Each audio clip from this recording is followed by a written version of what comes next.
Driven to Win presents The Mystery of the Blue Train, written by the legendary Agatha Christie. Before we begin, make sure to subscribe to the channel so you never miss any of our upcoming stories and audiobooks. Now, let's begin the story. Chapter 1. The Man with the White Hair.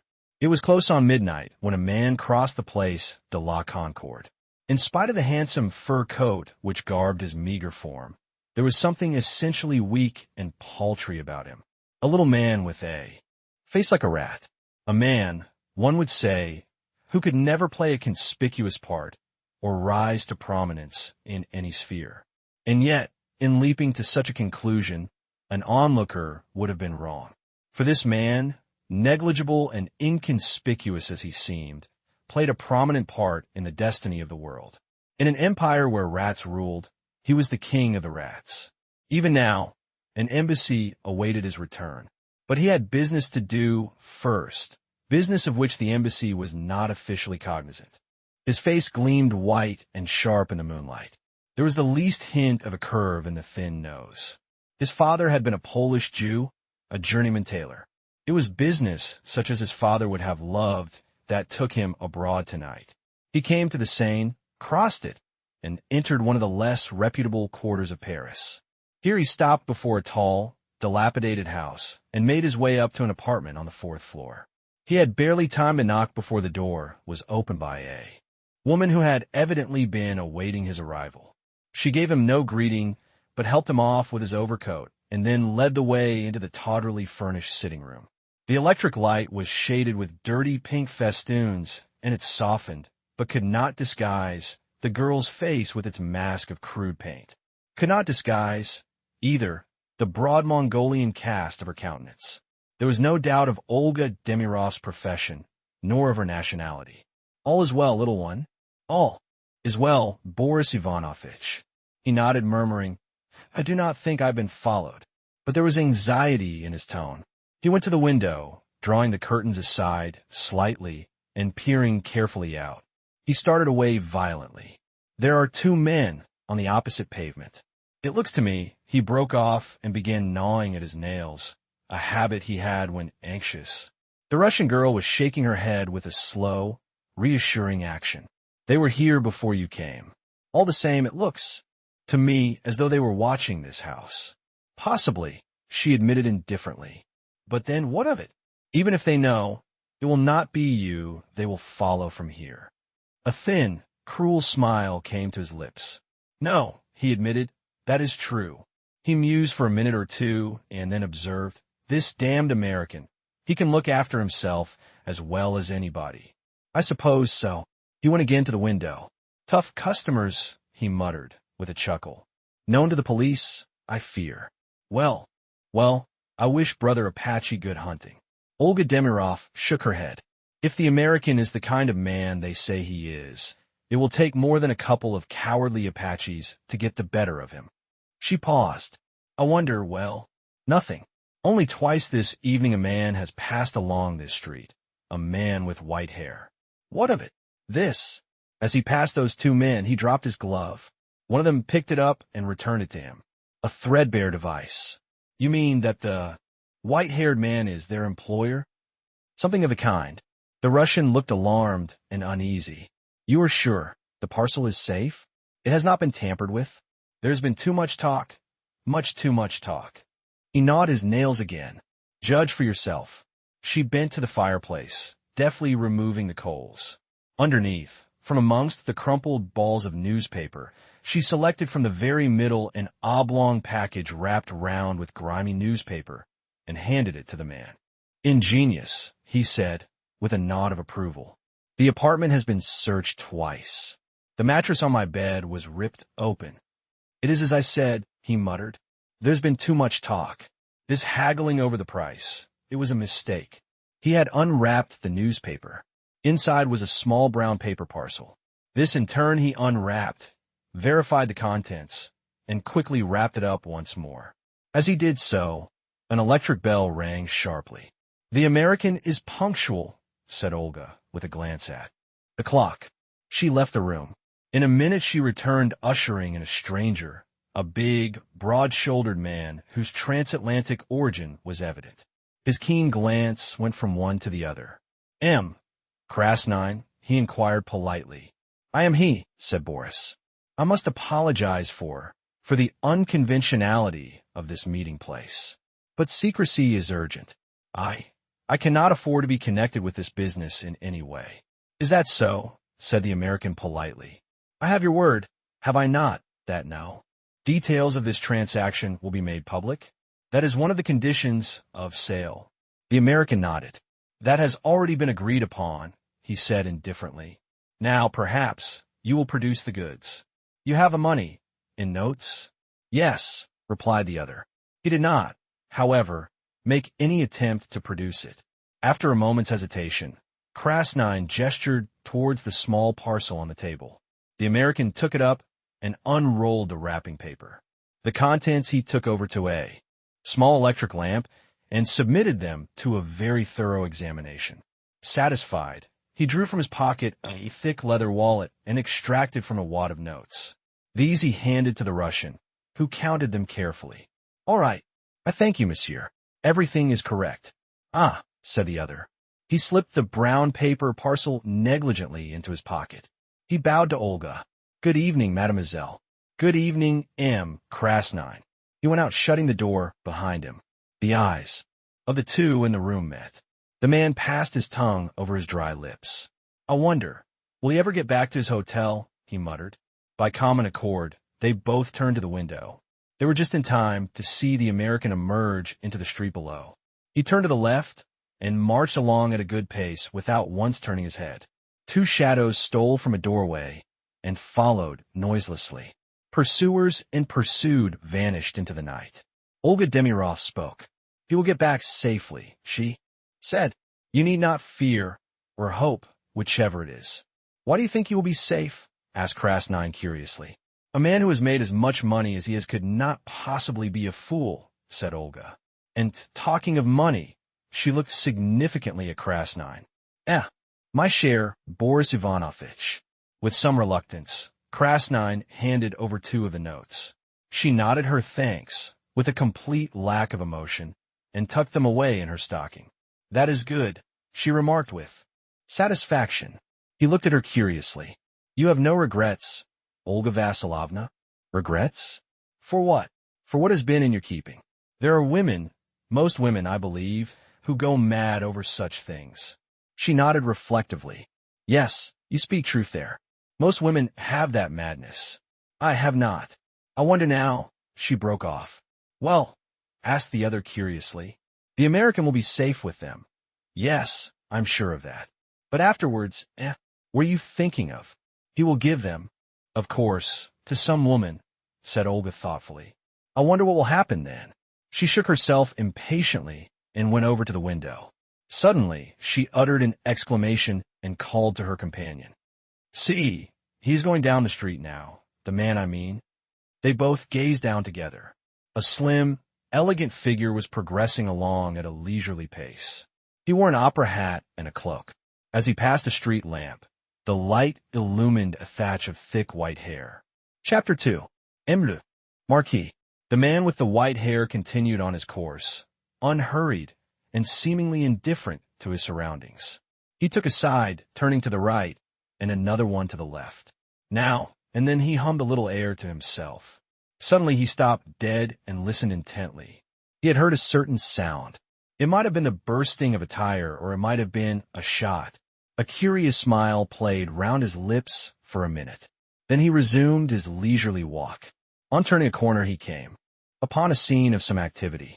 A representative of the law was making notes in a pocketbook, and one or two late passers-by had collected on the spot.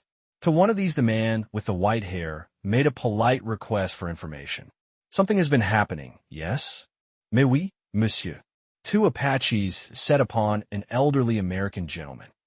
They did him no injury? No, indeed. The man laughed. The American, he had a revolver in his pocket, and before they could attack him, he fired shots. So closely round them that they took alarm and fled. The police, as usual, arrived too late. Ah, said the inquirer. He displayed no emotion of any kind. Placidly and unconcernedly, he resumed his nocturnal strolling. Presently, he crossed the Seine and came into the richer areas of the city. It was some 20 minutes later that he came to a stop before a certain house in a quiet but aristocratic thoroughfare. The shop, for shop it was a restrained and unpretentious one. D. Papopoulos, dealer in antiques, was so known to fame that he needed no advertisement, and indeed, most of his business was not done over a counter. M. Papopoulos had a very handsome apartment of his own overlooking the Champs-Élysées, and it might reasonably be supposed that he would have been found there and not at his place of business at such an hour. But the man with the white hair seemed confident of success as he pressed the obscurely placed bell, having first given a quick glance up and down the deserted street. His confidence was not misplaced. The door opened, and a man stood in the aperture. He wore gold rings in his ears, and was of a swarthy cast of countenance. "Good evening," said the stranger. "Your master is within."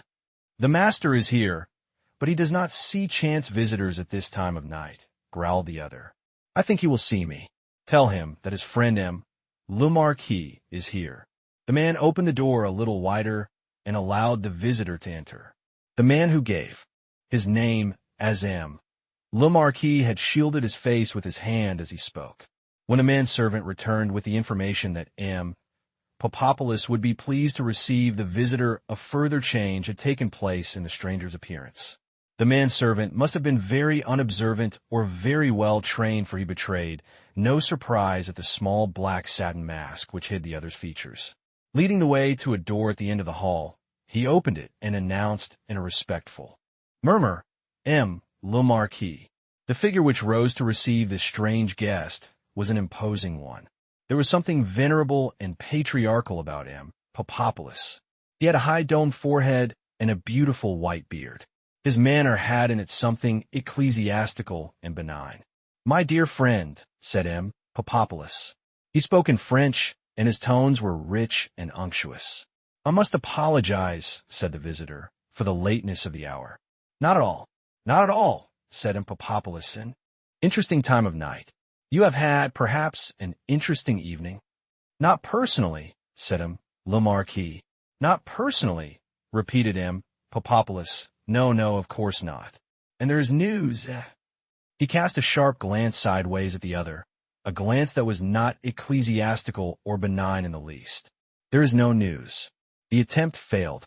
"I hardly expected anything else." "Quite so," said M. Papopoulos. "Anything crude." He waved his hand to express his intense distaste for crudity in any form. There was indeed nothing crude about M. Papopoulos, nor about the goods he handled. He was well known in most European courts, and kings called him Demetrius in a friendly manner. He had the reputation for the most exquisite discretion that, together with the nobility of his aspect, had carried him through several very questionable transactions. "The direct attack," said M. Papopoulos. He shook his head. "It answers sometimes, but very seldom." The other shrugged his shoulders. "It saves time," he remarked, "and to fail costs nothing, or next to nothing. The other plan will not fail." "Ah," said M. Papopoulos, looking at him keenly. The other nodded slowly. "I have great confidence in your reputation," said the antique dealer. M. Le Marquis smiled gently. "I think I may say," he murmured, "that your confidence will not be misplaced." "You have unique opportunities," said the other, with a note of envy in his voice. "I make them," said M. Le Marquis. He rose and took up the cloak which he had thrown carelessly on the back of a chair. "I will keep you informed, M. Papopoulos, through the usual channels, but there must be no hitch in your arrangements." M. Papopoulos was pained. "There is never a hitch in my arrangements," he complained. The other smiled, and without any further word of adieu he left the room, closing the door behind him. M.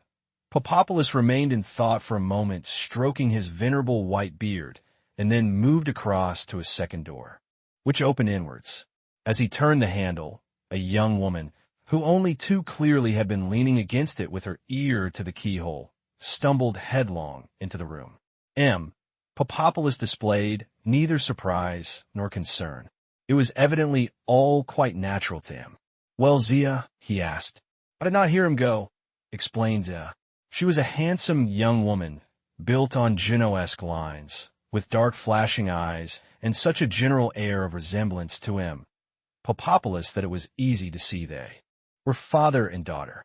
"It is annoying," she continued vexedly, "that one cannot see through a keyhole and hear through at the same time."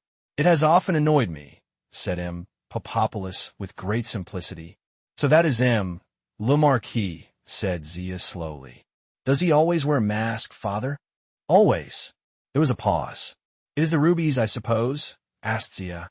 Her father nodded. "What do you think, my little one?" he inquired, with a hint of amusement in his beady black eyes. "Offenble, Marquis." "Yes, I think," said Zia slowly, "that it is a very rare thing to find a well-bred Englishman who speaks French as well as that." "Ah," said M. Popopoulos, "so that is what you think." As usual, he did not commit himself, but he regarded Zia with benign approval. "I thought, too," said Zia, "that his head was an odd shape." "Massive," said her father, "a trifle massive. But then that effect is always created by a wig." They both looked at each other and smiled. Chapter 3. Heart. A fire. Rufus Van Aldine passed through the revolving doors of the Savoy and walked to the reception desk. The desk clerk smiled a respectful greeting. "Pleased to see you back again, Mr. Van Aldine," he said. The American millionaire nodded his head in a casual greeting. "Everything all right?" he asked. "Yes, sir. Major Knighton is upstairs in the suite now." Van Aldine nodded again. "Any mail?" he vouchsafed. "They have all been sent up, Mr. Van Aldine." "Oh, wait a minute." He dived into a pigeonhole and produced a letter. "Just come this minute," he explained. Rufus Van Aldine took the letter from him, and as he saw the handwriting, a woman's flowing hand, his face was suddenly transformed. The harsh contours of it softened, and the hard line of his mouth relaxed. He looked a different man. He walked across to the lift with the letter in his hand and the smile still on his lips. In the drawing-room of his suite, a young man was sitting at a desk, nimbly sorting correspondence, with the ease born of long practice. He sprang up as Van Aldine entered. "Hallo, Knighton. Glad to see you back, sir. Had a good time." "SOSO," said the millionaire unemotionally. "Paris is rather a one-horse city nowadays. Still, I got what I went over for." He smiled to himself rather grimly. "You usually do, I believe," said the secretary, laughing. "That's so," agreed the other. He spoke in a matter-of-fact manner, as one stating a well-known fact. Throwing off his heavy overcoat, he advanced to the desk. "Anything urgent?" "I don't think so, sir. Mostly the usual stuff. I have not quite finished sorting it out." Van Aldine nodded briefly. He was a man who seldom expressed either blame or praise. His methods with those he employed were simple. He gave them a fair trial and dismissed promptly those who were inefficient. His selections of people were unconventional. Knighton, for instance, he had met casually at a Swiss resort 2 months previously. He had approved of the fellow, looked up his war record, and found in it the explanation of the limp with which he walked. Knighton had made no secret of the fact that he was looking for a job, and indeed diffidently asked the millionaire if he knew of any available post. Van Aldine remembered, with a grim smile of amusement, the young man's complete astonishment when he had been offered the post of secretary to the great man himself. But I have no experience of business," he had stammered. "That doesn't matter, eh?" "Cuss," Van Aldine had replied. "I have got 3 secretaries all ready to attend to that kind of thing. But I'm likely to be in England for the next 6 months, and I want an Englishman who, well, knows the ropes and can attend to the social side of things for me." So far, Van Aldine had found his judgment confirmed. Knighton had proved quick, intelligent, and resourceful, and he had a distinct charm of manner. The secretary indicated 3 or 4 letters placed by themselves on the top of the desk. "It might perhaps be as well, sir, if you glanced at these," he suggested. "The top one is about the Colton agreement," but Rufus Van Aldine held up a protesting hand. "I'm not going to look at a darn thing tonight," he declared. "They can all wait till the morning. Except this one," he added, looking down at the letter he held in his hand. And again that strange, transforming smile stole over his face. Richard Knighton smiled sympathetically. "Mrs. Kettering," he murmured. "She rang up. Yesterday and today. She seems very anxious to see you at once, sir." "Does she now?" The smile faded from the millionaire's face. He ripped open the envelope which he held in his hand and took out the enclosed sheet. As he read it, his face darkened. His mouth set grimly in the line which Wall Street knew so well, and his brows knit themselves ominously. Knighton turned tactfully away and went on opening letters and sorting them. A muttered oath escaped the millionaire, and his clenched fist hit the table sharply. "I'll not stand for this," he muttered to himself. "Poor little girl. It's a good thing she has her old father behind her." He walked up and down the room for some minutes, his brows drawn together in a scowl. Knighton still bent assiduously over the desk. Suddenly Van Aldine came to an abrupt halt. He took up his overcoat from the chair where he had thrown it. "Are you going out again, sir?" "Yes, I'm going round to see my daughter. If Colton's people ring up, tell them to go to the devil," said Van Aldine. "Very well," said the secretary unemotionally. Van Aldine had his overcoat on by now. Cramming his hat upon his head, he went towards the door. He paused with his hand upon the handle. "You are a good fellow, Knighton," he said. "You don't worry me when I am rattled." Knighton smiled a little, but made no reply.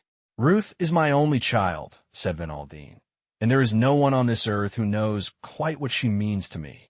A faint smile irradiated his face.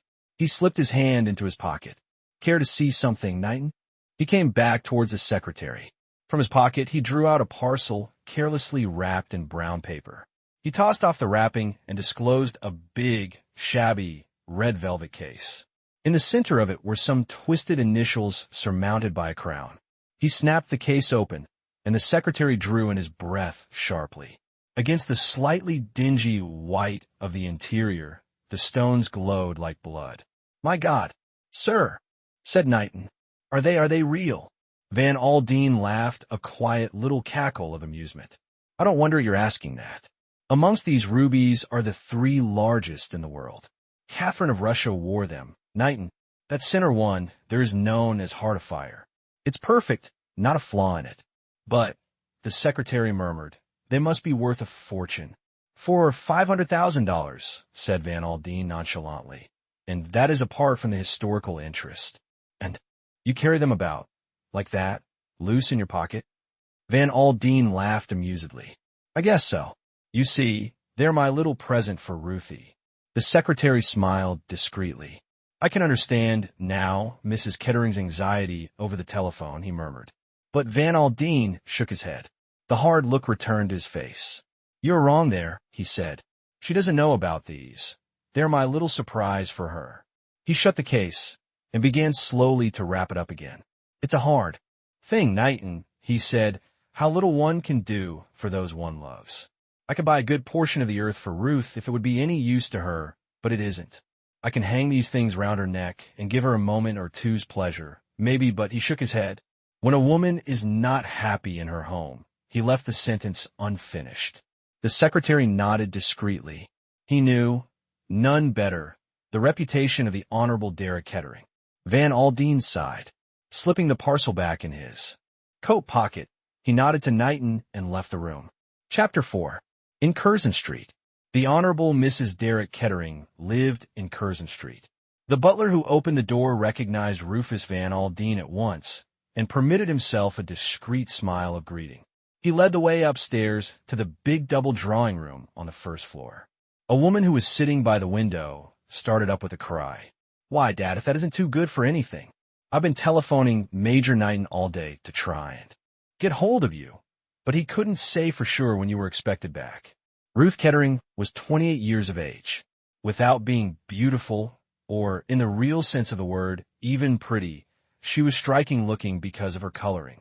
Van Aldine had been called carrots and ginger in his time, and Ruth's hair was almost pure auburn. With it went dark eyes and very black lashes, the effect somewhat enhanced by art. She was tall and slender and moved well.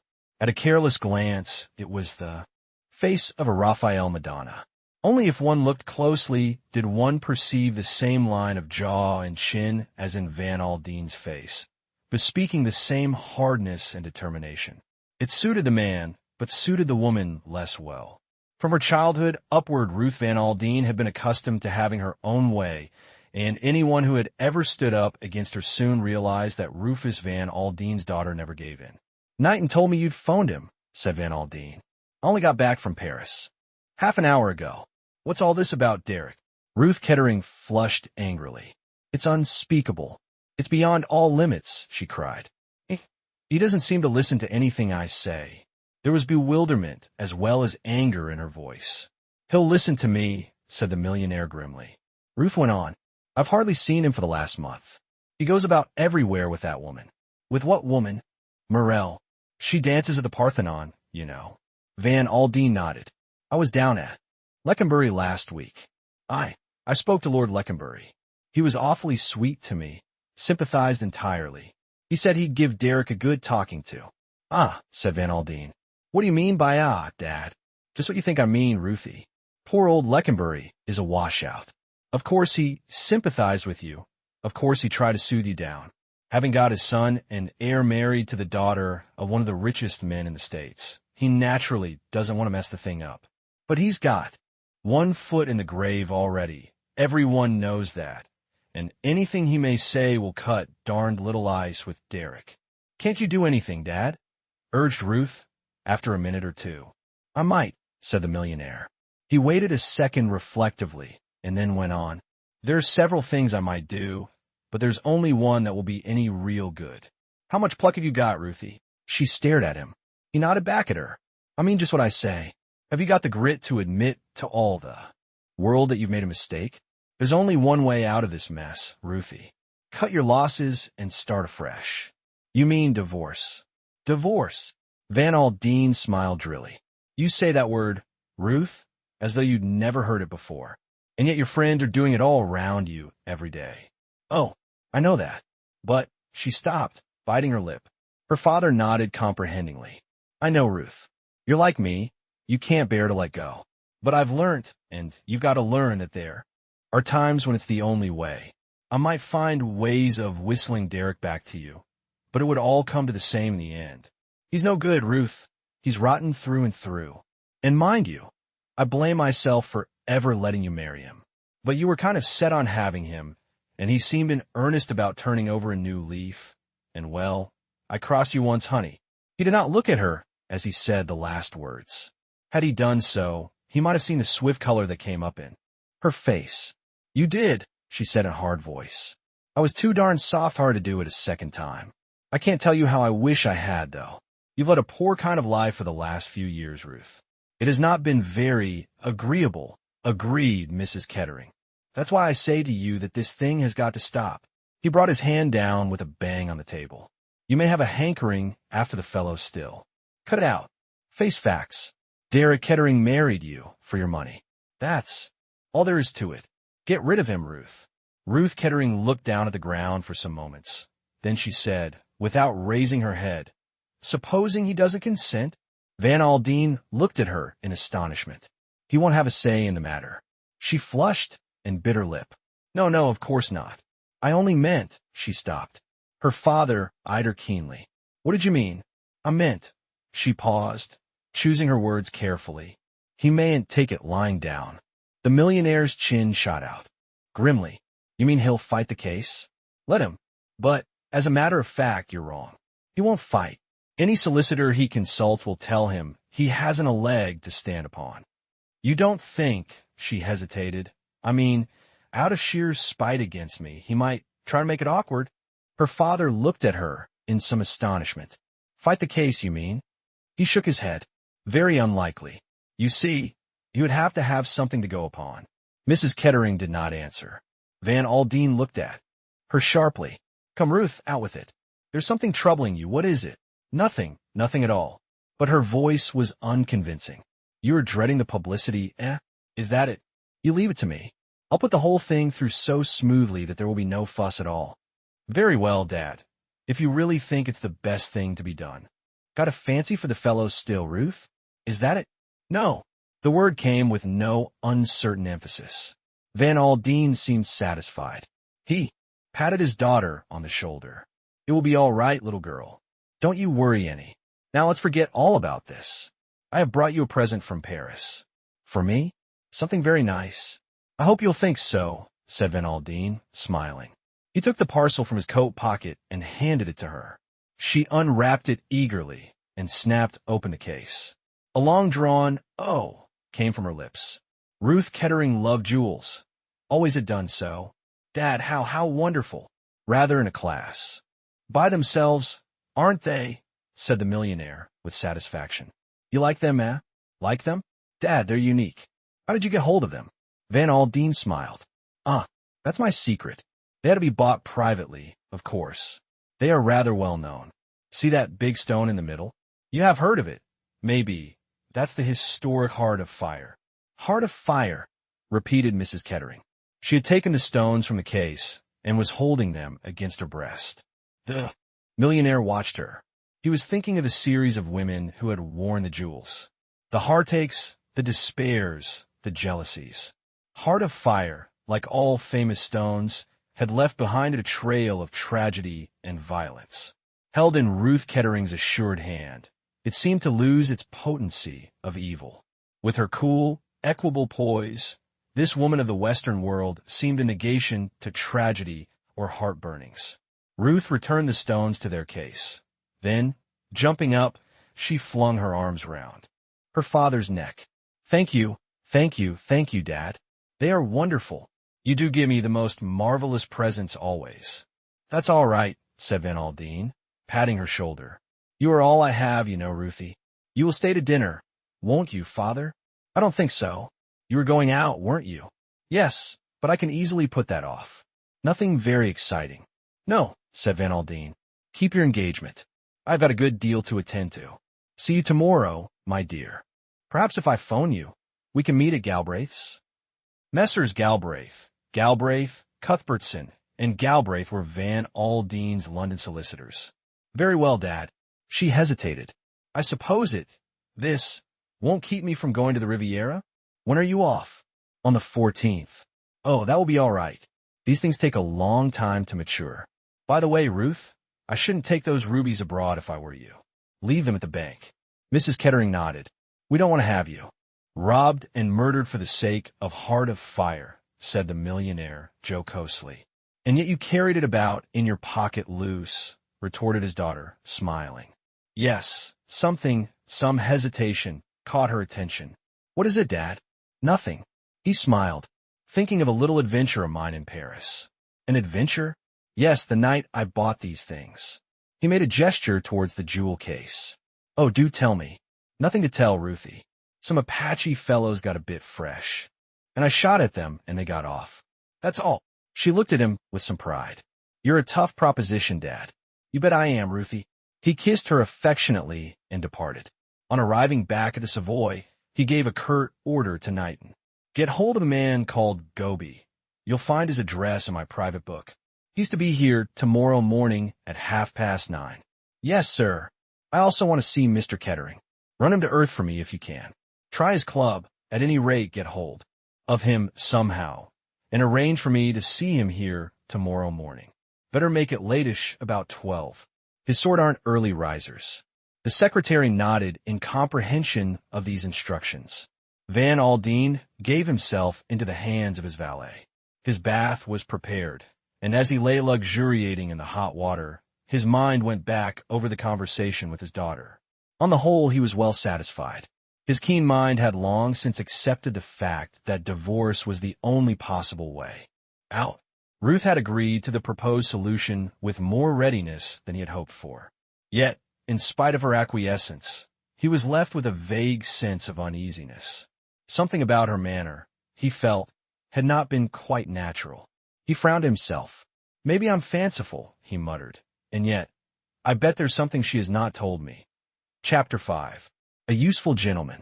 Rufus Van Aldine had just finished the sparse breakfast of coffee and dry toast, which was all he ever allowed himself, when Knighton entered the room. Mr. Goby is below, sir, waiting to see you. The millionaire glanced at the clock. It was just 9:30. "All right," he said curtly. "He can come up." A minute or two later, Mr. Goby entered the room. He was a small, elderly man, shabbily dressed, with eyes that looked carefully all round the room, and never at the person he was addressing. "Good morning, Goby," said the millionaire. "Take a chair." "Thank you, Mr. Van Aldine."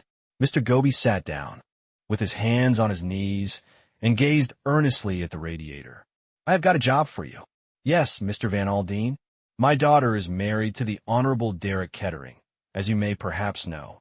Mr. Goby transferred his gaze from the radiator to the left-hand drawer of the desk and permitted a deprecating smile to pass over his face.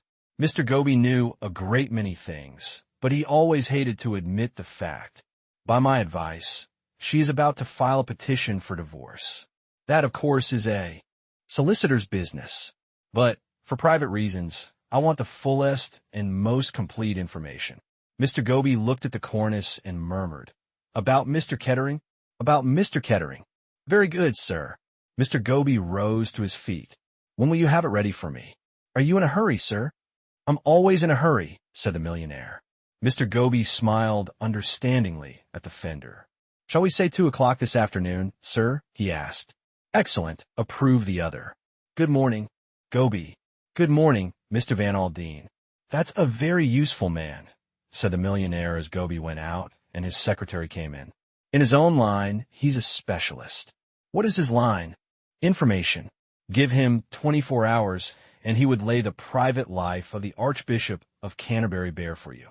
"A useful sort of chap," said Knighton with a smile. "He has been useful to me once or twice," said Van Aldine. "Now then, Knighton, I'm ready for work." The next few hours saw a vast quantity of business rapidly transacted. It was 12:30 when the telephone bell rang, and Mr. Van Aldine was informed that Mr. Kettering had called. Knighton looked at Van Aldine and interpreted his brief nod. "Ask Mr. Kettering to come up, please." The secretary gathered up his papers and departed. He and the visitor passed each other in the doorway, and Derek Kettering stood aside to let the other go out. Then he came in, shutting the door behind him. "Good morning, sir. You are very anxious to see me, I hear." The lazy voice, with its slightly ironic inflection, roused memories in Van Aldine. There was charm in it. There had always been charm in it. He looked piercingly at his son-in-law. Derek Kettering was 34, lean of build, with a dark, narrow face, which had even now something indescribably boyish in it. "Come in," said Van Aldine curtly. "Sit down." Kettering flung himself lightly into an armchair. He looked at his father-in-law with a kind of tolerant amusement. "Not seen you for a long time, sir," he remarked pleasantly. "About 2 years, I should say. Seen Ruth yet?" "I saw her last night," said Van Aldine. "Looking very fit, isn't she?" said the other lightly. "I didn't know you had had much opportunity of judging," said Van Aldine drily. Derek Kettering raised his eyebrows. "Oh, we sometimes meet at the same night club, you know," he said airily. "I'm not going to beat about the bush," Van Aldine said curtly. "I have advised Ruth to file a petition for divorce." Derek Kettering seemed unmoved. "How drastic," he murmured. "Do you mind if I smoke, sir?" He lit his cigarette and puffed out a cloud of smoke as he added nonchalantly, "And what did Ruth say?" "Ruth proposes to take my advice," said her father. "Does she really?" "Is that all you have got to say?" demanded Van Aldine sharply. Kettering flicked his ash into the grate. "I think, you know," he said, with a detached air, "that she's making a great mistake. From your point of view." "She doubtless is," said Van Aldine grimly. "Oh, come now," said the other. "Don't let's be personal. I really wasn't thinking of myself at the moment. I was thinking of Ruth. You know, my poor old governor really can't last much longer. All the doctors say so. Ruth had better give it a couple more years. Then I shall be Lord Leconbury, and she can be chatelaine of Leconbury, which is what she married me for." "I won't have any of your darned impudence," roared Van Aldine. Derek Kettering smiled at him, quite unmoved. "I agree with you. It's an obsolete idea," he said. "There's nothing in a title nowadays. Still, Leconbury is a very fine old place, and after all, we are one of the oldest families in England. It will be very annoying for Ruth if she divorces me to find me marrying again, and some other woman queening it at Leconbury instead of her. "I am serious, young man," said Van Aldine. "Oh, so am I," said Kettering. "I am in very low water financially. It will put me in a nasty hole. If Ruth divorces me, and after all, if she has stood it for 10 years, why not stand it a little longer? I give you my word of honor that the old man can't possibly last out another 18 months. And as I said before, it's a pity Ruth shouldn't get what she married me for." "You suggest that my daughter married you for your title and position?" Derek Kettering laughed a laugh that was not all amusement. "You don't think it was a question of a love match?" he asked. "I know," said Van Aldine slowly, "that you spoke very differently in Paris 10 years ago." "Did I? Perhaps I did. Ruth was very beautiful, rather like an angel or a saint or something that had stepped down from a niche in a church. I had fine ideas. I remember of turning over a new leaf, of settling down and living up to the highest traditions of English home life with a beautiful wife who loved me." He laughed again, rather more discordantly. "But you don't believe that, I suppose?" he said. "I have. No doubt at all that you married Ruth for her money," said Van Aldine unemotionally. "And that she married me for love?" asked the other ironically. "Certainly," said Van Aldine. Derek Kettering stared at him for a minute or two, then he nodded reflectively. "I see you believe that," he said. "So did I at the time. I can assure you, my dear father-in-law, I was very soon undeceived." "I don't know what you were getting at," said Van Aldine, "and I don't care. You have treated Ruth darn badly." "Oh, I have," agreed Kettering lightly, "but she's tough, She's your daughter. Underneath the pink and white softness of her, she's as hard as granite. You have always been known as a hard man, so I have been told, but Ruth is harder than you are. You, at any rate, love one person better than yourself. Ruth never has and never will." "That is enough," said Van Aldine. "I asked you here so that I could tell you fair and square what I meant to do. My girl has got to have some happiness. And remember this, I am behind her." Derek Kettering got up and stood by the mantelpiece. He tossed away his cigarette. When he spoke, his voice was very quiet. "What exactly do you mean by that, I wonder?" he said. "I mean," said Van Aldine, "that you had better not try to defend the case." "Oh," said Kettering, "is that a threat?" "You can take it any way you please," said Van Aldine. Kettering drew a chair up to the table. He sat down fronting the millionaire. "And supposing," he said softly, "that just for argument's sake, I did defend the case?" Van Aldine shrugged his shoulders. "You have not got a leg to stand upon, you young fool. Ask your solicitors, they will soon tell you. Your conduct has been notorious, the talk of London. Ruth has been kicking up a row about Morel, I suppose. Very foolish of her. I don't interfere with her friends." "What do you mean?" said Van Aldine sharply. Derek Kettering laughed. "I see you don't know everything, sir," he said. "You are perhaps, naturally, prejudiced." He took up his hat and stick and moved toward the door. "Giving advice is not much in my line." He delivered his final thrust. "But in this case, I should advise most strongly perfect frankness between father and daughter." He passed quickly out of the room and shut the door behind him just as the millionaire sprang up. "Now, what the hell did he mean by that?" said Van Aldine as he sank back into his chair again. All his uneasiness returned in full force. There was something here that he had not yet got to the bottom of. The telephone was by his elbow. He seized it and asked for the number of his daughter's house. "Hallo, hallo, is that Mayfair 81907? Mrs. Kettering in?" "Oh, she's out, is she?" "Yes, out to lunch." "What time will she be in?" "You don't know?" "Oh, very good. No, there's no message." He slammed the receiver down again angrily. At 2 o'clock, he was pacing the floor of his room, waiting expectantly for Goby. The latter was ushered in at 10 minutes. "Past 2. "Well," barked the millionaire sharply. But little Mr. Goby was not to be hurried. He sat down at the table, produced a very shabby pocketbook, and proceeded to read from it in a monotonous voice. The millionaire listened attentively, with an increasing satisfaction. Goby came to a full stop and looked attentively at the wastepaper basket. Said Van Aldine. "That seems pretty definite. The case will go through like winking. The hotel evidence is all right, I suppose." "Cast iron," said Mr. Goby, and looked malevolently at a gilt armchair. And financially, he's in very low water. He's trying to raise a loan now, you say, has already raised practically all he can upon his expectations from his father. Once the news of the divorce gets about, he won't be able to raise another cent. And not only that, his obligations can be bought up and pressure can be put upon him from that quarter. We have got him, Goby. We have got him in a cleft stick. He hit the table a bang with his fist. His face was grim and triumphant. The information, said Mr. Goby in a thin voice, seems satisfactory. I've got to go round to Curzon Street now, said the millionaire. I'm much obliged to you, Goby. You're the goods all right. A pale smile of gratification showed itself on the little man's face. Thank you, Mr. Van Aldine, he said. I try to do my best. Van Aldine did not go direct to Curzon Street. He went first to the city, where he had 2 interviews which added to his satisfaction. From there, he took the tube to Down Street. As he was walking along Curzon Street, a figure came out of number 160 and turned up the street towards him, so that they passed each other on the pavement. For a moment, the millionaire had fancied it might be Derek Kettering himself. The height and build were not unlike.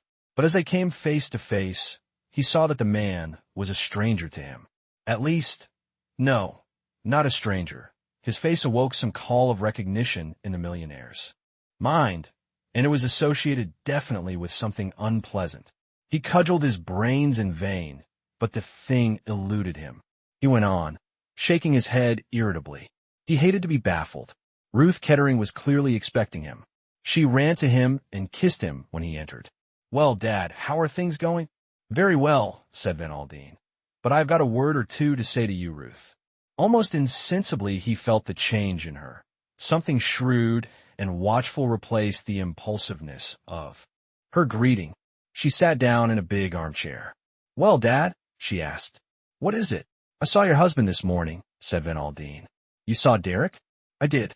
He said a lot of things, most of which were darn cheek. Just as he was leaving, he said something that I didn't understand. He advised me to be sure that there was perfect frankness between father and daughter. What did he mean by that, Ruthie? Mrs. Kettering moved a little in her chair. I don't know, Dad. How should I? Of course you know, said Van Aldine. He said something else, about his having his friends and not interfering with yours. What did he mean by that? I don't know, said Ruth Kettering again. Van Aldine sat down. His mouth set itself in a grim line. See here, Ruth. I'm not going into this with my eyes closed. I'm not at all sure that that husband of yours doesn't mean to make trouble. Now, he can't do it, I am sure of that. I've got the means to silence him, to shut his mouth for good, and all. But I've got to know if there's any need to use those means. What did he mean by your having your own friends? Mrs. Kettering shrugged her shoulders. I've got lots of friends, she said uncertainly. I don't know what he meant, I am sure. You do, said Van Aldine. He was speaking now as he might have spoken to a business adversary. I will put it plainer. Who is the man? What man? The man. That's what Derek was driving at. Some special man who is a friend of yours. You needn't worry. Honey, I know there is nothing in it, but we have got to look at everything as it might appear to the court. They can twist these things about a good deal, you know. I want to know who the man is and just how friendly you have been with him. Ruth didn't answer. Her hands were kneading themselves together in intense nervous absorption. Come, honey, said Van Aldine in a softer voice. Don't be afraid of your old dad. I was not too harsh, was I, even that time in Paris? By gosh. He stopped, thunderstruck. That's who it was, he murmured to himself. I thought I knew his face. What are you talking about, Dad? I don't understand. The millionaire strode across to her and took her firmly by the wrist. See here, Ruth, have you been seeing that fellow again? What fellow? The one we had all that fuss about years ago. You know who I mean well enough. You mean, she hesitated, you mean the Comte de la Roche? Comte de la Roche, snorted Van Aldine. I told you at the time that the man was no better than a swindler. You had entangled yourself with him then very deeply, but I got you out of his clutches. Yes, you did, said Ruth bitterly. And I married Derek Kettering. You wanted to, said the millionaire sharply. She shrugged her shoulders. And now, said Van Aldine slowly, you have been seeing him again, after all I told you. He has been in the house today. I met him outside, and couldn't place him for the moment. Ruth Kettering had recovered her composure. I want to tell you one thing, Dad. You are wrong about Armand. The Comte de la Roche, I mean. Oh, I know there were several regrettable incidents in his youth. He has told me about them, but, well, he has cared for me always. It broke his heart when you parted us in Paris, and now. She was interrupted by the snort of indignation her father gave. So you fell for that stuff, did you? You, a daughter of mine? My God! He threw up his hands. That women can be such darned fools. Chapter 6. Morel. Derek Kettering emerged from Van Aldine's suite so precipitately that he collided with a lady passing across the corridor. He apologized, and she accepted his apologies with a smiling reassurance and passed on, leaving with him a pleasant impression of a soothing personality and rather fine gray eyes. For all his nonchalance, his interview with his father-in-law had shaken him more than he cared to show. He had a solitary lunch, and after it, frowning to himself a little, he went around to the sumptuous flat that housed the lady known as Morel. A trim Frenchwoman received him with smiles. But enter then, monsieur. Madame reposes herself. He was ushered into the long room with its eastern setting which he knew so well. Morel was lying on the divan, supported by an incredible number of cushions, all in varying shades of amber, to harmonize with the yellow ochre of her complexion. The dancer was a beautifully made woman, and if her face, beneath its mask of yellow, was in truth somewhat haggard, it had a bizarre charm of its own, and her orange lips smiled invitingly at Derek Kettering. He kissed her and flung himself into a chair. What have you been doing with yourself? Just got up, I suppose. The orange mouth widened into a long smile. No, said the dancer. I have been at work. She flung out a long, pale hand towards the piano, which was littered with untidy music scores. Ambrose has been here. He's been playing me the new opera. Kettering nodded without paying much attention. He was profoundly uninterested in Claude Ambrose and the latter's operatic setting of Ibsen's Peer Gynt. So was Morel, for that matter, regarding it merely as a unique opportunity for her own presentation as Anitra. It is a marvelous dance, she murmured. I shall put all the passion of the desert into it. I shall dance hung over with jewels. And by the way, mon ami, there's a pearl that I saw yesterday in Bond Street, a black pearl. She paused, looking at him invitingly. My dear girl, said Kettering, it's no use talking of black pearls to me. At the present minute, as far as I am concerned, the fat is in the fire. She was quick to respond to his tone. She sat up, her big black eyes widening. What is it you say, Derek? What has happened? My esteemed father-in-law, said Kettering, is preparing to go off the deep end. In other words, he wants Ruth to divorce me. How stupid, said Morel. Why should she want to divorce you? Derek Kettering grinned. Mainly because of you, Sherry, he said. Morel shrugged her shoulders. That is foolish, she observed in a matter-of-fact voice. Very foolish, agreed Derek. What are you going to do about it? Demanded Morel. My dear girl, what can I do? On the one side, the man with unlimited money. On the other side, the man with unlimited debts. There is no question as to who will come out on top. They are extraordinary, these Americans, commented Morel. It is not as though your wife were fond of you. Well, said Derek, what are we going to do about it? She looked at him inquiringly. He came over and took both her hands in his. Are you going to stick to me? What do you mean? Yes, said Kettering. After, when the creditors come down like wolves on the fold. I'm damned fond of you, Morel. Are you going to let me down? She pulled her hands away from him. You know I adore you, Derek. He caught the note of evasion in her voice. So that's that, is it? The rats will leave the sinking ship. Derek, out with it, he said violently. You will fling me over. Is that it? She shrugged her shoulders. I am fond of you, mon ami. Indeed, I am fond of you. You are very charming. Un beau garçon, but ce n'est pas pratique. You are a rich man's luxury, eh? Is that it? If you like to put it that way. She leaned back on the cushions, her head flung back. All the same, I'm fond of you, Derek. He went over to the window and stood there some time looking out with his back to her. Presently the dancer raised herself on her elbow and stared at him curiously. What are you thinking of, mon ami? He grinned at her over his shoulder, a curious grin that made her vaguely uneasy. As it happened, I was thinking of a woman, my dear. A woman. Morel pounced on something that she could understand. You're thinking of some other woman. Is that it? Oh, you needn't worry. It is purely a fancy portrait. Portrait of a lady with gray eyes. Morel said sharply. When did you meet her? Derek Kettering laughed, and his laughter had a mocking, ironical sound. I ran into the lady in the corridor of the Savoy Hotel. Well, what did she say? As far as I can remember, I said, I beg your pardon, and she said, it doesn't matter, or words to that effect. And then, persisted the dancer. Kettering shrugged his shoulders. And then, nothing. That was the end of the incident. I don't understand a word of what you were talking about, declared the dancer. Portrait of a lady with gray eyes, murmured Derek reflectively. Just as well I'm never likely to meet her again. Why? She might bring me bad luck. Women do. Morel slipped quickly from her couch and came across to him, laying one long, snake-like arm round his neck. You are foolish, Derek, she murmured. You are very foolish. You are beau garçon, and I adore you, but I'm not made to be poor. No, decidedly I am. Not made to be poor. Now listen to me. Everything is very simple. You must make it up with your wife. I am afraid that's not going to be actually in the sphere of practical politics, said Derek drily. How do you say? I do not understand. Van Aldine, my dear, is not taking any.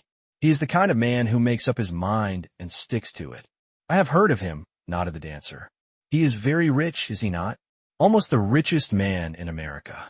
A few days ago, in Paris, he bought the most wonderful ruby in the world. Heart of Fire it is called. Kettering did not answer. The dancer went on musingly. It is a wonderful stone, a stone that should belong to a woman like me. I love jewels, Derek. They say something to me. Ah, to wear a ruby like Heart of Fire. She gave a little sigh, and then became practical once more. You don't understand these things, Derek. You are only a man. Van Aldine will give these rubies to his daughter, I suppose. Is she his only child? Yes. Then, when he dies, she will inherit all his money. She will be a rich woman. She is a rich woman already, said Kettering drily. He settled a couple of millions on her at her marriage. A couple of millions. But that is immense. And if she died suddenly, that would all come to you. As things stand at present, said Kettering slowly, it would. As far as I know, she has not made a will. Mon Dieu, said the dancer. If she were to die, what a solution that would be. There was a moment's pause, and then Derek Kettering laughed outright. I like your simple, practical mind, Morel, but I am afraid what you desire won't come to pass. My wife is an extremely healthy person. Eh bien, said Morel, there are accidents. He looked at her sharply, but did not answer. She went on. But you are right, mon ami, we must not dwell on possibilities. See now, my little Derek, there must be no more talk of this divorce. Your wife must give up the idea. And if she won't, the dancers. Eyes narrowed to slits. I think she will, my friend. She is one of those who would not like the publicity. There are one or two pretty stories that she would not like her friends to read in the newspapers. What do you mean? Asked Kettering sharply. Morel laughed, her head thrown back. Parbleu, I mean the gentleman who calls himself the Comte de la Roche. I know all about him. I am Parisian, you remember. He was her lover before she married you, was he not? Kettering took her sharply by the shoulders. That is a damned lie, he said, and please remember that. After all, you are speaking of my wife. Morel was a little sobered. You are extraordinary, you English, she complained. All the same, I dare say that you may be right. The Americans are so cold, are they not? But you will permit me to say, mon ami, that she was in love with him before she married you, and her father stepped in and sent the Comte about his business. And the little mademoiselle, she wept many tears, but she obeyed. Still, you must know as well as I do, Derek, that it is a very different story now. She sees him nearly every day, and on the 14th she goes to Paris to meet him. How do you know all this? Demanded Kettering. Me? I have friends in Paris, my dear Derek, who know the Comte intimately. It is all arranged. She's going to the Riviera, so she says, but in reality the Count meets her in Paris, and who knows? Yes, you can take my word for it. It is all arranged. Derek Kettering stood motionless. You see, purred the dancer, if you are clever, you have her in the hollow of your hand. You can make things very awkward for her. Oh, for God's sake, be quiet, cried Kettering. Shut your curse mouth. Morel flung herself down again on the divan with a laugh. Kettering caught up his hat and coat and left the flat, banging the door violently. And still the dancer sat on the divan and laughed softly to herself. She was not displeased with her work. Chapter 7. Letters. Mrs. Samuel Harfield presents her compliments to Miss Catherine Gray and wishes to point out that under the circumstances Miss Gray may not be aware. Mrs. Harfield, having written so far fluently, came to a dead stop, held up by what has proved an insuperable difficulty to many other people, namely, the difficulty of expressing oneself fluently in the third person. After a minute or two of hesitation, Mrs. Harfield tore up the sheet of notepaper and started afresh.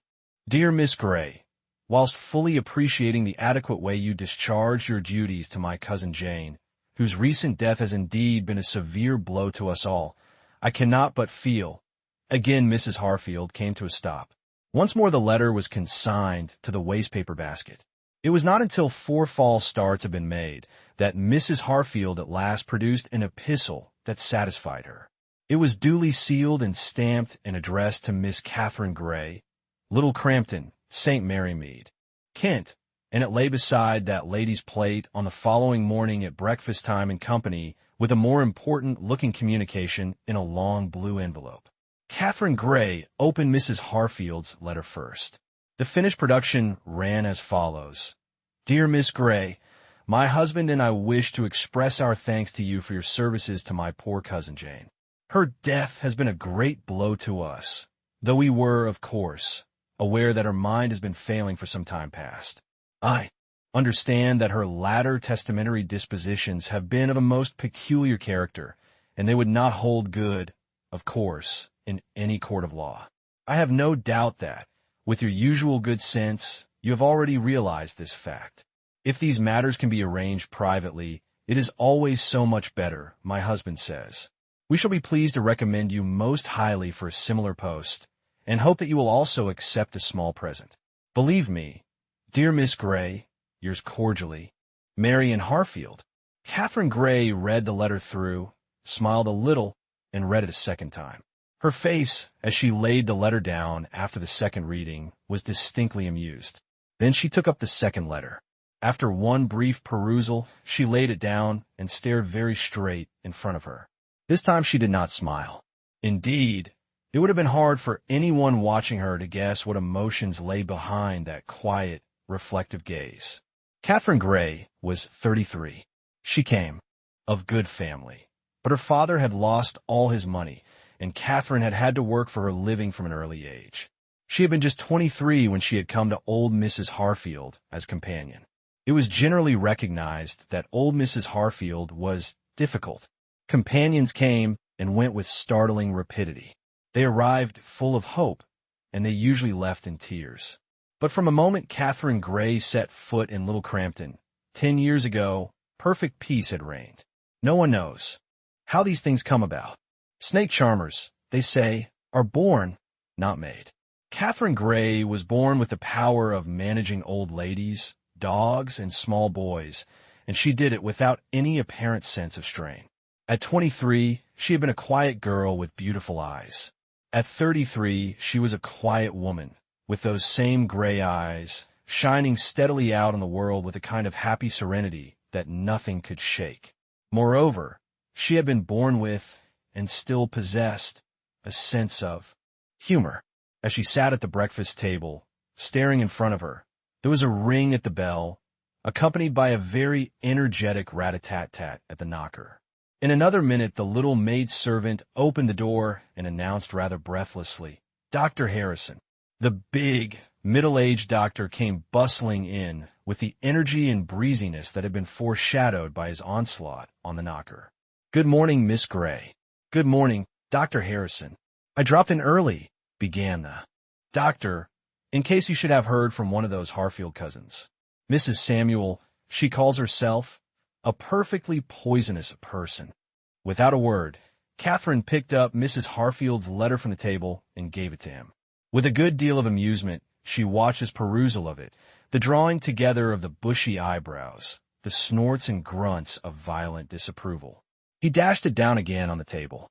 Perfectly monstrous, he fumed. Don't you let worry you, my dear. There, talking through their hat. Mrs. Harfield's intellect was as good as yours or mine, and you won't get anyone to say the contrary. They wouldn't have a leg to stand upon, and they know it. All that talk of taking it into court is pure bluff. Hence, this attempt to get round you in a hole-and-corner way. And look here, my dear, don't let them get round you with soft soap either. Don't get fancying it's your duty to hand over the cash, or any tomfoolery of conscientious scruples. I'm afraid it hasn't occurred to me to have scruples, said Catherine. All these people are distant relatives of Mrs. Harfield's husband, and they never came near her or took any notice of her in her lifetime. You're a sensible woman, said the doctor. I know, none better, that you've had a hard life of it for the last 10 years. You're fully entitled to enjoy the old lady's savings, such as they were. Catherine smiled thoughtfully. Such as they were, she repeated. You've no idea of the amount. Doctor? Well, enough to bring in 500 a year or so, I suppose. Catherine nodded. That's what I thought, she said. Now read this. She handed him the letter she had taken from the long blue envelope. The doctor read and uttered an exclamation of utter astonishment. Impossible, he muttered. Impossible. She was one of the original shareholders in Mortalt's. 40 years ago, she must have had an income of 8 or 10,000 a year. She has never, I am sure, spent more than 400 a year. She was always terribly careful about money. I always believed that she was obliged to be careful about every penny. And all the time the income has accumulated at compound interest. My dear, you're going to be a very rich woman. Catherine Gray nodded. Yes, she said, I am. She spoke in a detached, impersonal tone, as though she were looking at the situation from outside. Well, said the doctor, preparing to depart, you have all my congratulations. He flicked Mrs. Samuel Harfield's letter with his thumb. Don't worry about that woman and her odious letter. It really isn't an odious letter, said Miss Gray tolerantly. Under the circumstances, I think it's really quite a natural thing to do. I have the gravest suspicions of you sometimes, said the doctor. What? The things that you find perfectly natural. Catherine Gray laughed. Dr. Harrison retailed the great news to his wife at lunchtime. She was very excited about it. Fancy old Mrs. Harfield with all that money. I'm glad she left it to Catherine Gray. That girl's a saint. The doctor made a wry face. Saints, I always imagine, must have been difficult people. Catherine Gray is too human for a saint. She's a saint with a sense of humor, said the doctor's wife, twinkling. And though I don't suppose you've ever noticed the fact, she's extremely good-looking. Catherine Gray. The doctor was honestly surprised. She's got very nice eyes, I know. Oh, you men, cried his wife. Blind as bats. Catherine's got all the makings of a beauty in her. All she wants is clothes. Clothes? What's wrong with her clothes? She always looks very nice. Mrs. Harrison gave an exasperated sigh, and the doctor rose preparatory to starting on his rounds. You might look in on her, Polly, he suggested. I'm going to, said Mrs. Harrison promptly. She made her call about 3 o'clock. My dear, I'm so glad, she said warmly, as she squeezed Catherine's hand. And everyone in the village will be glad, too. It's very nice of you to come and tell me, said Catherine. I hope you would come in because I wanted to ask about Johnny. Oh, Johnny. Well, Johnny was Mrs. Harrison's youngest son. In another minute she was off, retailing a long history in which Johnny's adenoids and tonsils bulked largely. Catherine listened sympathetically. Habits die hard. Listening had been her portion for 10 years now. My dear, I wonder if I ever told you about that naval ball at Portsmouth? When Lord Charles admired my gown. And composedly, kindly, Catherine would reply, I rather think you have, Mrs. Harfield, but I've forgotten about it. Won't you tell me again? And then the old lady would start off full swing with numerous details. And half of Catherine's mind would be listening, saying the right things mechanically when the old lady paused. Now, with that same curious feeling of duality to which she was accustomed, she listened to Mrs. Harrison. At the end of half an hour, the latter recalled herself suddenly. "I've been talking about myself all this time," she exclaimed, "and I came here to talk about you and your plans. I don't know that I've got any yet. My dear, you're not going to stay on here." Catherine smiled at the horror in the other's tone. "No, I think I want to travel. I've never seen much of the world, you know." "I should think not. It must have been an awful life for you cooped up here all these years." "I don't know," said Catherine. "It gave me a lot of freedom." She caught the other's gasp and reddened a little. "It must sound foolish saying that. Of course, I hadn't much freedom in the downright physical sense. I should think not," breathed Mrs. Harrison, remembering that Catherine had seldom had that useful thing, a day off. "But, in a way, being tied physically gives you lots of scope mentally. You're always free to think. I've had a lovely feeling always of mental freedom." Mrs. Harrison shook her head. "I can't understand that." "Oh, you would if you'd been in my place. But, all the same, I feel I want to change. I want things to happen." "Oh, not to me. I don't mean that. But to be in the midst of things, exciting things, even if I'm only the looker-on. You know, things don't happen in St. Mary Mead." "They don't indeed," said Mrs. Harrison with fervor. "I shall go to London first," said Catherine. "I have to see the solicitors, anyway. After that, I shall go abroad, I think." "Very nice. But of course, first of all, yes, I must get some clothes." "Exactly what I said to Arthur this morning," cried the doctor's wife. "You know, Catherine, you could look positively beautiful if you tried." Miss Gray laughed unaffectedly. "Oh, I don't think you could ever make a beauty out of me," she said sincerely. "But I shall enjoy having some really good clothes. I'm afraid I'm talking about myself an awful lot." Mrs. Harrison looked at her shrewdly. "It must be quite a novel experience for you," she said drily. Catherine went to say good-bye to old Miss Viner before leaving the village. Miss Viner was 2 years older than Mrs. Harfield, and her mind was mainly taken with her own success in outliving her dead friend. "You wouldn't have thought I'd have outlasted Jane Harfield, would you?" she demanded triumphantly of Catherine. "We were at school together, she and I. And here we are, she taken, and I left. Who would have thought it?" "You've always eaten brown bread for supper, haven't you?" murmured Catherine mechanically. "Fancy you remembering that, my dear." "Yes. If Jane Harfield had had a slice of brown bread every evening and taken a little stimulant with her meals, she might be here today." The old lady paused, nodding her head triumphantly, then added in sudden remembrance, "And so you've come into a lot of money, I hear? Well, well, take care of it. And you're going up to London to have a good time? Don't think you'll get married, though, my dear, because you won't. You're not the kind to attract the men. And besides, you're getting on. How old are you now?" 33, Catherine told her. "Well," remarked Miss Viner doubtfully, "that's not so very bad. You've lost your first freshness, of course." "I'm afraid so," said Catherine, much entertained. "But you're a very nice girl," said Miss Viner kindly.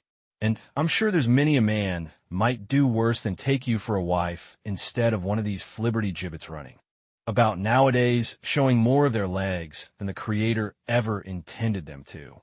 Goodbye, my dear, and I hope you'll enjoy yourself. But things are seldom what they seem in this life." Heartened by these prophecies, Catherine took her departure. Half the village came to see her off at the station, including the little maid of all work, Alice, who brought a stiff wired nosegay and cried openly. "There ain't a many like her," sobbed Alice when the train had finally departed. "I'm sure when Charlie went back on me with that girl from the dairy, nobody could have been kinder than Miss Gray was. And though particular about the brasses and the dust, she was always one to notice when you'd give a thing an extra rub. Cut myself in little pieces for her, I would, any day. A real lady, that's what I call her." Such was Catherine's departure from St. Mary Mead. Chapter 8. Lady Tamplin writes a letter. "Well," said Lady Tamplin, "well."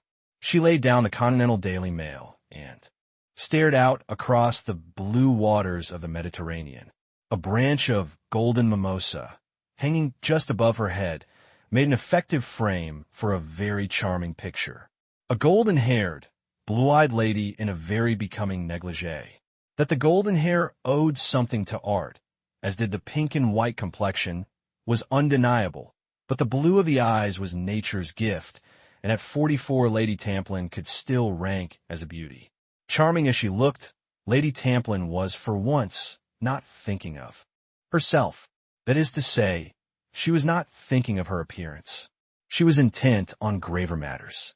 Lady Tamplin was a well-known figure on the Riviera, and her parties at the Villa Marguerite were justly celebrated.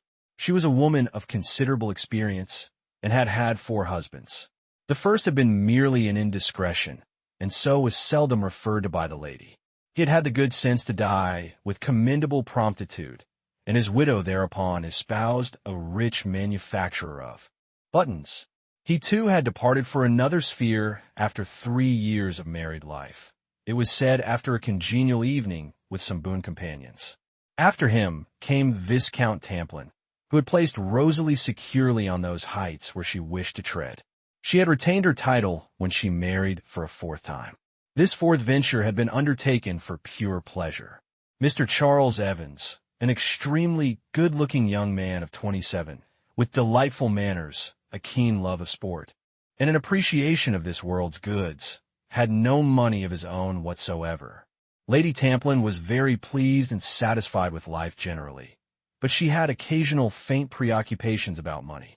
The button manufacturer had left his widow a considerable fortune, but, as Lady Tamplin was wont to say, what with one thing and another, one thing being the depreciation of stocks owing to the war, and the other the extravagances of the late Lord Tamplin, she was still comfortably off.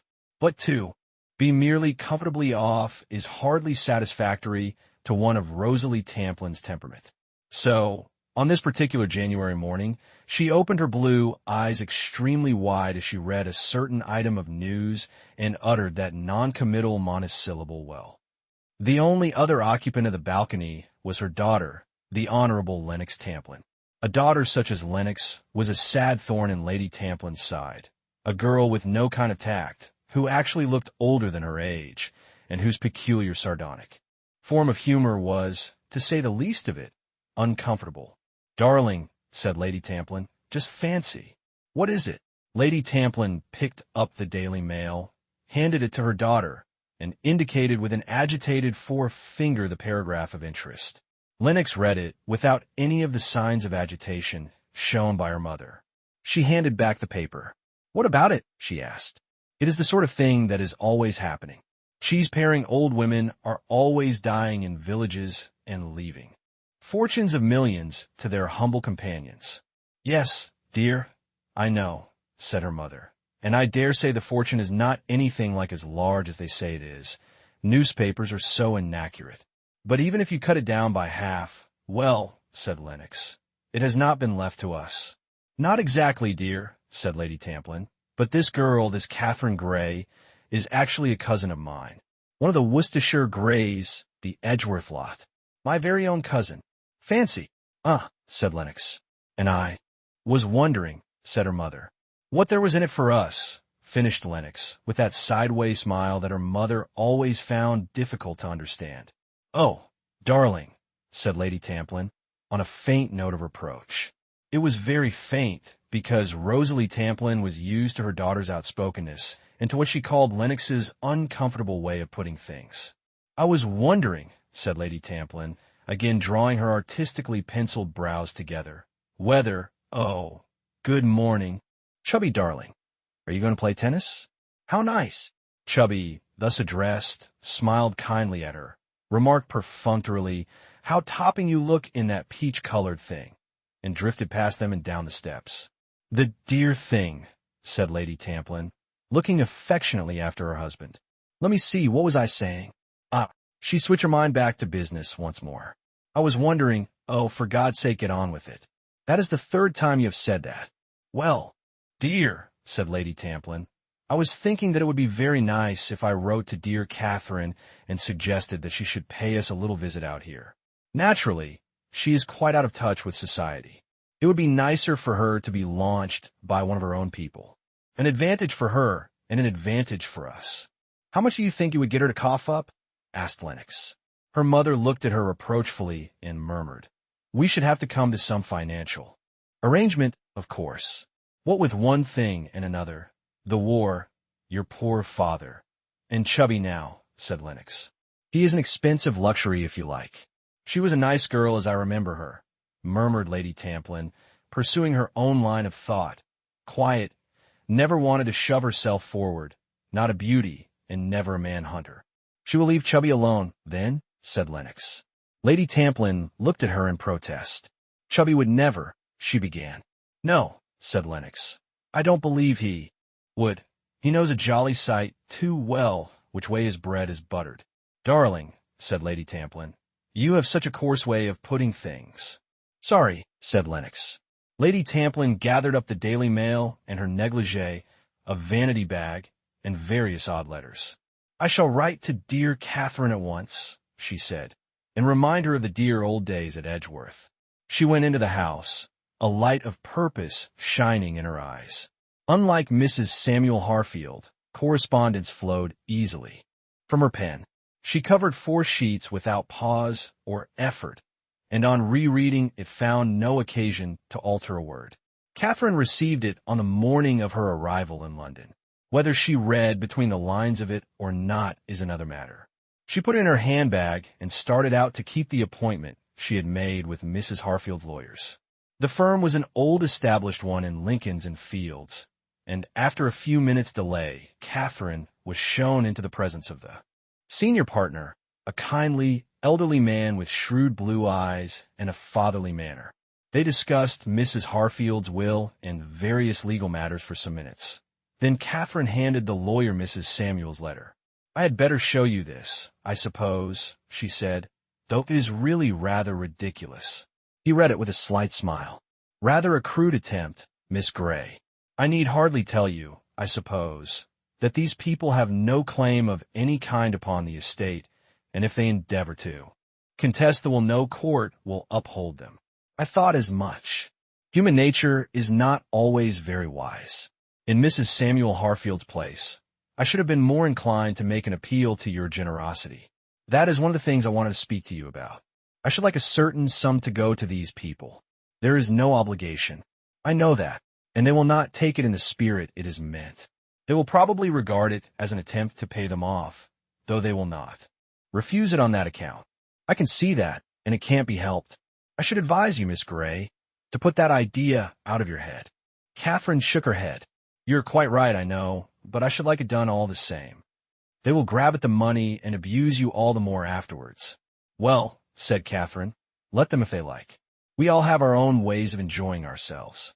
They were, after all, Mrs. Harfield's only relatives, and though they despised her as a poor relation and paid no attention to her when she was alive, it seems to me unfair that they should be cut off with nothing.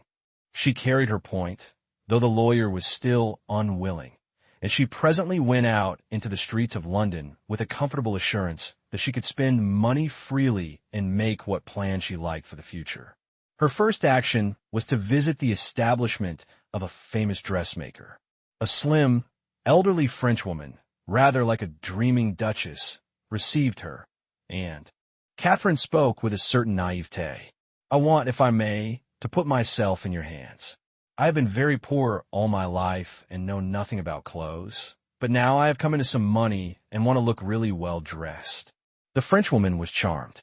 She had an artist's temperament, which had been soured earlier in the morning by a visit from an Argentine meat queen, who had insisted on having those models least suited to her flamboyant type of beauty.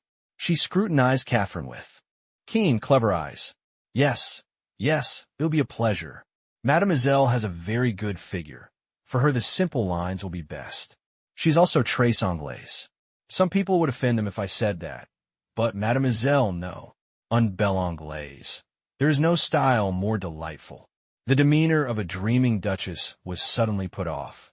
She screamed out directions to various mannequins. "Clotilde, Virginie, quickly, my little ones, the little taile gris clair and the robe de soirée super. D'automne, Marcel, my child, the little mimosa suit of crepe de chine." It was a charming morning.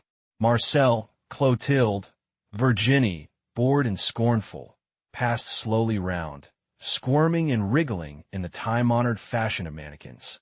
The Duchess stood by Catherine and made entries in a small notebook. "An excellent choice, mademoiselle. Mademoiselle has great gout. Yes, indeed. Mademoiselle cannot do better than those little suits if she is going to the Riviera, as I suppose this winter. Let me see that evening dress once more," said Catherine, "the pinky mauve one." Virginie appeared, circling slowly. "That is the prettiest of all," said Catherine, as she surveyed the exquisite draperies of mauve and gray and blue. "What do you call it?" "Super d'automne. Yes, yes, that is truly the dress of mademoiselle." What was there in these words that came back to Catherine with a faint feeling of sadness after she had left the dressmaking establishment? Super d'automne. That is truly the dress of mademoiselle. Autumn. Yes, it was autumn for her. She who had never known spring or summer and would never know them now. Something she had lost never could be given to her again.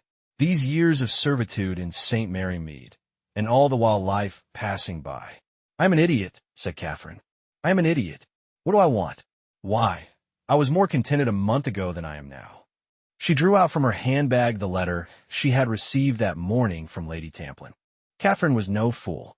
She understood the nuances of that letter as well as anybody, and the reason of Lady Tamplin's sudden show of affection toward a long-forgotten cousin was not lost upon her.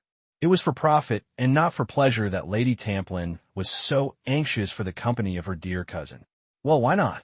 There would be profit on both sides. "I will go," said Catherine. She was walking down Piccadilly at the moment, and turned into Cook's to clinch the matter then and there. She had to wait for a few minutes. The man with whom the clerk was engaged was also going to the Riviera. Everyone, she felt, was going. Well, for the first time in her life, she, too, would be doing what everybody did. The man in front of her turned abruptly, and she stepped into his place. She made her demand to the clerk, but at the same time half of her mind was busy with something else. That man's face, in some vague way it was familiar to her. Where had she seen him before?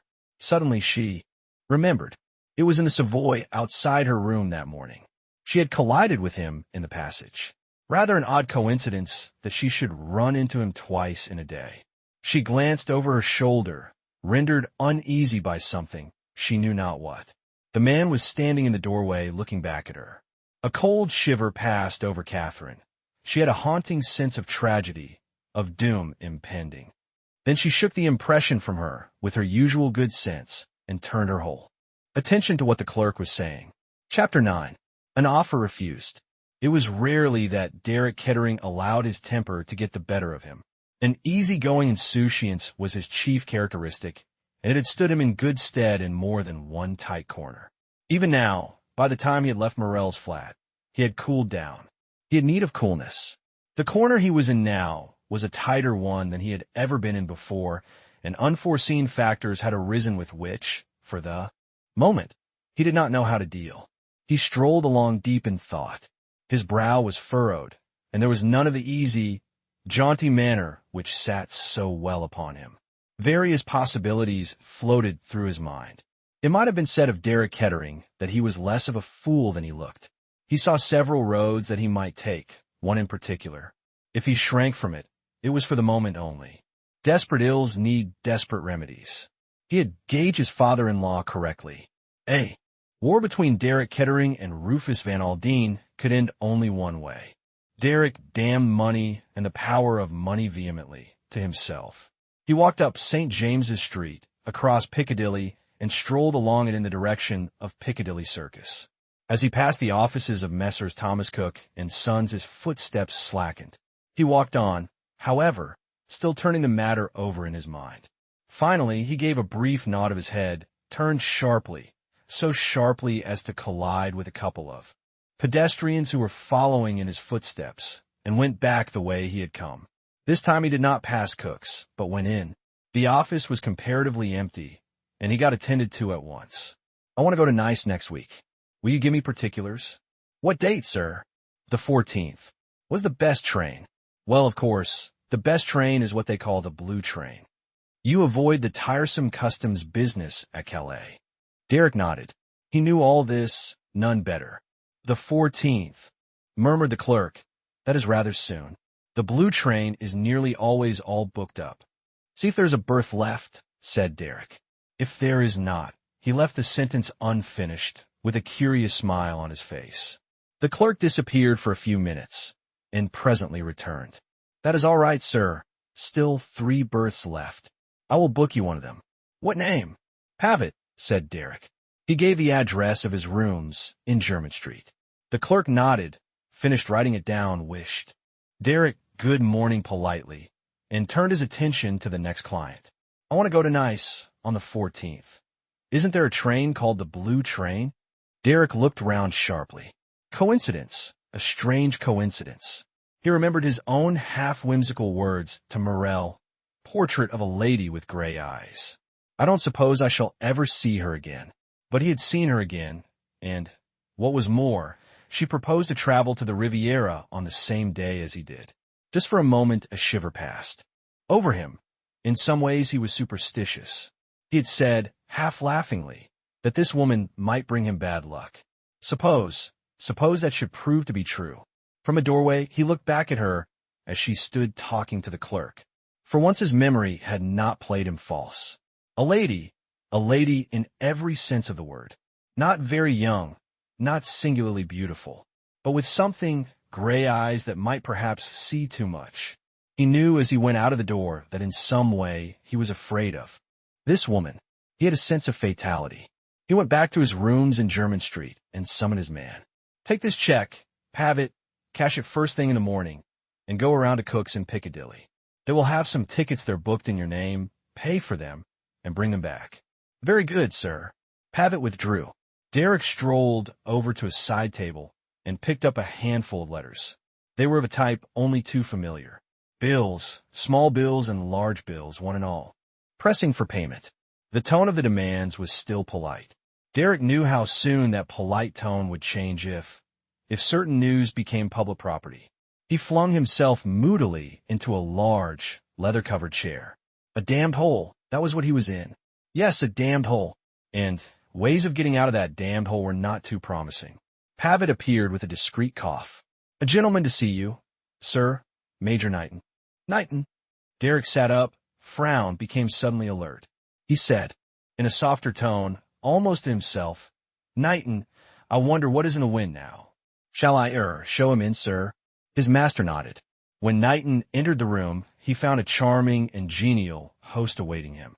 Very good of you to look me up, said Derek. Knighton was nervous. The other's keen eyes noticed that at once.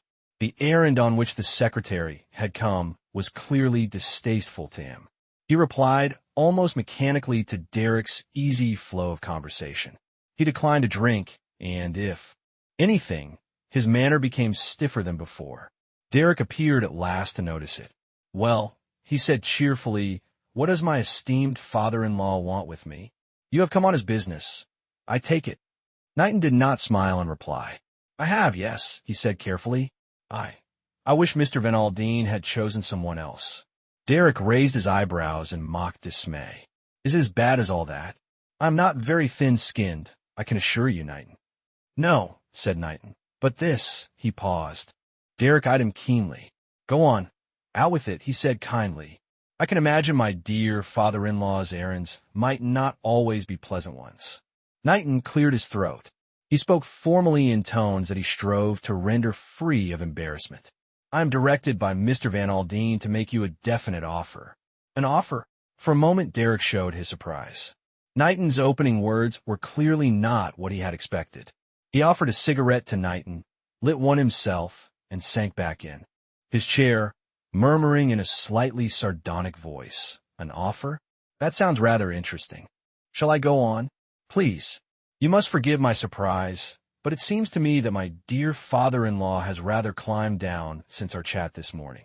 And climbing down is not what one associates with strong men, Napoleons of finance, etc. I think it shows that he finds his position weaker than he thought it. Knighton listened politely to the easy, mocking voice, but no sign of any kind showed itself on his rather stolid countenance. He waited until Derek had finished, and then he said quietly, I will state the proposition in the fewest possible words. Go on. Knighton did not look at the other. His voice was curt and matter-of-fact. The matter is simply this. Mrs. Kettering, as you know, is about to file a petition for divorce. If the case goes undefended, you will receive $100,000 on the day that the decree is made absolute. Derek, in the act of lighting his cigarette, suddenly stopped dead. $100,000, he said sharply. Dollars? Pounds? There was dead silence for at least 2 minutes. Kettering had his brows together, thinking. 100,000 pounds. It meant Morel and a continuance of his pleasant, carefree life. It meant that Van Aldine knew something. Van Aldine did not pay for nothing. He got up and stood by the chimney-piece. And in the event of my refusing his handsome offer, he asked, with a cold, ironical politeness. Knighton made a deprecating gesture. I can assure you, Mr. Kettering, he said earnestly, that it is with the utmost unwillingness that I came here with this message. That's all right, said Kettering. Don't distress yourself. It's not your fault. Now, then, I asked you a question. Will you answer it? Knighton also rose. He spoke more reluctantly than before. In the event of your refusing this proposition, he said, Mr. Van Aldine wished me to tell you in plain words that he proposes to break you. Just that. Kettering raised his eyebrows, but he retained his light, amused manner. Well, he said, I suppose he can do it. I certainly should not be able to put up much of a fight against America's man of millions. 100,000. If you're going to bribe a man, there is nothing like doing it thoroughly. Supposing I were to tell you that for 200,000 I'd do what he wanted. What then? I would take your message back to Mr. Van Aldine, said Knighton, unemotionally. Is that your answer? No, said Derek. Funnily enough, it is not. You can go back to my father-in-law and tell him to take himself and his bribes to hell. Is that clear? Perfectly, said Knighton. He got up, hesitated, and then flushed. You will allow me to say, Mr. Kettering, that I am glad you have answered as you have. Derek did not reply. When the other had left the room, he remained for a minute or two lost in thought. A curious smile came to his lips. And that, he said softly. Chapter 10. On the Blue Train. Dad! Mrs. Kettering started violently. Her nerves were not completely under control this morning. Very perfectly dressed in a long mink coat and a little hat of Chinese lacquer red, she had been walking along the crowded platform of Victoria deep in thought, and her father's sudden appearance and hearty greeting had an unlooked-for effect upon her. Why, Ruth, how you jumped! I didn't expect to see you, I suppose, Dad. You said goodbye to me last night and said you had a conference this morning. So I have, said Van Aldine, but you are more to me than any number of darn conferences. I came to take a last look at you, since I am not going to see you for some time. That is very sweet of you, Dad. I wish you were coming too. What would you say if I did? The remark was merely a joking one. He was surprised to see the quick color flame in Ruth's cheeks. For a moment, he almost thought he saw dismay flash out of her eyes. She laughed uncertainly and nervously. Just for a moment I really thought you meant it, she said. Would you have been pleased? Of course. She spoke with exaggerated emphasis. Well, said Van Aldine, that's good. It isn't really for very long, Dad, continued Ruth. You know, you're coming out next month. Ah, said Van Aldine unemotionally. Sometimes I guess I will go to one of these big guys in Harley Street and have him tell me that I need sunshine and change of air right away. Don't be so lazy, cried Ruth. Next month is ever so much nicer than this month out there. You have had all sorts of things you can't possibly leave just now. Well, that's so, I suppose, said Van Aldine with a sigh. You had better be getting on board this train of yours, Ruth. Where's your seat? Ruth Kettering looked vaguely up at the train. At the door of one of the Pullman cars a thin, tall woman dressed in black was standing, Ruth Kettering's maid. She drew aside as her mistress came. Up to her. I have put your dressing case under your seat, madam, in case you should need it. Shall I take the rugs, or will you require one? No, I shan't want one. Better go and find your own seat now, Mason. Yes, madam. The maid departed. Van Aldine entered the Pullman car with Ruth. She found her seat, and Van Aldine deposited various papers and magazines on the table in front of her. The seat opposite to her was already taken, and the American gave a cursory glance at its occupant. He had a fleeting impression of attractive gray eyes and a neat traveling costume. He indulged in a little more desultory conversation with Ruth, the kind of talk peculiar to those seeing other people off by train. Presently, as whistles blew, he glanced at his watch. "I had best be clearing out of here. Goodbye, my dear. Don't worry, I will attend to things." "Oh, father." He turned back sharply. There had been something in Ruth's voice, something so entirely foreign to her usual manner, that he was startled. It was almost a cry of despair. She had made an impulsive movement towards him, but in another minute she was mistress of herself once more. "Till next month," she said cheerfully. 2 minutes later the train started. Ruth sat very still, biting her under lip and trying hard to keep the unaccustomed tears from her eyes. She felt a sudden sense of horrible desolation. There was a wild longing upon her to jump out of the train and to go back before it was too late. She so calm, so self-assured, for the first time in her life, felt like a leaf swept by the wind. If her father knew, what would he say? Madness. Yes, just that, madness. For the first time in her life, she was swept away by emotion, swept away to the point of doing a thing which even she knew to be incredibly foolish and reckless. She was enough Van Aldine's daughter to realize her own folly, and level-headed enough to condemn her own action. But she was his daughter in another sense also. She had that same iron determination that would have what it wanted, and once it had made up its mind would not be balked. From her cradle, she had been self-willed. The very circumstances of her life had developed that self-will in her. It drove her now remorselessly. Well, the die was cast. She must go through with it now. She looked up, and her eyes met those of the woman sitting opposite. She had a sudden fancy that in some way this other woman had read her mind. She saw in those gray eyes understanding. And, yes, compassion. It was only a fleeting impression. The faces of both women hardened to well-bred impassiveness. Mrs. Kettering took up a magazine, and Catherine Gray looked out of the window and watched a seemingly endless vista of depressing streets and suburban houses. Ruth found an increasing difficulty in fixing her mind on the printed page in front of her. In spite of herself, 1,000 apprehensions preyed on her mind. What a fool she had been! What a fool she was! Like all cool and self-sufficient people, when she did lose her self-control, she lost it thoroughly. It was too late. Was it too late? Oh, for someone to speak to, for someone to advise her. She had never before had such a wish. She would have scorned the idea of relying on any judgment other than her own. But now, what was the matter with her? Panic. Yes, that would describe it best, panic. She, Ruth Kettering, was completely and utterly panic-stricken.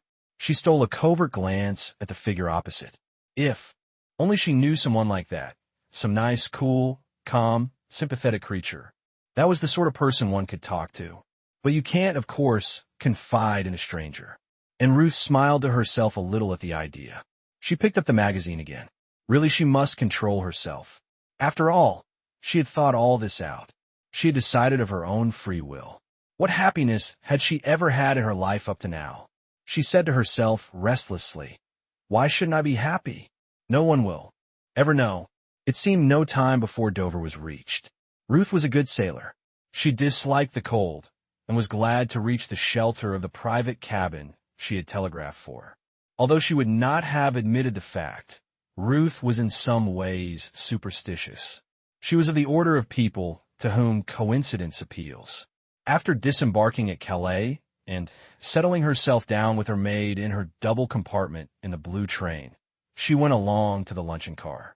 It was with a little shock of surprise that she found herself set down to a small table with, opposite her, the same woman who had been her vis-a-vis in the Pullman. A faint smile came to the lips of both women. "This is quite a coincidence," said Mrs. Kettering. "I know," said Catherine. "It is odd the way things happen." A flying attendant shot up to them with the wonderful velocity always displayed by the Compagnie Internationale de Wagons Lits and deposited 2 cups of soup. By the time the omelette succeeded, the soup they were chatting together in friendly fashion. "It will be heavenly to get into the sunshine," sighed Ruth. "I'm sure it will be a wonderful feeling. You know the Riviera well?" "No," This is my first visit. Fancy that. You go every year, I expect? Practically. January and February in London are horrible. I have always lived in the country. They're not very inspiring months there either. Mostly mud. What made you suddenly decide to travel? Money, said Catherine. For 10 years, I have been a paid companion with just enough money of my own to buy myself strong country shoes. Now, I've been left what seems to me a fortune, though I dare say it would not seem so to you. Now I wonder why you say that it would not seem so to me. Catherine laughed. I don't really know. I suppose one forms impressions without thinking of it. I put you down in my own mind as one of the very rich of the earth. It was just an impression. I dare say I am wrong. No, said Ruth, you are not wrong. She had suddenly become very grave. I wish you would tell me what other impressions you formed about me. Ruth swept on, disregarding the other's embarrassment. Oh, please, don't be conventional. I want to know. As we left Victoria, I looked across at you, and I had the sort of feeling that you, well, understood what was going on in my mind. I can assure you I am not a mind reader, said Catherine, smiling. No, but will you tell me, please, just what you thought? Ruth's eagerness was so intense and so sincere that she carried her point. I will tell you if you like, but you must not think me impertinent. I thought that for some reason you were in great distress of mind, and I was sorry for you. You are right. You are quite right. I am in terrible trouble. I should like to tell you something about it, if I may. Oh dear, Catherine thought to herself. How extraordinarily alike the world seems to be everywhere. People were always telling me things in St. Mary Mead, and it is just the same thing here, and I don't really want to hear anybody's troubles. She replied politely, Do tell me. They were just finishing their lunch. Ruth gulped down her coffee, rose from her seat, and quite oblivious of the fact that Catherine had not begun to sip her coffee, said, Come to my compartment with me. They were two single compartments with a communicating door between them. In the second of them a thin maid, whom Catherine had noticed at. Victoria was sitting very upright on the seat, clutching a big scarlet morocco case with the initials R.V.K. on it. Mrs. Kettering pulled the communicating door to and sank down on the seat. Catherine sat down beside her. I am in trouble, and I don't know what to do. There is a man whom I am fond of, very fond of indeed. We cared for each other when we were young, and we were thrust apart most brutally and unjustly. Now we have come together again. Yes, I'm going to meet him now. Oh, I dare say you think it is all wrong, but you don't know the circumstances. My husband is impossible. He has treated me disgracefully. Yes, said Catherine again. What I feel so badly about is this. I have deceived my father. It was he who came to see me off at Victoria today. He wishes me to divorce my husband, and, of course, he has no idea that I am going to meet this other man. He would think it extraordinarily foolish. Well, don't you think it is? I suppose it is. Ruth Kettering looked down at her hands. They were shaking violently. But I can't draw back now. Why not? It is all arranged, and it would break his heart. Don't you believe it, said Catherine robustly. Hearts are pretty tough. He will think I have no courage, no strength of purpose. It seems to me an awfully silly thing that you are going to do, said Catherine. I think you realize that yourself. Ruth Kettering buried her face in her hands. I don't know. Ever since I left Victoria, I have had a horrible feeling of something that is coming to me very soon, that I can't escape. She clutched convulsively at Catherine's hand. You must think I'm mad talking to you like this, but I tell you I know something horrible is going to happen. Don't think it, said Catherine. Try to pull yourself together. You could send your father a wire from Paris, if you like, and he would come to you at once. The other brightened. Yes, I could do that. Dear old Dad. It is queer, but I never knew until today how terribly fond of him I am. She sat up and dried her eyes with a handkerchief. I have been very foolish. Thank you so much for letting me talk to you. I don't know why I got into such a queer, hysterical state. She got up. I'm quite all right now. I suppose, really, I just needed someone to talk to. I can't think now why I've been making such an absolute fool of myself. Catherine got up too. I'm so glad you feel better, she said, trying to make her voice sound as conventional as possible. She was only too well aware that the aftermath of confidences is embarrassment. She added tactfully, "I must be going back to my own compartment." She emerged into the corridor at the same time as the maid was also coming out from the next door. The latter looked towards Catherine, over her shoulder, and an expression of intense surprise showed itself on her face. Catherine turned also, but by that time whoever it was who had aroused the maids. Interest had retreated into his or her compartment, and the corridor was empty.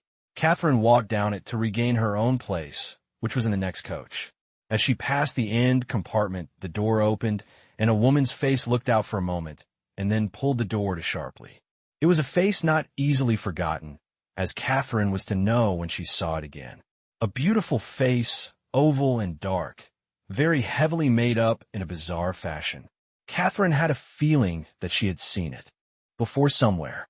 She regained her own compartment without other adventure, and sat for some time thinking of the confidence which had just been made to her. She wondered idly who the woman in the mink coat might be, wondered also how the end of her story would turn out.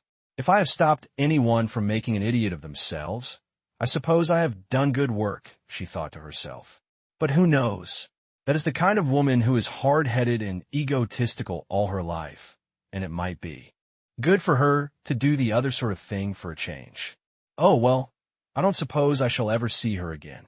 She certainly won't want to see me again. That is the worst of letting people tell you things. They never do. She hoped that she would not be given the same place at dinner. She reflected, not without humor, that it might be awkward for both of them. Leaning back with her head against a cushion, she felt tired and vaguely depressed. They had reached Paris and the slow journey round. The Cincha, with its interminable stops and waits, was very wearisome. When they arrived at the Gare de Lyon, she was glad to get out and walk up and down the platform. The keen cold air was refreshing after the steam-heated train. She observed with a smile that her friend of the mink coat was solving the possible awkwardness of the dinner problem in her own way. A dinner basket was being handed up and received through the window by the maid. When the train started once more and dinner was announced by a violent ringing of bells, Catherine went along to it much relieved in mind. Her vis-a-vis tonight was of an entirely different kind. A small man, distinctly foreign in appearance, with a rigidly waxed mustache and an egg-shaped head which he carried rather on one side. Catherine had taken in a book to dinner with her. She found the little man's eyes fixed upon it with a kind of twinkling amusement. "I see, madam, that you have a Roman policier. You are fond of such things." "They amuse me," Catherine admitted. The little man nodded with the air of complete understanding. "They have a good sale always, so I am told. Now why is that, mademoiselle? I ask it of you as a student of human nature. Why should that be?" Catherine felt more and more amused. "Perhaps they give one the illusion of living an exciting life," she suggested. He nodded gravely. "Yes, there is something in that. Of course, one knows that such things don't really happen," Catherine was continuing, but he interrupted her sharply. "Sometimes, mademoiselle, sometimes, I who speak to you, they have happened to me." She threw him a quick, interested glance. "Some day, who knows, you might be in the thick of things," he went on. "It is all chance." "I don't think it is likely," said Catherine. "Nothing of that kind ever happens to me." He leaned forward. "Would you like it to?" The question startled her, and she drew in her breath sharply. "It is my fancy, perhaps," said the little man, as he dexterously polished one of the forks, "but I think that you have a yearning in you for interesting happenings. Eh bien, mademoiselle, all through my life I have observed one thing. All one wants one gets. Who knows?" His face screwed itself up comically. "You may get more than you bargain for." "Is that a prophecy?" asked Catherine, smiling as she rose from the table. The little man shook his head. "I never prophesy," he declared pompously. "It is true that I have the habit of being always right, but I do not boast of it. Good night, mademoiselle, and may you sleep well." Catherine went back along the train amused and entertained by her little neighbor. She passed the open door of her friend's compartment and saw the conductor making up the bed. The lady in the mink coat was standing looking out of the window. The second compartment, as Catherine saw through the communicating door, was empty with rugs and bags heaped up on the seat. The maid was not there. Catherine found her own bed prepared, and since she was tired, she went to bed and switched off her light about 9:30. She woke with a sudden start. How much time had passed she did not know. Glancing at her watch, she found that it had stopped. A feeling of intense uneasiness pervaded her and grew stronger moment by moment. At last she got up, threw her dressing gown round her shoulders, and stepped out into the corridor. The whole train seemed wrapped in slumber. Catherine let down the window and sat by it for some minutes, drinking in the cool night air and trying vainly to calm her uneasy fears. She presently decided that she would go along to the end and ask the conductor for the right time so that she could set her watch. She found, however, that his little chair was vacant. She hesitated for a moment and then walked through into the next coach. She looked down the long, dim line of the corridor and saw, to her surprise, that a man was standing with his hand on the door of the compartment occupied by the lady in the mink coat. That is to say, she thought it was the compartment. Probably, however, she was mistaken. He stood there for a moment or two with his back to her, seeming uncertain and hesitating in his attitude. Then he slowly turned, and with an odd feeling of fatality, Catherine recognized him as the same man whom she had noticed twice before, once in the corridor of the Savoy Hotel and once in Cook's offices. Then he opened the door of the compartment and passed in, drawing it to behind him. An idea flashed across Catherine's mind. Could this be the man of whom the other woman had spoken, the man she was journeying to meet? Then Catherine told herself that she was romancing. In all probability, she had mistaken the compartment. She went back to her own carriage. 5 minutes later, the train slackened speed. There was the long plaintive hiss of the Westinghouse brake, and a few minutes later the train came to a stop at Lyons. Chapter 11. Murder. Catherine wakened the next morning to brilliant sunshine. She went along to breakfast early, but met none of her acquaintances of the day before. When she returned to her compartment, it had just been restored to its daytime appearance by the conductor, a dark man with a drooping mustache and melancholy face. "Madam is fortunate," he said, "the sun shines. It is always a great disappointment to passengers when they arrive on a gray morning." "I should have been disappointed." "Certainly," said Catherine. The man prepared to depart. "We are rather late, madam," he said. "I will let you know just before we get to Nice." Catherine nodded. She sat by the window, entranced by the sunlit panorama. The palm trees, the deep blue of the sea, the bright yellow mimosa came with all the charm of novelty to the woman who for 14 years had known only the drab winters of England. When they arrived at Cannes, Catherine got out and walked up and down the platform. She was curious about the lady in the mink coat and looked up at the windows of her compartment. The blinds were still drawn down, the only ones to be so on the whole train. Catherine wondered a little, and when she re-entered the train, she passed along the corridor and noticed that these two compartments were still shuttered and closed. The lady of the mink coat was clearly no early riser. Presently the conductor came to her and told her that in a few minutes the train would arrive at Nice. Catherine handed him a tip. The man thanked her, but still lingered. There was something odd about him.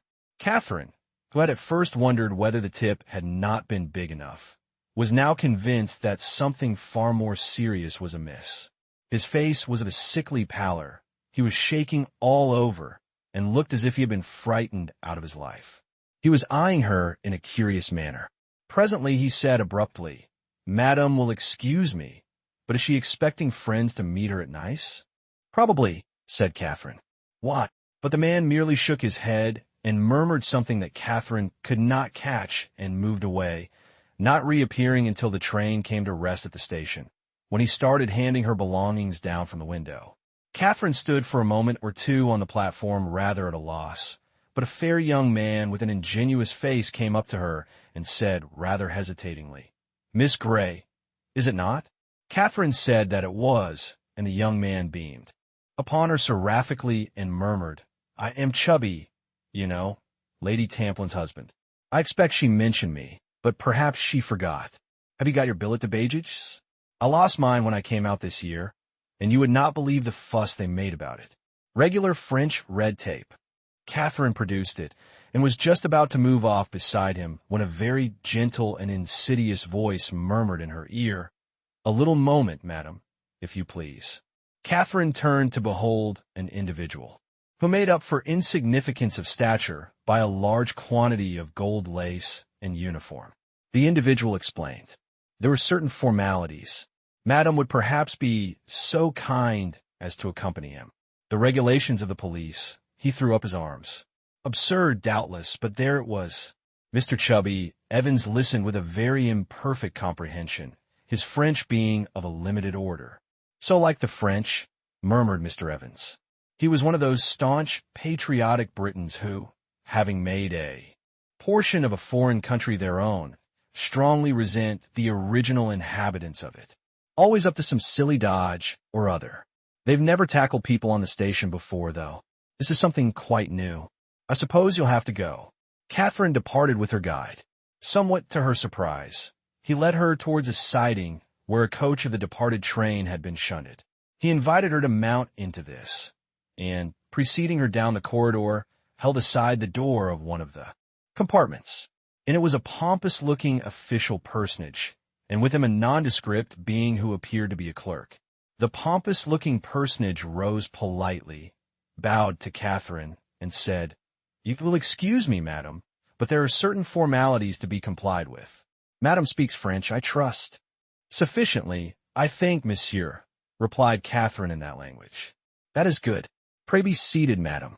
I am M. Cox, the commissary of police." He blew out his chest importantly, and Catherine tried to look sufficiently impressed. "You wish to see my passport?" she inquired. "Here it is." The commissary eyed her keenly and gave a little grunt. "Thank you, madam," he said, taking the passport from her. He cleared his throat. "But what I really desire is a little information." "Information?" The commissary nodded his head slowly. "About a lady who has been a fellow passenger of yours. You lunched with her yesterday. I'm afraid I can't tell you anything about her. We fell into conversation over our meal, but she is a complete stranger to me. I have never seen her before. And yet," said the commissary sharply, "you returned to her compartment with her after lunch and sat talking for some time?" "Yes," said Catherine, "that is true." The commissary seemed to expect her to say something more. He looked at her encouragingly. "Yes, madam."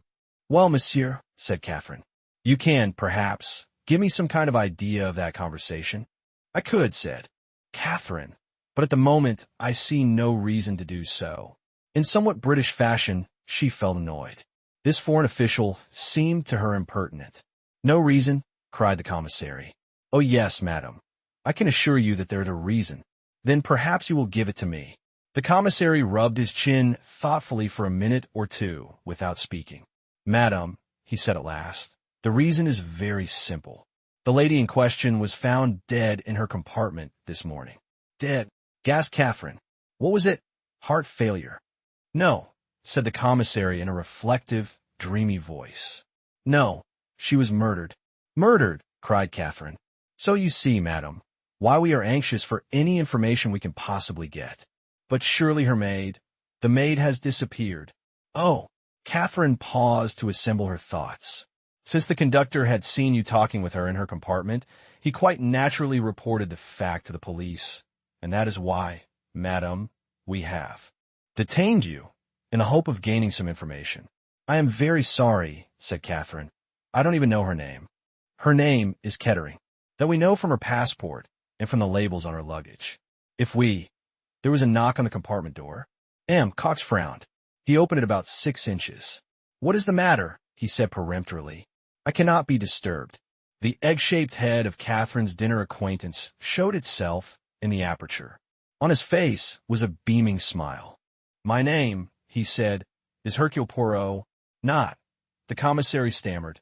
"Not the Hercule Poirot?" "The same," said M. Poirot. "I remember meeting you once, Cox, at the Charité in Paris, though doubtless you have forgotten me." "Not at all, monsieur, not at all," declared the commissary heartily. "But enter, I pray of you. You know of this." "Yes, I know," said Hercule Poirot. "I came to see if I might be of any assistance." "We should be flattered," replied the commissary promptly. "Let me present you, Poirot, to... He consulted the passport he still held in his hand. To Mademoiselle Gray. Poirot smiled across at Catherine. "It is strange, is it not," he murmured, "that my words should have come true so quickly? Mademoiselle, alas, can tell us very little," said the commissary. "I have been explaining," said Catherine, "that this poor lady was a complete stranger to me." Poirot nodded. "But she talked to you, did she not?" he said gently. "You formed an impression, is it not so?" "Yes," said Catherine thoughtfully. "I suppose I did. And that impression was, yes, mademoiselle." The commissary jerked himself forward. "Let us by all means have your impressions." Catherine sat turning the whole thing over in her mind. She felt in a way as if she were betraying a confidence, but with that ugly word murder ringing in her ears, she dared not keep anything back. Too much might hang upon it. So, as nearly as she could, she repeated word for word the conversation she had had with the dead woman. "That is interesting," said the commissary, glancing at the other.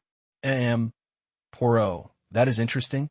Whether it has anything to do with the crime." He left the sentence unfinished. "I suppose it could not be suicide," said Catherine, rather doubtfully. "No," said the commissary, "it could not be suicide. She was strangled with a length of black cord." "Oh!" Catherine shivered. Cox spread out his hands apologetically. "It is not nice, no? I think that our train robbers are more brutal than they are in your country. It is horrible." Yes, he was soothing and apologetic. "But you have great courage, mademoiselle. At once, as soon as I saw you, I said to myself, Mademoiselle has great courage. That is why I am going to ask you to do something more, something distressing, but I assure you very necessary." Catherine looked at him apprehensively. He spread out his hands apologetically. "I'm going to ask you, mademoiselle, to be so good as to accompany me to the next compartment." "Must I?" asked Catherine in a low voice. "Someone must identify her," said the commissary, "and since the maid has disappeared," he coughed significantly, "you appear to be the person who has seen most of her since she joined the train." "Very well," said Catherine quietly. "If it is necessary," she rose. Poirot gave her a little nod of approval. "Mademoiselle is sensible," he said. "May I accompany you, Cox?" "Enchanted, my dear Poirot." They went out into the corridor, and Cox unlocked the door of the dead woman's compartment. The blinds on the far side had been drawn halfway up to admit light. The dead woman lay on the berth to their left, in so natural a posture that one could have thought her asleep. The bedclothes were drawn up over her, and her head was turned to the wall, so that only the red auburn curls showed. Very gently, Cox laid a hand on her shoulder and turned the body back so that the face came into view. Catherine flinched a little and dug her nails into her palms. A heavy blow had disfigured the features almost beyond recognition. Poirot gave a sharp exclamation. "When was that done, I wonder?" he demanded. "Before death or after?" "The doctor says after," said Cox. "Strange," said Poirot, drawing his brows together. He turned to Catherine. "Be brave, mademoiselle. Look at her well. Are you sure that this is the woman you talked to in the train yesterday?" Catherine had good nerves. She steeled herself to look long and earnestly at the recumbent figure. Then she leaned forward and took up the dead woman's hand. "I am quite sure," she replied at length. "The face is too disfigured to recognize, but the build and carriage and hair are exact, and besides I noticed this." She pointed to a tiny mole on the dead woman's wrist, while I was talking to her. "Bon," approved Poirot. "You are an excellent witness, mademoiselle. There is, then, no question as to the identity, but it is strange all the same." He frowned down on the dead woman in perplexity. Cox shrugged his shoulders. "The murderer was carried away by rage, doubtless," he suggested. "If she had been struck down, it would have been comprehensible," mused Poirot, "but the man who strangled her slipped up behind and caught her unawares. A little choke, a little gurgle, that is all that would be heard, and then afterwards that smashing blow on her face. Now why? Did he hope that if the face were unrecognizable, she might not be identified? Or did he hate her so much that he could not resist striking that blow even after she was dead?" Catherine shuddered. and he turned at once to her kindly. "You must not let me distress you, mademoiselle," he said. "To you this is all very new and terrible. To me, alas, it is an old story. One moment, I pray of you both." They stood against the door watching him as he went quickly round the compartment. He noted the dead woman's clothes neatly folded. On the end of the berth, the big fur coat that hung from a hook, and the little red lacquer hat tossed up on the rack. Then he passed through into the adjoining compartment, that in which Catherine had seen the maid sitting. Here the berth had not been made up. 3 or 4 rugs were piled loosely on the seat. There was a hat box and a couple suitcases. He turned suddenly to Catherine. "You were in here yesterday," he said. "Do you see anything changed? Anything missing?" Catherine looked carefully round both compartments. "Yes," she said, "there is something missing, a scarlet morocco case. It had the initials R.V. on it. It might have been a small dressing case or a big jewel case. When I saw it, the maid was holding it." "Ah," said Poirot. "But, surely," said Catherine. Of course, I don't know anything about such things, but surely it is plain enough if the maid and the jewel case are missing." "You mean that it was the maid who was the thief?" "No, mademoiselle, there is a very good reason against that." "What?" "The maid was left behind in Paris." He turned to Poirot. "I should like you to hear the conductor's story yourself," he murmured confidentially. "It is very suggestive." "Mademoiselle would doubtless like to hear it also," said Poirot. "You do not object, Monsieur le Commissaire?" "No," said the commissary, who clearly did object very much. "No, certainly, Poirot, if you say so. You have finished here?" "I think so." "One little minute." He had been turning over the rugs, and now he took one to the window and looked at it, picking something off it with his fingers. "What is it?" demanded M. Cox sharply. "For auburn hairs." He bent over the dead woman. "Yes, they are from the head of Madame." "And what of it? Do you attach importance to them?" Poirot let the rug drop back on the seat. "What is important? What is not? One cannot say at this stage. But we must note each little fact carefully." They went back again into the first compartment, and in a minute or two the conductor of the carriage arrived to be questioned. "Your name is Pierre Michel?" said the commissary. "Yes, Monsieur le Commissaire." "I should like you to repeat to this gentleman," he indicated Poirot, "the story that you told me as to what happened in Paris." "Very good, Monsieur le Commissaire. It was after we had left the Gare de Lyon. I came along to make the beds, thinking that Madame would be at dinner, but she had a dinner basket in her compartment. She said to me that she had been obliged to leave her maid behind in Paris, so that I need make up only one berth. She took her dinner basket into the adjoining compartment and sat there while I made up the bed. Then she told me that she did not wish to be wakened early in the morning, that she liked to sleep on. I told her I quite understood, and she wished me good night. You yourself did not go into the adjoining compartment?" "No, monsieur." "Then you did not happen to notice if a scarlet morocco case was amongst the luggage there?" "No, monsieur, I did not." "Would it have been possible for a man to have been concealed in the adjoining compartment?" The conductor reflected. "The door was half open," he said. "If a man had stood behind that door, I should not have been able to see him, but he would, of course, have been perfectly visible to Madame when she went in there." "Quite so," said Poirot. "Is there anything more you have to tell us?" "I think that is all, monsieur. I can remember nothing else." "And now this morning?" prompted Poirot. "As Madame had ordered, I did not disturb her. It was not until just before can that I ventured to knock at the door. Getting no reply, I opened it. The lady appeared to be in her bed asleep. I took her by the shoulder to rouse her, and then you saw what had happened," volunteered Poirot. "Très bien. I think I know all I want to know. I hope, Monsieur le Commissaire, it is not that I have been guilty of any negligence," said the man piteously. "Such an affair to happen on the blue train. It is horrible." "Console yourself," said the commissary. "Everything will be done to keep the affair as quiet as possible, if only in the interests of justice. I cannot think you have been guilty of any negligence, and Monsieur le Commissaire will report as much to the company." But certainly, said M. Cox impatiently. "That will do now." The conductor withdrew. "According to the medical evidence," said the commissary, "the lady was probably dead before the train reached Lyons." Who then was the murderer? From Mademoiselle's story, it seems clear that somewhere on her journey she was to meet this man of whom she spoke. Her action in getting rid of the maid seems significant. Did the man join the train at Paris? And did she conceal him in the adjoining compartment? If so, they may have quarreled, and he may have killed her in a fit of rage. That is one possibility. The other, and the more likely to my mind, is that her assailant was a train robber traveling on the train, that he stole along the corridor unseen by the conductor, killed her, and went off with a red Morocco case, which doubtless contained jewels of some value.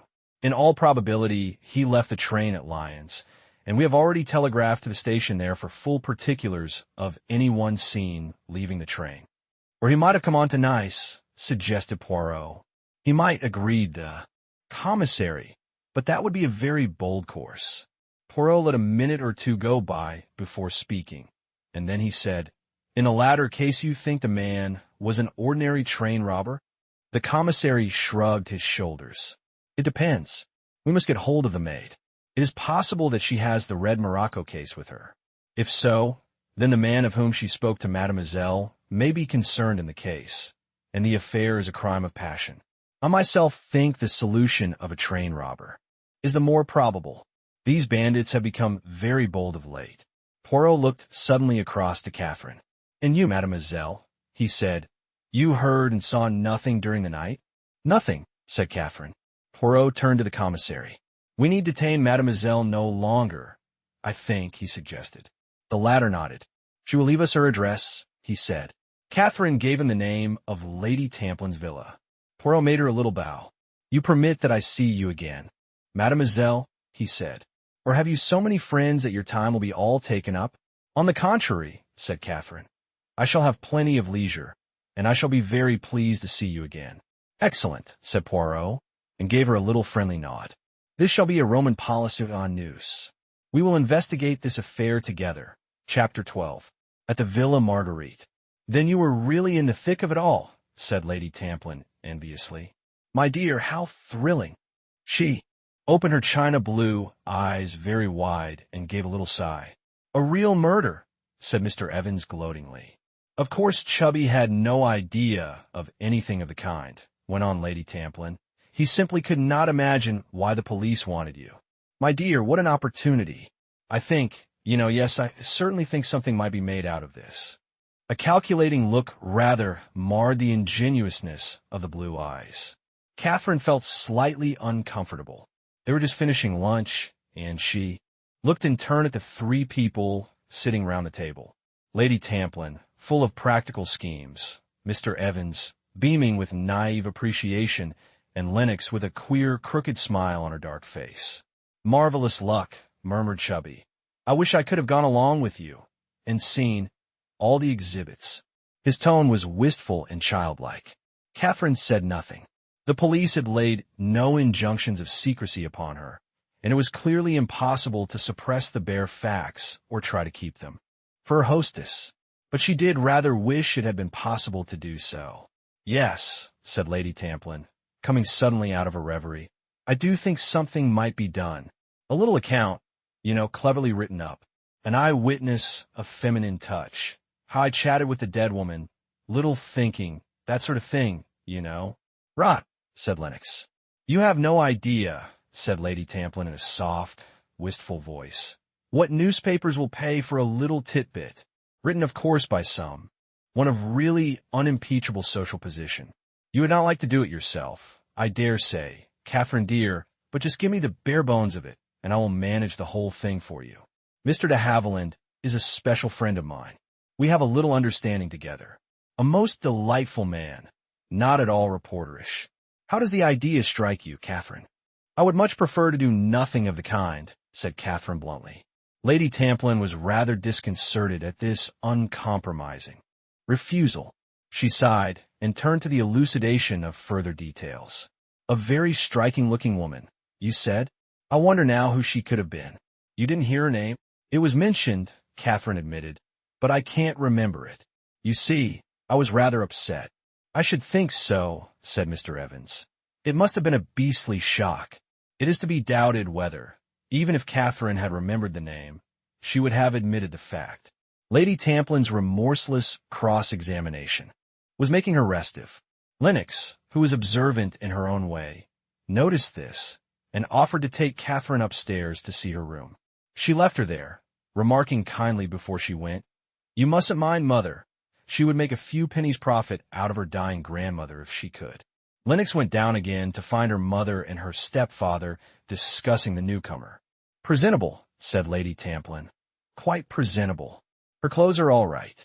That gray thing is the same model that Gladys Cooper wore in palm trees in Egypt. Have you noticed her eyes?" "What?" interposed Mr. Evans. "Never mind her eyes, Chubby," said Lady Tamplin tartly.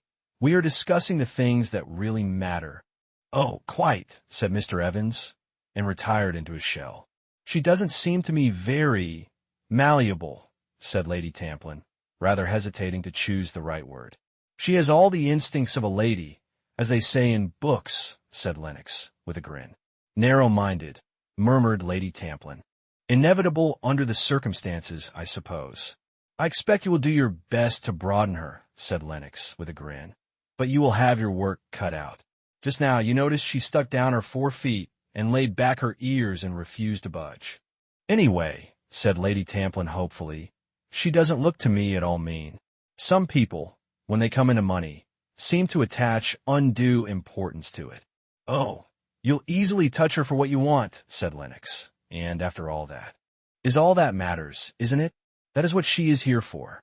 "She's my own cousin," said Lady Tamplin, with dignity. "Cousin," said Mr. Evans, waking up again.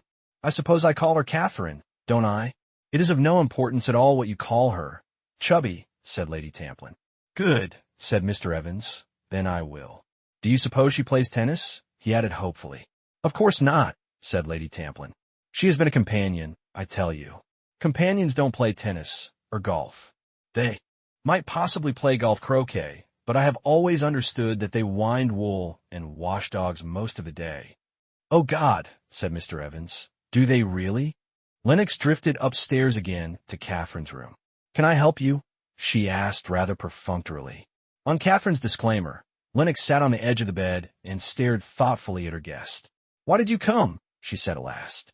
"To us, I mean. We're not your sort." "Oh, I am anxious to get into society." "Don't be an ass," said Lennox promptly, detecting the flicker of a smile. "You know what I mean well enough. You're not a bit what I thought you would be. I say, you have got some decent clothes." She sighed. "Clothes are no good to me. I was born awkward. It's a pity because I love them." "I love them too," said Catherine, "but it has not been much use my loving them up to now. Do you think this is nice?" She and Lennox discussed several models with artistic fervor. "I like you," said Lennox suddenly. "I came up to warn you not to be taken in by Mother, but I think now that there is no need to do that. You are frightfully sincere and upright and all those queer things, but you are not a fool. Oh, hell, what is it now?"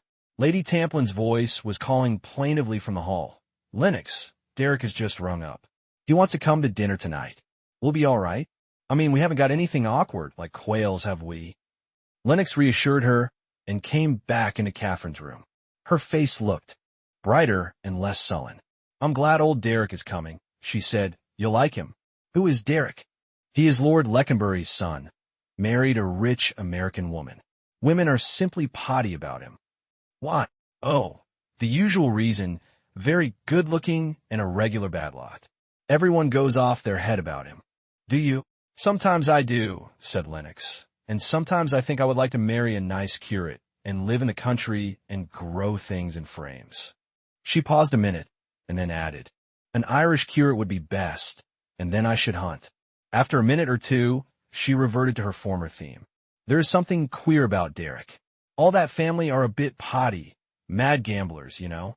In the old days they used to gamble away their wives and their estates, and did most reckless things just for the love of it. Derek would have made a perfect highwayman, debonair and gay, just the right manner." She moved to the door. "Well, come down when you feel like it."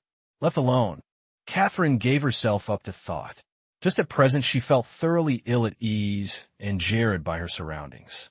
The shock of the discovery in the train and the reception of the news by her new friends jarred upon her susceptibilities. She thought long and earnestly about the murdered woman. She had been sorry for Ruth, but she could not honestly say that she had liked her. She had divined only too well the ruthless egoism that was the keynote of her personality, and it repelled her. She had been amused and a trifle hurt by the other's cool dismissal of her when she had served her turn. That she had come to some decision, Catherine was quite certain, but she wondered now what that decision had been. Whatever it was, death had stepped in and made all decisions meaningless. Strange that it should have been so, and that a brutal crime should have been the ending of that fateful journey. But suddenly Catherine remembered a small fact that she ought, perhaps, to have told the police, a fact that had for the moment escaped her memory. Was it of any real importance? She had certainly thought that she had seen a man going into that particular compartment, but she realized that she might easily have been mistaken. It might have been the compartment next door, and certainly the man in question could be no train robber. She recalled him very clearly as she had seen him on those two previous occasions, once at the Savoy and once at Cook's office. No, doubtless she had been mistaken. He had not gone into the dead woman's compartment, and it was perhaps as well that she had said nothing to the police. She might have done incalculable harm by doing so. She went down to join the others on the terrace outside. Through the branches of mimosa, she looked out over the blue of the Mediterranean, and, whilst listening with half an ear to Lady Tamplin's chatter, she was glad that she had come. This was better than St. Marymead. That evening she put on the mauvey pink dress that went by the name of Super d'automne, and after smiling at her reflection in the mirror, went downstairs with, for the first time in her life, a faint feeling of shyness. Most of Lady Tamplin's guests had arrived, and since noise was the essential of Lady Tamplin's parties, the din was already terrific. Chubby rushed up to Catherine, pressed a cocktail upon her, and took her under his wing. "Oh, here you are, Derek," cried Lady Tamplin, as the door opened to admit the last comer. "Now last we can have something to eat. I am starving." Catherine looked across the room. She was startled. So this was Derek, and she realized that she was not surprised. She had always known that she would someday meet the man whom she had seen 3 times by such a curious chain of coincidences. She thought, too, that he recognized her. He paused abruptly in what he was saying to Lady Tamplin, and went on again as though with an effort. They all went into dinner, and Catherine found that he was placed beside her. He turned to her at once with a vivid smile. "I knew I was going to meet you soon," he remarked, "but I never dreamt that it would be here. It had to be, you know, once at the Savoy and once at Cook's, never twice without 3 times. Don't say you can't remember me or never noticed me. I insist upon your pretending that you noticed me, anyway." "Oh, I did," said Catherine, "but this is not the 3rd time. It is the 4th. I saw you on the blue train." On the blue train. Something undefinable came over his manner. She could not have said just what it was. It was as though he had received a check, a setback. Then he said carelessly, "What was the rumpus this morning? Somebody had died, hadn't they?" "Yes," said Catherine slowly, "somebody had died." "You shouldn't die on a train," remarked Derek flippantly. "I believe it causes all sorts of legal and international complications, and it gives the train an excuse for being even later than usual." Mr. Kettering, a stout American lady, who was sitting opposite, leaned forward and spoke to him with the deliberate intonation of her race. "Mr. Kettering, I do believe you have forgotten me, and I thought you such a perfectly lovely man."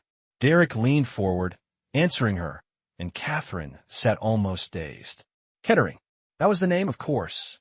She remembered it now. But what a strange, ironical situation. Here was this man whom she had seen go into his wife's compartment last night, who had left her alive, and well, and now he was sitting at dinner, quite unconscious of the fate that had befallen her. Of that there was no doubt. He did not know. A servant was leaning over Derek, handing him a note and murmuring in his ear. With a word of excuse to Lady Tamplin, he broke it open, and an expression of utter astonishment came over his face as he read. Then he looked at his hostess. "This is most extraordinary. I say, Rosalie, I am afraid I will have to leave you. The prefect of police wants to see me at once. I can't think what about. Your sins have found you out, remarked Lennox. They must have, said Derek. Probably some idiotic nonsense, but I suppose I shall have to push off to the prefecture. How dare the old boy rout me out from dinner? It ought to be something deadly serious to justify that. And he laughed as he pushed back his chair and rose to leave the room. Chapter 13. Van Aldine gets a telegram. On the afternoon of the 15th of February, a thick yellow fog had settled down on London. Rufus Van Aldine was in his suite at the Savoy and was making the most of the atmospheric conditions by working double time. Knighton was overjoyed. He had found it difficult of late to get his employer to concentrate on the matters in hand. When he had ventured to urge certain courses, Van Aldine had put him off with a curt word. But now Van Aldine seemed to be throwing himself into work with redoubled energy, and the secretary made the most of his opportunities. Always tactful, he plied the spur so unobtrusively that Van Aldine never suspected it. Yet in the middle of this absorption in business matters, one little fact lay at the back of Van Aldine's mind. A chance remark of Knighton's, uttered by the secretary in all unconsciousness, had given rise to it. It now festered unseen, gradually reaching further and further forward into Van Aldine's consciousness, until at last, in spite of himself, he had to yield to its insistence. He listened to what Knighton was saying, with his usual air of keen attention, but in reality not one word of it penetrated his mind. He nodded automatically, however, and the secretary turned to some other papers. As he was sorting them out, his employer spoke. "Do you mind telling me that over again, Knighton?" For a moment Knighton was at a loss. "You mean about this, sir?" He held up a closely written company report. No, said Van Aldine. "What you told me about seeing Ruth's maid in Paris last night. I can't make it out. You must have been mistaken." "I can't have been mistaken, sir. I actually spoke to her." "Well, tell me the whole thing again." Knighton complied. "I had fixed up the deal with Bartheimer's," he explained, "and had gone back to the Ritz to pick up my traps preparatory to having dinner and catching the 9 o'clock train from the Gare du Nord. At the reception desk, I saw a woman whom I was quite sure was Mrs. Kettering's maid. I went up to her and asked if Mrs. Kettering was staying there. Yes, said Van Aldine. "Of course. Naturally. And she told you that Ruth had gone on to the Riviera and had sent her to the Ritz to await further orders there?" "Exactly that, sir." "It is very odd," said Van Aldine. "Very odd, indeed, unless the woman had been impertinent or something of that kind." "In that case," objected Knighton, "surely Mrs. Kettering would have paid her down a sum of money and told her to go back to England. She would hardly have sent her to the Ritz." "No," muttered the millionaire. "That's true." He was about to say something further, but checked himself. He was fond of Knighton and liked and trusted him, but he could hardly discuss his daughter's private affairs with his secretary. He had already felt hurt by Ruth's lack of frankness, and this chance information which had come to him did nothing to allay his misgivings. Why had Ruth got rid of her maid in Paris? What possible object or motive could she have had in so doing? He reflected for a moment or two on the curious combination of chance.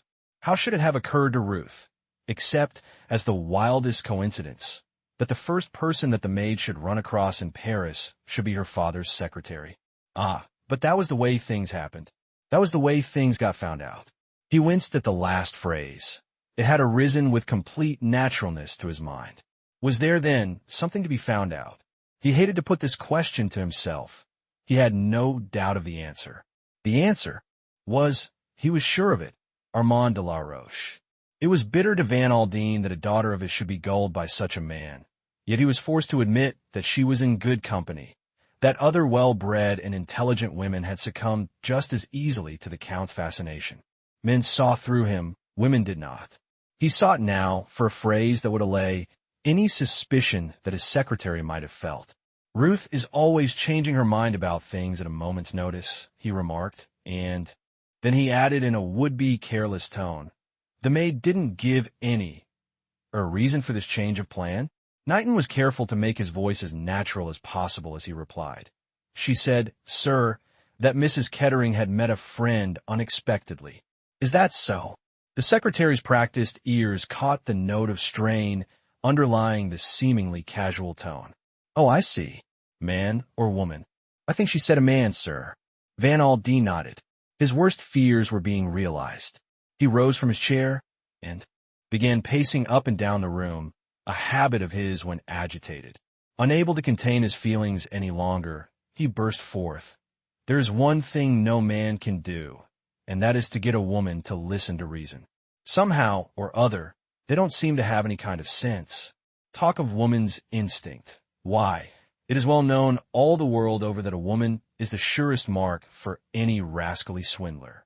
Not 1 in 10 of them knows a scoundrel when she meets one. They could be preyed on by any good-looking fellow with a soft side to his tongue. If I had my way, he was interrupted.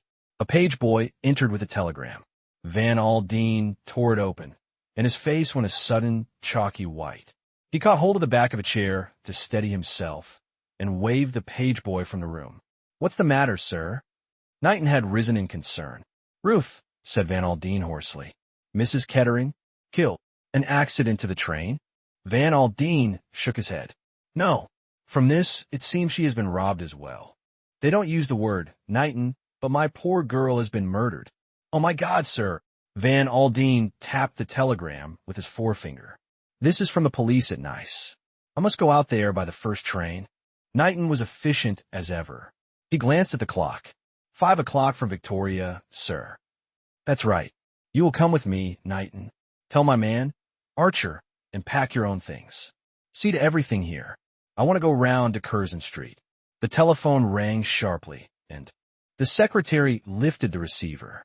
"Yes, who is it?" Then to Van Aldine. "Mr. Goby, sir." "Goby? I can't see him now." "No, wait, we have plenty of time. Tell them to send him up." Van Aldine was a strong man. Already he had recovered that iron calm of his. Few people would have noticed anything amiss in his greeting to Mr. Goby. "I'm pressed for time, Goby. Got anything important to tell me?" Mr. Goby coughed. "The movements of Mr. Kettering, sir. You wish them reported to you?" "Yes, well, Mr. Kettering, sir, left London for the Riviera yesterday morning." "What?" Something in his voice must have startled Mr. Goby. That worthy gentleman departed from his usual practice of never looking at the person to whom he was talking, and stole a fleeting glance at the millionaire. "What train did he go on?" demanded Van Aldine. "The blue train, sir."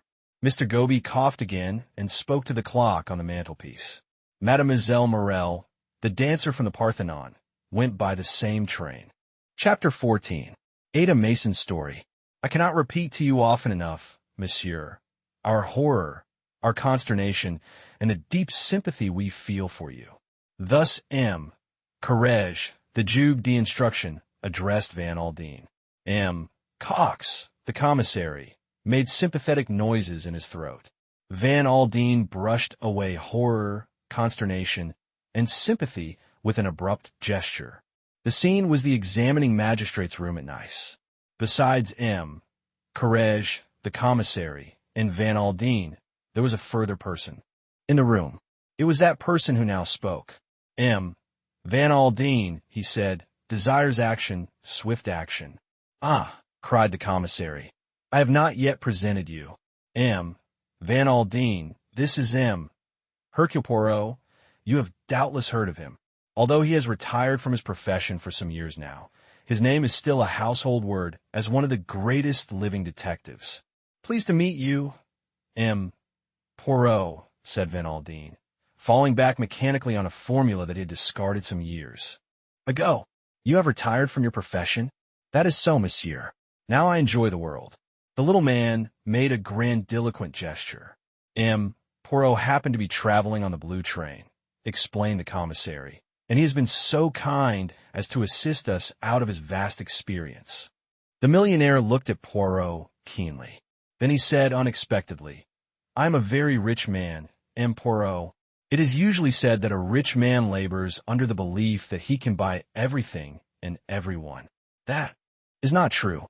I am a big man in my way, and one big man can ask a favor from another big man." Poirot nodded a quick appreciation. "That is very well said, M. Van Aldine. I place myself entirely at your service." "Thank you," said Van Aldine. "I can only say call upon me at any time, and you will not find me ungrateful. And now, gentlemen, to business." "I propose," said M. Courage, to interrogate the maid, Ada Mason. You have her here, I understand? Yes, said Van Aldine. We picked her up in Paris in passing through. She was very upset to hear of her mistress's death, but she tells her story coherently enough. We will have her in then, said M. Courage. He rang the bell on his desk, and in a few minutes Ada Mason entered the room. She was very neatly dressed in black, and the tip of her nose was red. She had exchanged her gray traveling gloves for a pair of black suede ones.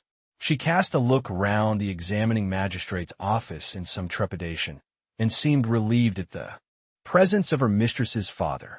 The examining magistrate prided himself on his geniality of manner, and did his best to put her at her ease. He was helped in this by Poirot, who acted as interpreter, and whose friendly manner was reassuring to the Englishwoman. Your name is Ada Mason, is that right? Ada Beatrice I was christened, sir, said Mason primly. Just so. And we can understand, Mason, that this has all been very distressing. Oh, indeed it has, sir. I have been with many ladies, and always given satisfaction, I hope, and I never dreamt of anything of this kind happening in any situation where I was. No, said M. Courage. Naturally, I have read of such things, of course, in the Sunday papers. And then I always have understood that those foreign trains— She suddenly checked her flow, remembering that the gentlemen who were speaking to her were of the same nationality as the trains. Now let us talk this affair over, said M. Courage. There was, I understand, no question of your staying in Paris when you started from London? Oh, no, sir. We were to go straight through to Nice. Have you ever been abroad with your mistress before? No, sir. I had only been with her 2 months, you see. Did she seem quite as usual when starting on this journey? She was worried-like and a bit upset, and she was rather irritable and difficult to please. M. Courage nodded. Now, then, Mason, what was the first you heard of your stopping in Paris? It was at the place they call the Gare de Lyon, sir. My mistress was thinking of getting out and walking up and down the platform. She was just going out into the corridor when she gave a sudden exclamation and came back into her compartment with a gentleman. She shut the door between her carriage and mine, so that I didn't see or hear anything, till she suddenly opened it again and told me that she had changed her plans. She gave me some money and told me to get out and go to the Ritz. They knew her well. There, she said, and would give me a room. I was to wait there until I heard from her. She would wire me what she wanted me to do. I had just time to get my things together and jump out of the train before it started off. It was a rush. While Mrs. Kettering was telling you this, where was the gentleman? He was standing in the other compartment, sir, looking out of the window. Can you describe him to us? Well, you see, sir, I hardly saw him. He had his back to me most of the time. He was a tall gentleman in dark. That's all I can say. He was dressed very like any other gentleman in a dark blue overcoat and a gray hat. Was he one of the passengers on the train? I don't think so, sir. I took it that he had come to the station to see Mrs. Kettering in passing through. Of course, he might have been one of the passengers. I never thought of that. Mason seemed a little flurried by the suggestion. Ah, M. Courage passed lightly to another subject. Your mistress later requested the conductor not to rouse her early in the morning. Was that a likely thing for her to do you think? Oh, yes, sir. The mistress never ate any breakfast, and she didn't sleep well at nights, so that she liked sleeping on in the morning. Again, M. Courage passed to another subject. Amongst the luggage there was a scarlet morocco case. Was there not? He asked. Your mistress's jewel case? Yes, sir. Did you take that case to the Ritz? Me take the mistress's jewel case to the Ritz. Oh, no, indeed, sir. Mason's tones were horrified. You left it behind you in the carriage? Yes, sir.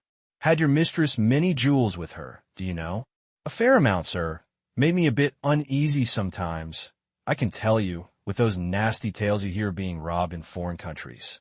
They were insured, I know, but all the same it seemed a frightful risk.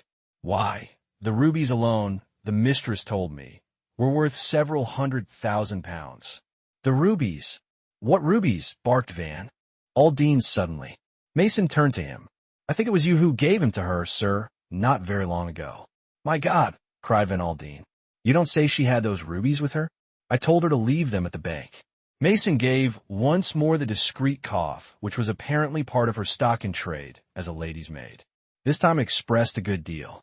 It expressed far more clearly than words could have done that Mason's mistress had been a lady who took her own way.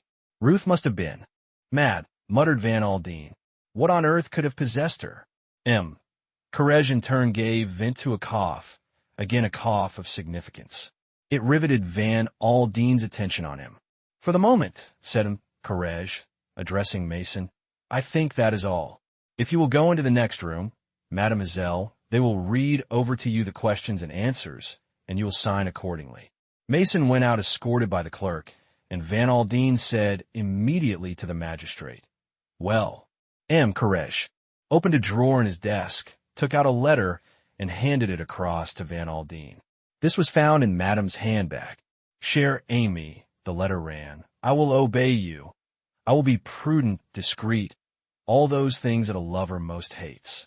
Paris would perhaps have been unwise, but the Isles d'Or are far away from the world, and you may be assured that nothing will leak out. It is like you, in your divine sympathy, to be so interested in the work on famous jewels that I am writing. It will, indeed, be an extraordinary privilege to actually see and handle these historic rubies.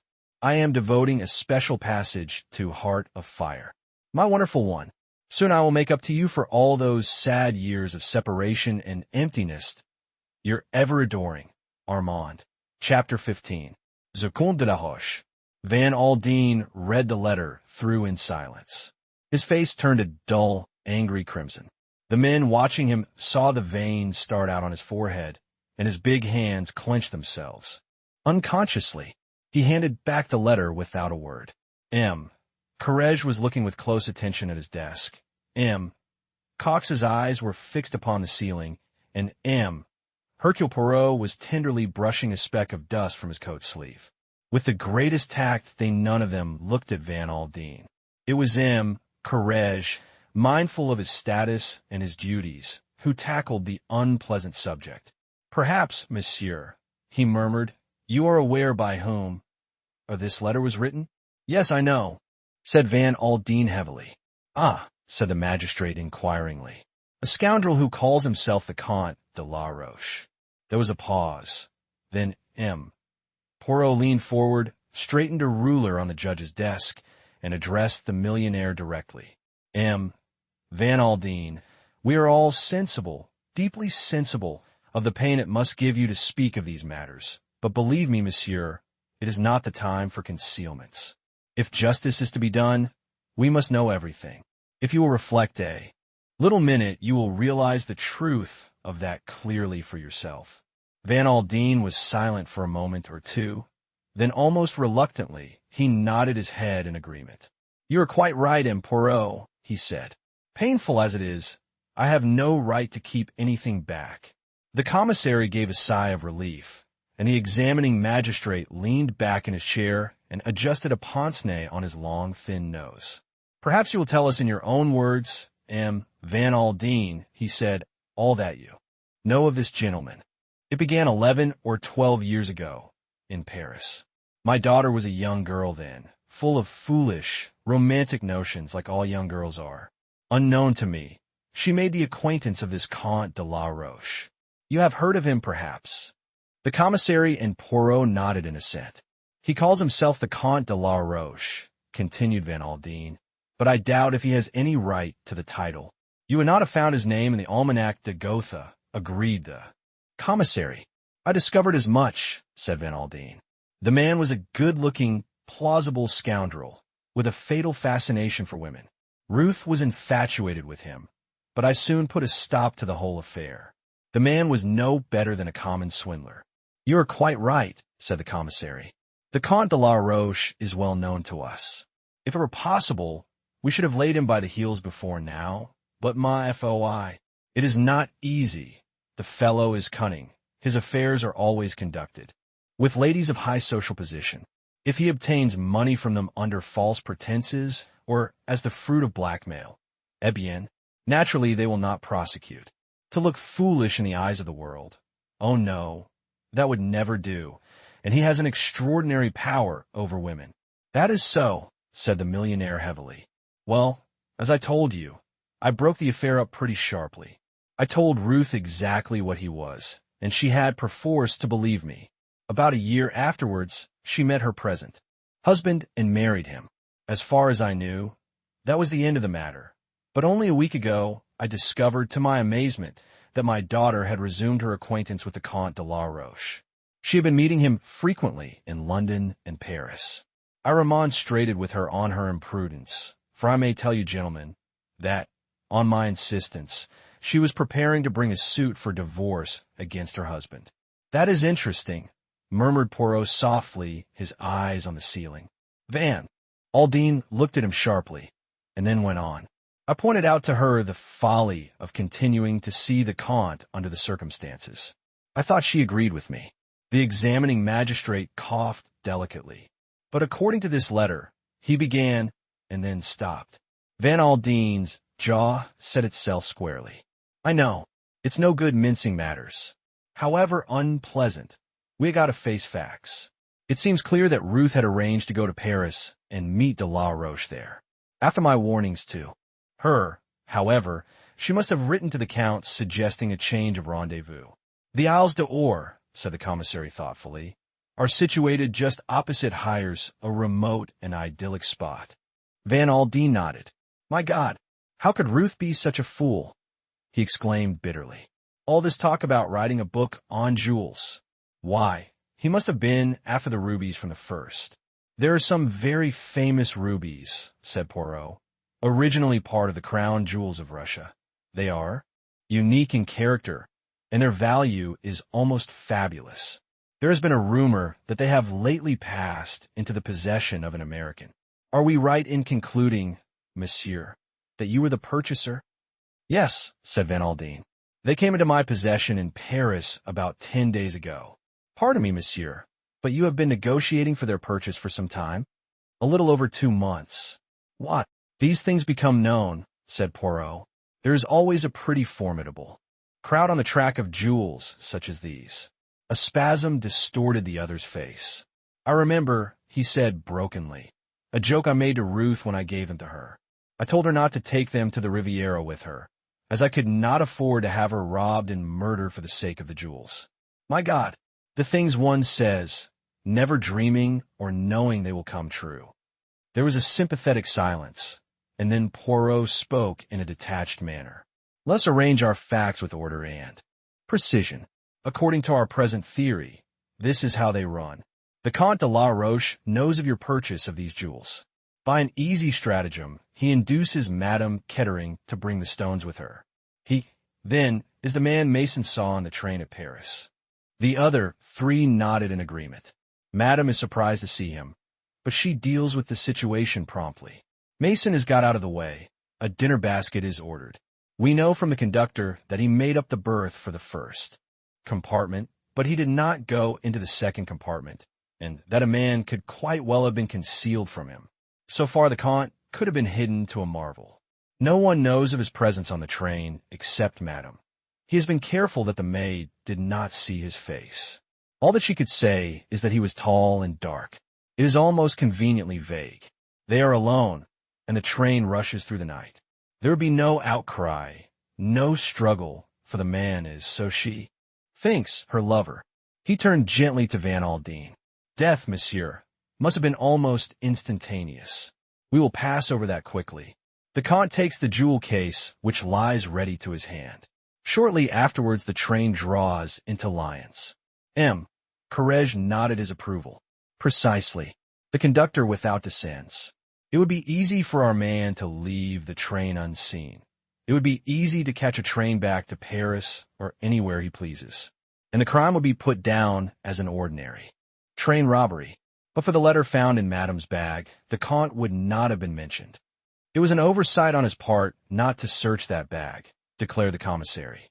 "Without doubt he thought she had destroyed that letter. It was, pardon me, monsieur, it was an indiscretion of the first water to keep it. And yet," murmured Poirot, "it was an indiscretion the Comte might have foreseen." I mean we are all agreed on one point, and that is that the Comte de la Roche knows one subject à fond, women. How is it that, knowing women as he does, he did not foresee that Madame would have kept that letter? Yes, Yes, said the examining magistrate doubtfully. There is something in what you say. But at such times, you understand, a man is not master of himself. He does not reason calmly. Mon Dieu, he added, with feeling, if our criminals kept their heads and acted with intelligence, how should we capture them? Poirot smiled to himself. It seems to me a clear case, said the other, but a difficult one to prove. The Count is a slippery customer, and unless the maid can identify him, which is most unlikely, said Poirot. True, true. The examining magistrate rubbed his chin. It is going to be difficult. If he did indeed commit the crime, began Poirot. Cox interrupted. If you say if? Yes, Monsieur le Juge, I say if. The other looked at him sharply. You are right, he said at last. We go too fast. It is possible that the Count may have an alibi. Then we should look foolish. Par exemple, replied Poirot. That is of no importance whatever. Naturally, if he committed the crime, he will have an alibi. A man with the Count's experience does not neglect to take precautions. No, I said it for a very different reason. And what was that? Poirot wagged an emphatic forefinger. The psychology. Said the commissary. The psychology is at fault. The Count is a scoundrel. Yes. The Count is a swindler. Yes. The Count preys upon women. Yes. He proposes to steal Madame's jewels. Again, yes. Is he the kind of man to commit murder? I say no. A man of the type of the Count is always a coward. He takes no risks. He plays the safe, the mean, what the English call the low-down game. But murder 100 times no. He shook his head in a dissatisfied manner. The examining magistrate, however, did not seem disposed to agree with him. The day always comes when such gentry lose their heads and go too far, he observed sagely. Doubtless that is the case here. Without wishing to disagree with you, Poirot, it was only an opinion, Poirot hastened to explain. The case is, of course, in your hands, and you will do what seems fit to you. I'm satisfied in my own mind that the Count de la Roche is the man we need to get hold of, said Courage. You agree with me, Monsieur le Commissaire? Perfectly. And you, Van Aldine? Yes, said the millionaire. Yes, the man is a thorough-paced villain, no doubt about it. It will be difficult to lay hands on him. I am afraid, said the magistrate, but we will do our best. Telegraphed instructions shall go out at once. Permit me to assist you, said Poirot. There need be no difficulty. The others stared at him. The little man smiled beamingly back at them. It is my business to know things, he explained. The Count is a man of intelligence. He is at present at a villa he has leased, the Villa Marina at Antibes. Chapter 16. Poirot discusses the case. Everybody looked respectfully at Poirot. Undoubtedly the little man had scored heavily. The commissary laughed, on a rather hollow note. You teach us all our business, he cried. Poirot knows more than the police. Poirot gazed complacently at the ceiling, adopting a mock-modest air. What will you? It is my little hobby, he murmured, to know things. Naturally I have the time to indulge it. I am not overburdened with affairs. Said the commissary, shaking his head. Portentously. As for me, he made an exaggerated gesture to represent the cares that lay on his shoulders. Poirot turned suddenly to Van Aldine. You agree, monsieur, with this view? You feel certain that the Count de la Roche is the murderer? Why, it would seem so, yes, certainly. Something guarded in the answer made the examining magistrate look at the American curiously. Van Aldine seemed aware of his scrutiny and made an effort as though to shake off some preoccupation. What about my son-in-law? He asked. You have acquainted him with the news? He is in Nice, I understand. Certainly, monsieur. The commissary hesitated, and then murmured very discreetly. You are doubtless aware, Van Aldine, that Kettering was also one of the passengers on the blue train that night? The millionaire nodded. Heard it just before I left London, he vouchsafed laconically. He tells us, continued the commissary, that he had no idea his wife was traveling on the train. I bet he hadn't, said Van Aldine grimly. It would have been rather a nasty shock to him if he'd come across her on it. The three men looked at him questioningly. I'm not going to mince matters, said Van Aldine savagely. No one knows what my poor girl has had to put up with. Derek Kettering wasn't alone. He had a lady with him. Ah, Morel, the dancer. Courage and the commissary looked at each other and nodded, as though confirming some previous conversation. Courage leaned back in his chair, joined his hands, and fixed his eyes on the ceiling. Ah, he murmured again. One wondered. He coughed. One has heard rumors. The lady, said Cox, is very notorious. And also, murmured Poirot softly, very expensive. Van Aldine had gone very red in the face. He leant forward and hit the table a bang with his fist. See here, he cried. My son-in-law is a damned scoundrel.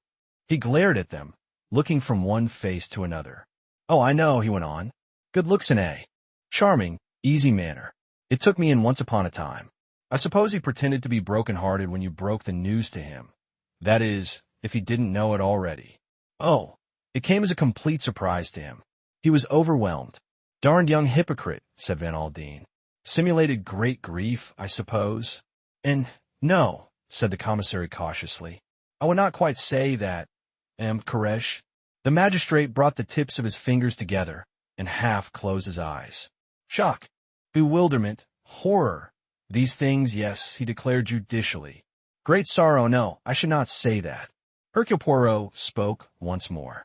Permit me to ask, Van Aldine, does, Kettering benefit by the death of his wife? He benefits to the tune of a couple of millions, said Van Aldine. Dollars? Pounds? I settled that sum on Ruth, absolutely, on her marriage. She made no will and leaves no children, so the money will go to her husband, whom she was on the point of divorcing, murmured Poirot. Ah, yes, précisément. The commissary turned and looked sharply at him. Do you mean, he began. I mean nothing, said Poirot. I arranged the facts, that is all. Van Aldine stared at him with awakening interest. The little man rose to his feet. I do not think I can be of any further service to you, le juge, he said politely, bowing to Courage. You will keep me informed of the course of events? It will be a kindness. But certainly, most certainly, Van Aldine rose also. You don't want me any more at present. No, monsieur. We have all the information we need for the moment. Then I will walk a little way with Poirot. That is, if he does not object. Enchanted, monsieur, said the little man with a bow. Van Aldine lighted a large cigar, having first offered one to Poirot, who declined it and lit one of his own tiny cigarettes. A man of great strength of character, Van Aldine already appeared to be his everyday, normal self once more.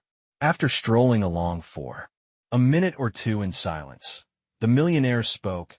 I take it, Poirot, that you no longer exercise your profession? That is so, monsieur. I enjoy the world.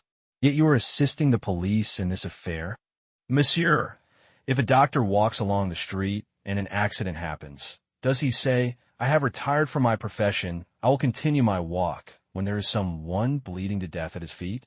If I had been already in Nice, and the police had sent to me and asked me to assist them, I should have refused.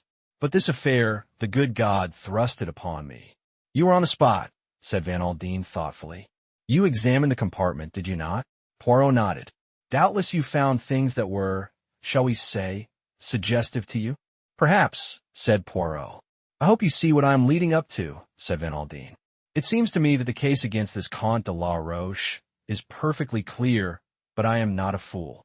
I have been watching you for this last hour or so, and I realize that for some reason of your own, you don't agree with that theory. Poirot shrugged his shoulders. I may be wrong. So we come to the favor I want to ask you. Will you act in this matter for me? For you personally? That was my meaning. Poirot was silent for a moment or two. Then he said, You realize what you are asking? I guess so, said Van Aldine. Very well, said Poirot. I accept. But in that case, I must have frank answers to my questions. Why, certainly. That is. Understood. Poirot's manner changed. He became suddenly brusque and businesslike. This question of divorce, he said. It was you who advised your daughter to bring the suit? Yes. When? About 10 days ago. I had had a letter from her complaining of her husband's behavior, and I put it to her very strongly that divorce was the only remedy. In what way did she complain of his behavior? He was being seen about with a very notorious lady, the one we have been speaking of, Morel. The dancer. Ah, and Madame Kettering objected? Was she very devoted to her husband? I would not say that, said Van Aldine, hesitating a little. It was not her heart that suffered. It was her pride. Is that what you would say? Yes, I suppose you might put it like that. I gather that the marriage had not been a happy one from the beginning. Derek Kettering is rotten to the core, said Van Aldine. He is incapable of making any woman happy. He is, as you say in England, a bad lot. That is right, is it not? Van Aldine nodded. Très bien. You advise Madame to seek a divorce. She agrees. You consult your solicitors. When does M. Kettering get news of what is in the wind? I sent for him myself, and explained the course of action I propose to take. And what did he say? Murmured Poirot softly. Van Aldine's face darkened at the remembrance. He was infernally impudent. Excuse the question, monsieur, but did he refer to the Comte de la Roche? Not by name, growled the other unwillingly, but he showed himself cognizant of the affair. What, if I may ask, was M. Kettering's financial position at the time? How do you suppose I should know that? Asked Van Aldine, after a very brief hesitation. It seemed likely to me that you would inform yourself on that point. Well, you're quite right, I did. I discovered that Kettering was on the rocks, and now he has inherited £2,000,000. La vie, it is a strange thing, is it not? Van Aldine looked at him sharply. What do you mean? I moralize, said Poirot. I reflect. I speak the philosophy. But to return to where we were, surely M. Kettering did not propose to allow himself to be divorced without making a fight for it. Van Aldine did not answer for a minute or two. Then he said, I don't exactly know what his intentions were. Did you hold any further communications with him? Again a slight pause. Then Van Aldine said, no. Poirot stopped dead, took off his hat, and held out his hand. I must wish you good day, monsieur. I can do nothing for you. What are you getting at? Demanded Van Aldine angrily. If you do not tell me the truth, I can do nothing. I don't know what you mean. I think you do. You may rest assured, M. Van Aldine, that I know how to be discreet. Very well, then, said the millionaire. I'll admit that I was not speaking the truth just now. I did have further communication with my son-in-law. Yes. To be exact, I sent my secretary, Major Knighton, see him, with instructions to offer him the sum of £100,000 in cash if the divorce went through undefended. A pretty sum of money, said Poirot appreciatively. And the answer of monsieur your son-in-law? He sent back word that I could go to hell, replied the millionaire succinctly.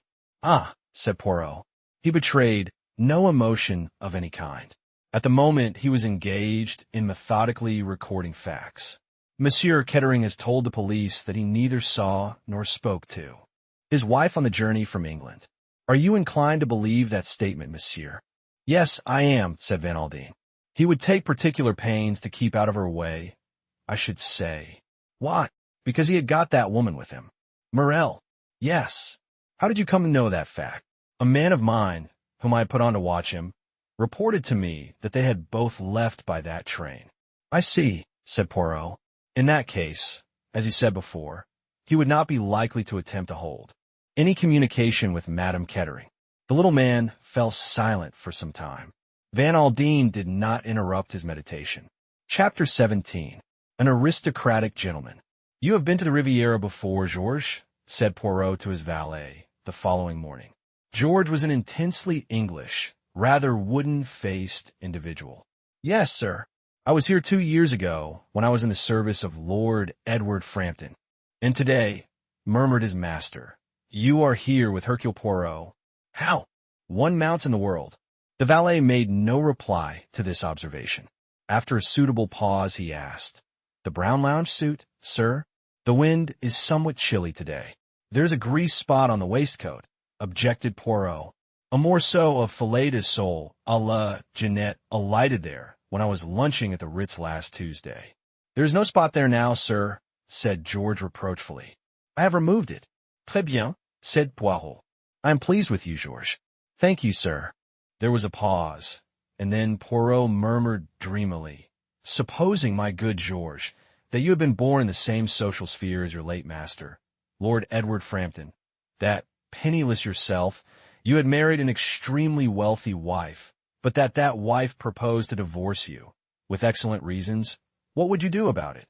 "I should endeavor, sir," replied George, "to make her change her mind, by peaceful or by forcible methods." George looked shocked.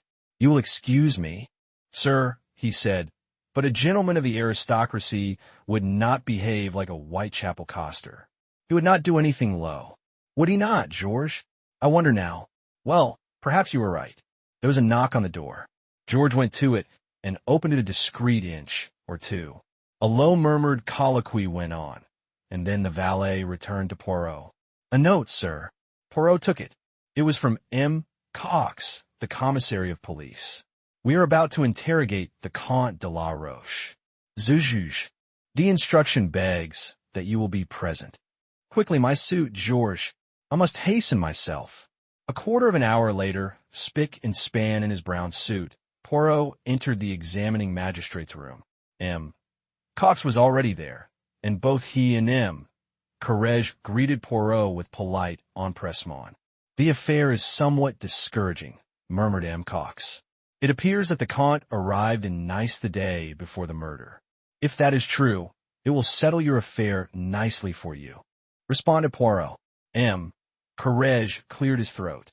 "We must not accept this alibi without very cautious inquiry," he declared. He struck the bell upon the table with his hand. In another minute, a tall, dark man, exquisitely dressed, with a somewhat haughty cast of countenance, entered the room. So very aristocratic-looking was the Count, that it would have seemed sheer heresy even to whisper that his father had been an obscure corn chandler in Nantes, which, as a matter of fact, was the case. Looking at him, one would have been prepared to swear that innumerable ancestors of his must have perished by the guillotine in the French Revolution. "I am here, gentlemen," said the Count haughtily. "May I ask why you wish to see me?" "Pray be seated, Monsieur le Comte," said the examining magistrate politely. "It is the affair of the death of Madame Kettering that we are investigating." "The death of Madame Kettering? I do not understand." "You were, acquainted with the lady, I believe." "Monsieur le Comte, certainly I was acquainted with her. What has that to do with the matter?" Sticking an eyeglass in his eye, he looked coldly round the room, his glance resting longest on Poirot, who was gazing at him with a kind of simple, innocent admiration which was most pleasing to the Count's vanity. M. Courage leaned back in his chair and cleared his throat. "You do not perhaps know, Monsieur le Comte," he paused, "that Madame Kettering was murdered?" "Murdered? Mon Dieu! Oh, terrible!"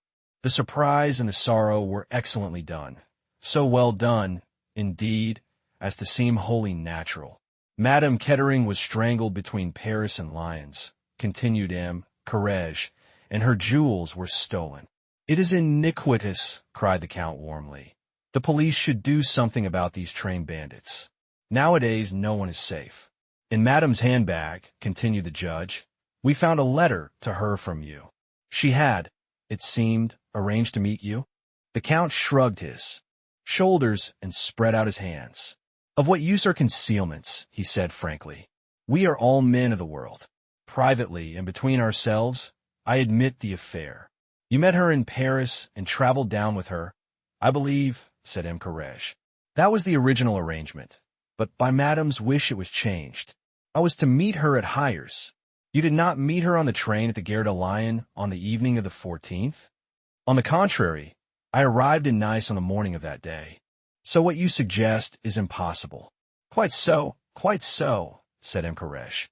"As a matter of form, you would perhaps give me an account of your movements during the evening and night of the 14th. The Count reflected for a minute. "I dined in Monte Carlo at the Café de Paris. Afterwards, I went to the loose sporting. I won a few thousand francs." He shrugged his shoulders. "I returned home at perhaps 1 o'clock. "Pardon me, monsieur, but how did you return home?" "In my own two-seater car." "No one was with you?"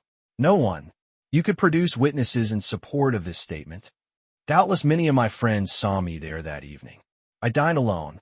Your servant admitted you on your return to your villa?" "I let myself in with my own latchkey." "Ah, murmured the magistrate. Again he struck the bell on the table with his hand.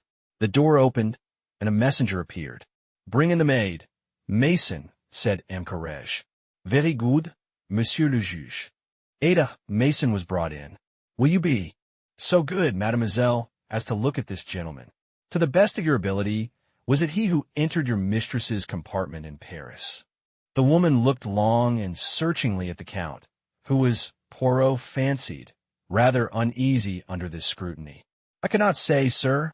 I am sure," said Mason at last. "It might be, and again it might not. Seeing as how I only saw his back, it's hard to say. I rather think it was the gentleman."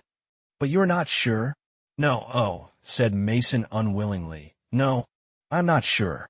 You have seen this gentleman before in Curzon Street?" Mason shook her head. "I should not be likely to see any visitors that come to Curzon Street," she explained, "unless they were staying in the house."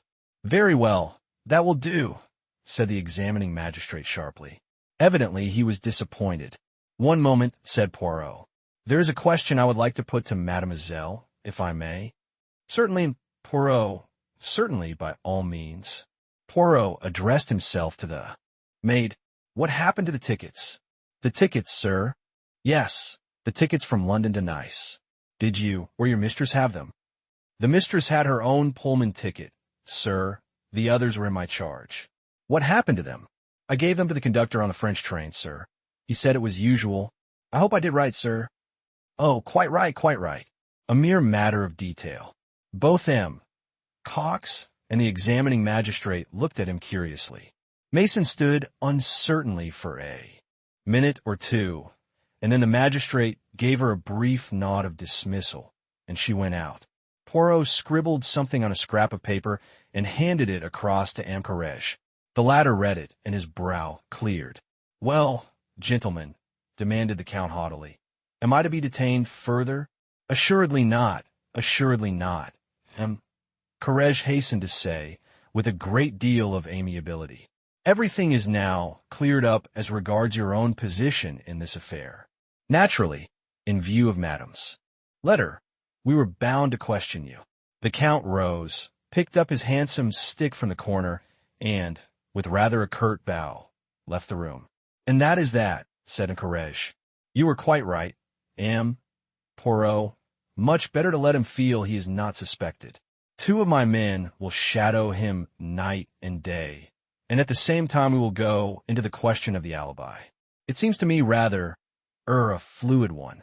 "Possibly," agreed Poirot thoughtfully.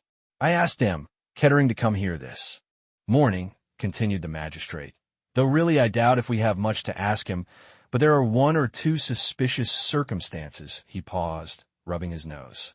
"Such as?" asked Poirot. "Well," the magistrate coughed, "this lady with whom he is said to be traveling, Mademoiselle Morel. She is staying at one hotel and he at another. That strikes me, as rather odd." "It looks," said M. Cox, "as though they were being careful." "Exactly," said M. Courage triumphantly.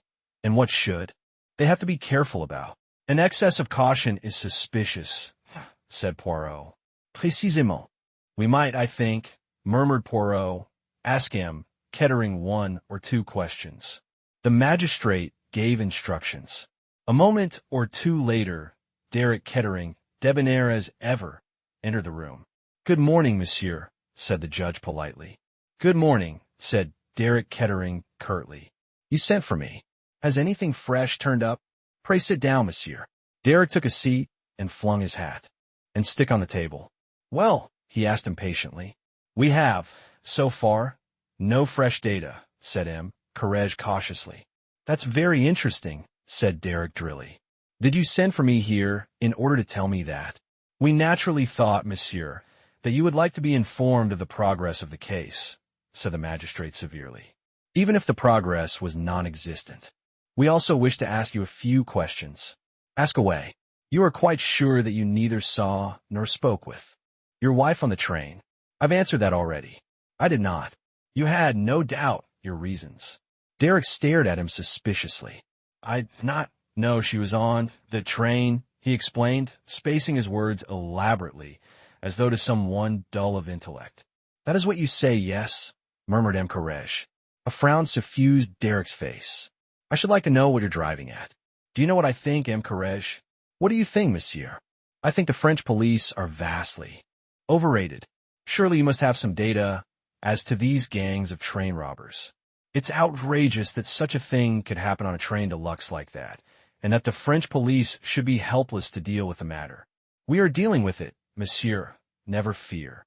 Madame Kettering, I understand, did not leave a will, interposed Poirot suddenly. His fingertips were joined together, and he was looking intently at the ceiling. I don't think she ever made one, said Kettering. Why? It is a very pretty little fortune that you inherit there, said Poirot. A very pretty little fortune. Although his eyes were still on the ceiling, he managed to see the dark flush that rose to Derek Kettering's face. What do you mean? And who are you? Poirot gently uncrossed his knees, withdrew his gaze from the ceiling, and looked the young man full in the face. My name is Hercule Poirot, he said quietly, and I am probably the greatest detective in the world. You are quite sure that? You did not see or speak to your wife on that train. What are you getting at? Do you mean to insinuate that I killed her? He laughed suddenly. I mustn't lose my temper.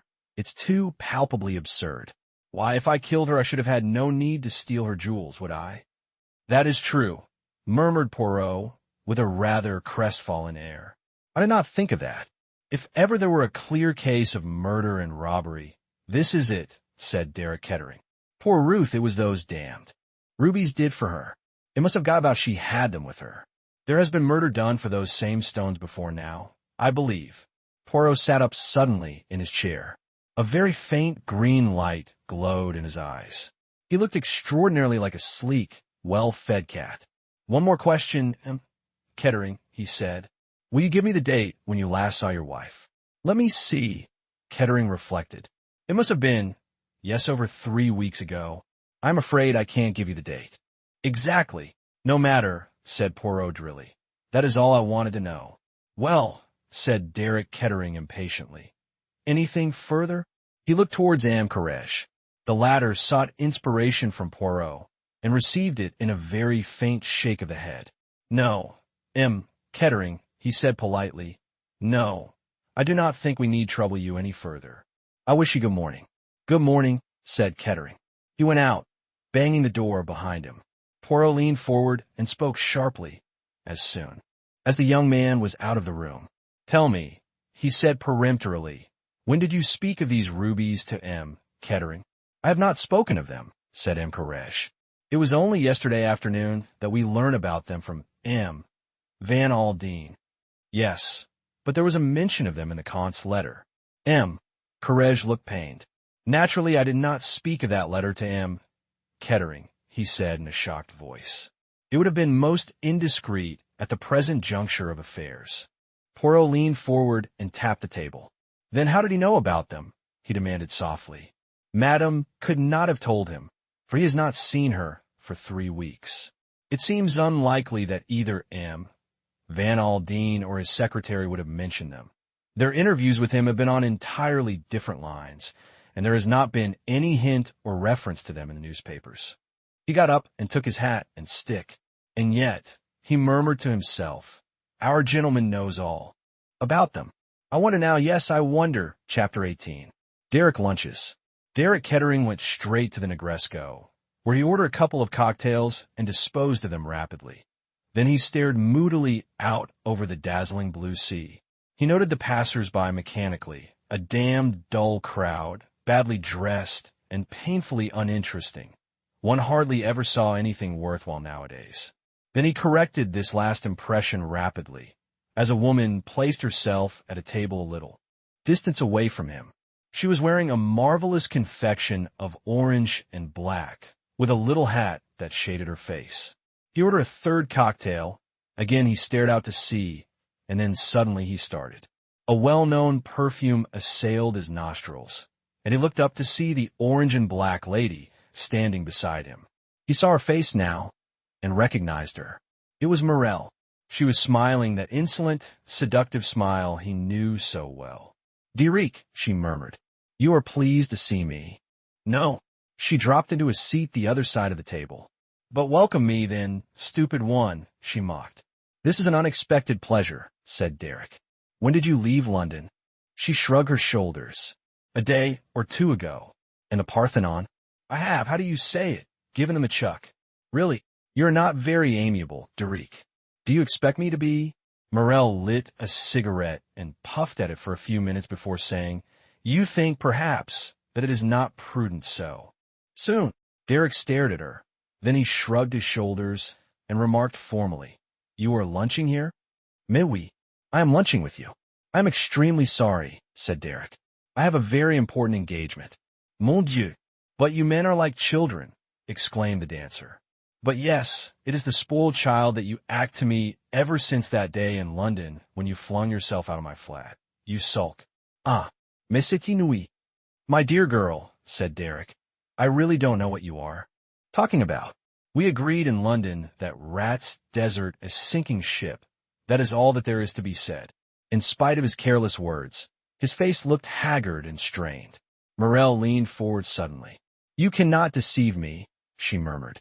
I know what you have done for me. He looked up at her sharply. Some undercurrent in her voice arrested his attention. She nodded her head at him. Ah, have no fear, I am discreet. You are magnificent. You have a superb courage, but all the same, it was I who gave you the idea that day when I said to you in London that accidents sometimes happened. And you're not in danger? The police do not suspect you. What the devil, hush.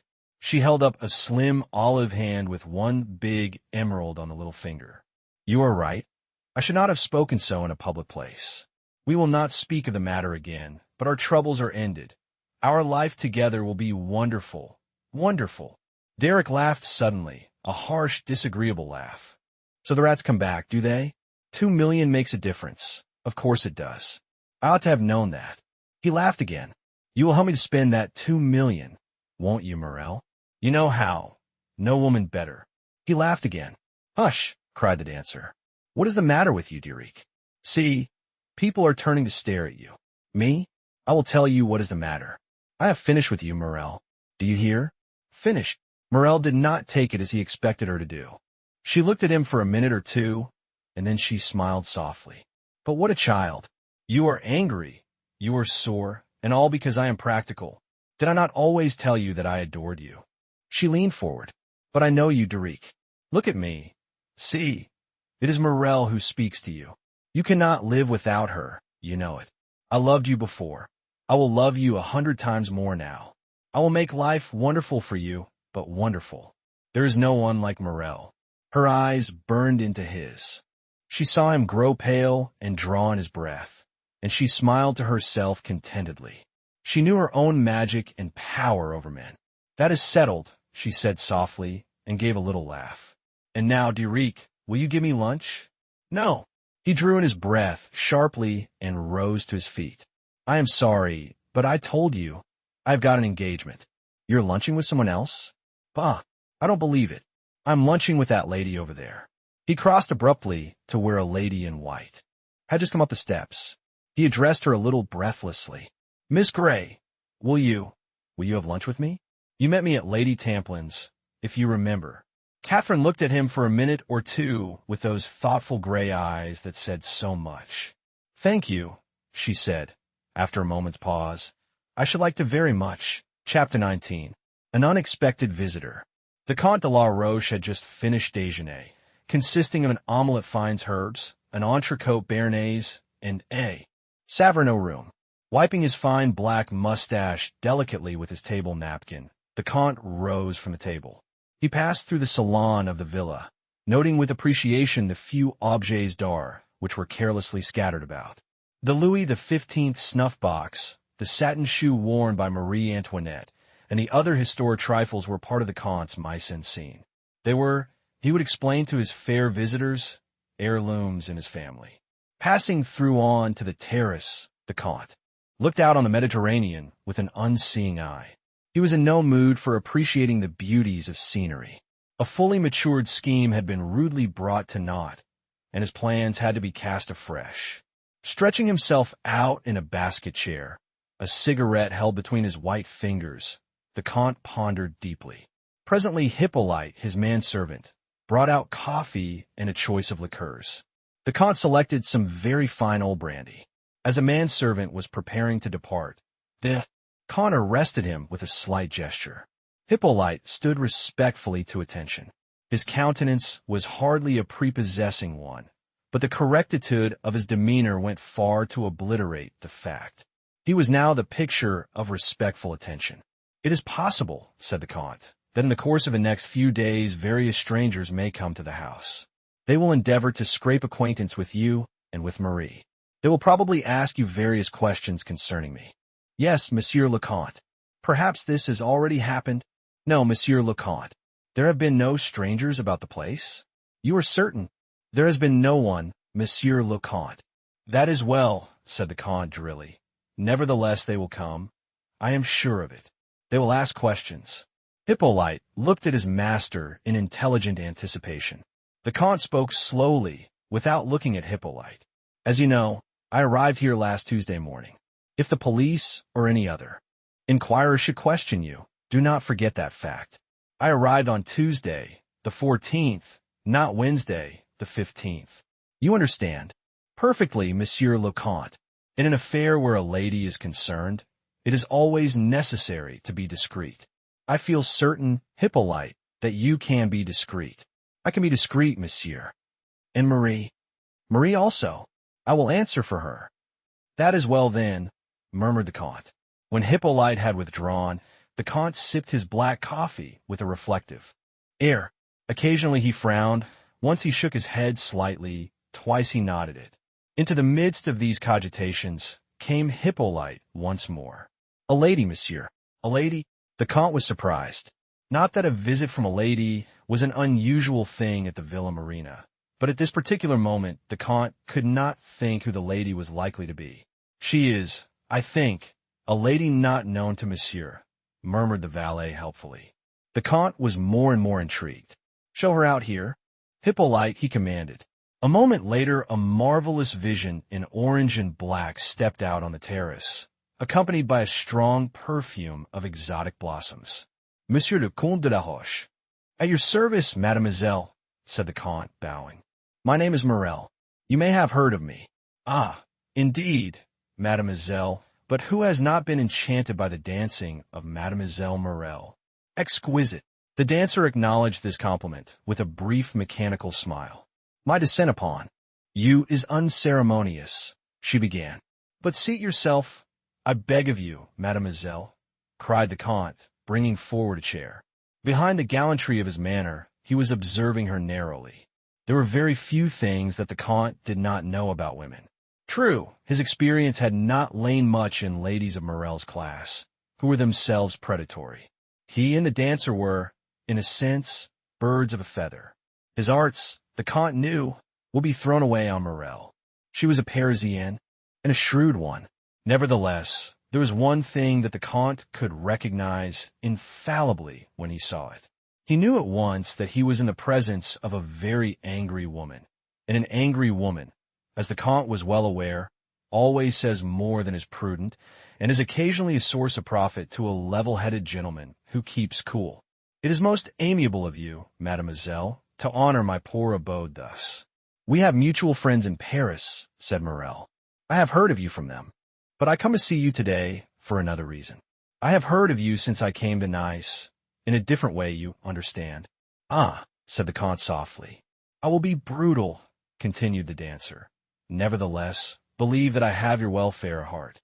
They are saying in Nice, Monsieur le Count, that you're the murderer of the English lady, Madame Kettering." "I, the murderer of Madame Kettering? Bah, but how absurd!" He spoke more languidly than indignantly, knowing that he would thus provoke her further. "But yes," she insisted, "it is as I tell you. It amuses people to talk," murmured the Count indifferently. "It would be beneath me to take such wild accusations seriously. You do not understand." Morel bent forward, her dark eyes flashing. "It is not the idle talk of those in the streets. It is the police. The police, ah." The Count sat up, alert once more. Morel nodded her head vigorously several times. "Yes, yes, you comprehend me. I have friends everywhere." The prefect himself, she left the sentence unfinished, with an eloquent shrug of the shoulders. "Who is not indiscreet where a beautiful woman is concerned," murmured the Count politely. "The police believe that you killed Madame Kettering, but they are wrong." "Certainly they are wrong," agreed the Count easily. "You say that, but you do not know the truth." "I do." The Count looked at her curiously. "You know who killed Madame Kettering? Is that what you would say, mademoiselle?" Morel nodded. Vehemently. "Yes." "Who was it?" asked the Count sharply. "Her husband." She bent nearer to the Count, speaking in a low voice that vibrated with anger and excitement. "It was her husband who killed her." The Count leant back in his chair. His face was a mask. "Let me ask you, mademoiselle, how do you know this?" "How do I know it?"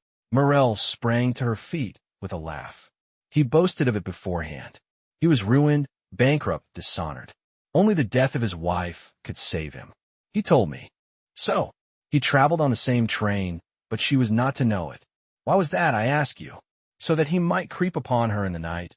"Ah." She shut her eyes. "I can see it happening." The Count coughed. Perhaps, he murmured.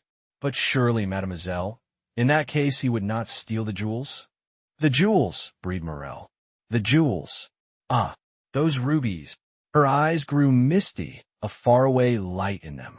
The Count looked at her curiously, wondering for the 100th time at the magical influence of precious stones on the female sex. He recalled her to practical matters. "What do you want me to do, mademoiselle?" Morel became alert and businesslike once more. "Surely it is simple. You will go to the police. You will say to them that M. Kettering committed this crime. And if they do not believe me, if they ask for proof—" He was eyeing her closely. Morel laughed softly and drew her orange and black wrap closer round her. "Send them to me, Monsieur le Count," she said softly. "I will give them the proof they want." Upon that she was gone, an impetuous whirlwind, her errand accomplished. The Count looked after her, his eyebrows delicately raised. "She is in a fury," he murmured. "What has happened now to upset her? But she shows her hand too plainly. Does she really believe that Mr. Kettering killed his wife? She would like me to believe it. She would even like the police to believe it." He smiled to himself. He had no intention whatsoever of going to the police. He saw various other possibilities, to judge by his smile, an agreeable vista of them. Presently, however, his brow clouded. According to Morel, he was suspected by the police. That might be true, or it might not. An angry woman of the type of the dancer was not likely to bother about the strict veracity of her statements. On the other hand, she might easily have obtained inside information. In that case, his mouth set grimly. In that case, he must take certain precautions. He went into the house and questioned Hippolyte closely once more as to whether any strangers had been to the house. The valet was positive in his assurances that this was not the case. The Count went up to his bedroom and crossed over to an old bureau that stood against the wall. He let down the lid of this, and his delicate fingers sought for a spring at the back of one of the pigeonholes. A secret drawer flew out, and it was a small brown paper package. The Count took this out and weighed it in his hand carefully for a minute or two. Raising his hand to his head, with a slight grimace, he pulled out a single hair. This he placed on the lip of the drawer and shut it carefully. Still carrying the small parcel in his hand, he went downstairs and out of the house to the garage, where stood a scarlet two-seater car. 10 minutes later, he had taken the road for Monte Carlo. He spent a few hours at the casino, then sauntered out into the town. Presently, he re-entered the car and drove off in the direction of Mentone. Earlier in the afternoon, he had noticed an inconspicuous gray car some little distance behind him. He noticed it again now. He smiled to himself. The road was climbing steadily upwards. The Count's foot pressed hard on the accelerator. The little red car had been specially built to the Count's design and had a far more powerful engine than would have been suspected from its appearance. It shot ahead. Presently he looked back and smiled. The gray car was following behind. Smothered in dust, the little red car leaped along the road. It was traveling now at a dangerous pace, but the Count was a first-class driver. Now they were going downhill, twisting and curving unceasingly. Presently the car slackened speed, and finally came to a standstill before a bureau de poste. The Count jumped out, lifted the lid of the tool chest, extracted the small brown paper parcel, and hurried into the post office. 2 minutes later, he was driving once more in the direction of Mentone. When the gray car arrived there, the Count was drinking English 5 o'clock tea on the terrace of one of the hotels. Later, he drove back to Monte Carlo, dined there, and reached home once more at 11 o'clock. Hippolyte came out to meet him with a disturbed face. "Ah, Monsieur le Count has arrived. Monsieur le Count did not telephone me, by any chance?" The Count shook his head. "And yet at 3 o'clock I received a summons from Monsieur le Count to present myself to him at Nice, at the Negresco." "Really?" said the Count. "And you went?" "Certainly, monsieur. But at the Negresco they knew nothing of Monsieur le Count. He had not been there." "Ah," said the Count. "Doubtless at that hour Marie was out doing her afternoon marketing?" "That is so, Monsieur le Count." "Ah, well," said the Count, "it is of no importance. A mistake." He went upstairs, smiling to himself. Once within his own room, he bolted his door and looked sharply round. Everything seemed as usual. He opened various drawers and cupboards. Then he nodded to himself. Things had been replaced almost exactly as he had left them, but not quite. It was evident that a very thorough search had been made. He went over to the bureau and pressed the hidden spring. The drawer flew open, but the hair was no longer where he had placed it. He nodded his head several times. "They are excellent, our French police," he murmured to himself. "Excellent. Nothing escapes them." Chapter 20. Catherine makes a friend. On the following morning, Catherine and Lennox were sitting on the terrace of the Villa Marguerite. Something in the nature of a friendship was springing up between them, despite the difference in age. But for Lennox, Catherine would have found life at the Villa Marguerite quite intolerable. The Kettering case was the topic of the moment. Lady Tamplin frankly exploited her guest connection with the affair for all it was worth. The most persistent rebuffs that Catherine could administer quite failed to pierce Lady Tamplin's self-esteem. Lennox adopted a detached attitude, seemingly amused at her mother's maneuvers, and yet with a sympathetic understanding of Catherine's feelings. The situation was not helped by Chubby, whose naive delight was unquenchable, and who introduced Catherine to all and sundry as, "This is Miss Gray. You know that blue train business? She was in it up to the ears. Had a long talk with Ruth Kettering a few hours before the murder. Bit of luck for her." A few remarks of this kind had provoked Catherine that morning to an unusually tart rejoinder, and when they were alone together, Lennox observed in her slow drawl, "Not used to exploitation, are you? You have a lot to learn, Catherine. I'm sorry I lost my temper. I don't as a rule. It is about time you learned to blow off steam. Chubby is only an ass. There's no harm in him. Mother, of course, is trying, but you can lose your temper with her until Kingdom Come, and it won't make any impression. She will open large, sad blue eyes at you and not care a bit." Catherine made no reply to this filial observation, and Lennox presently went on, "I am rather like Chubby. I delight in a good murder, and besides, well, knowing Derek makes a difference." Catherine nodded. "So you lunched with him yesterday," pursued Lennox reflectively. "Do you like him, Catherine?" Catherine considered for a minute or two. "I don't know," she said very slowly. "He is very attractive." "Yes, he is attractive. What don't you like about him?" Catherine did not reply to the question, or at any rate, not directly. "He spoke of his wife's death," she said.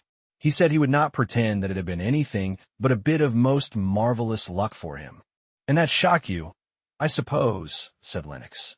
She paused, and then added in rather a queer tone of voice, "He likes you, Catherine." "He gave me a very good lunch," said Catherine, smiling. Lennox refused to be sidetracked. "I saw it the night he came here," she said thoughtfully. "The way he looked at you. And you're not his usual type, just the opposite. Well, I suppose it is like religion. You get it at a certain age."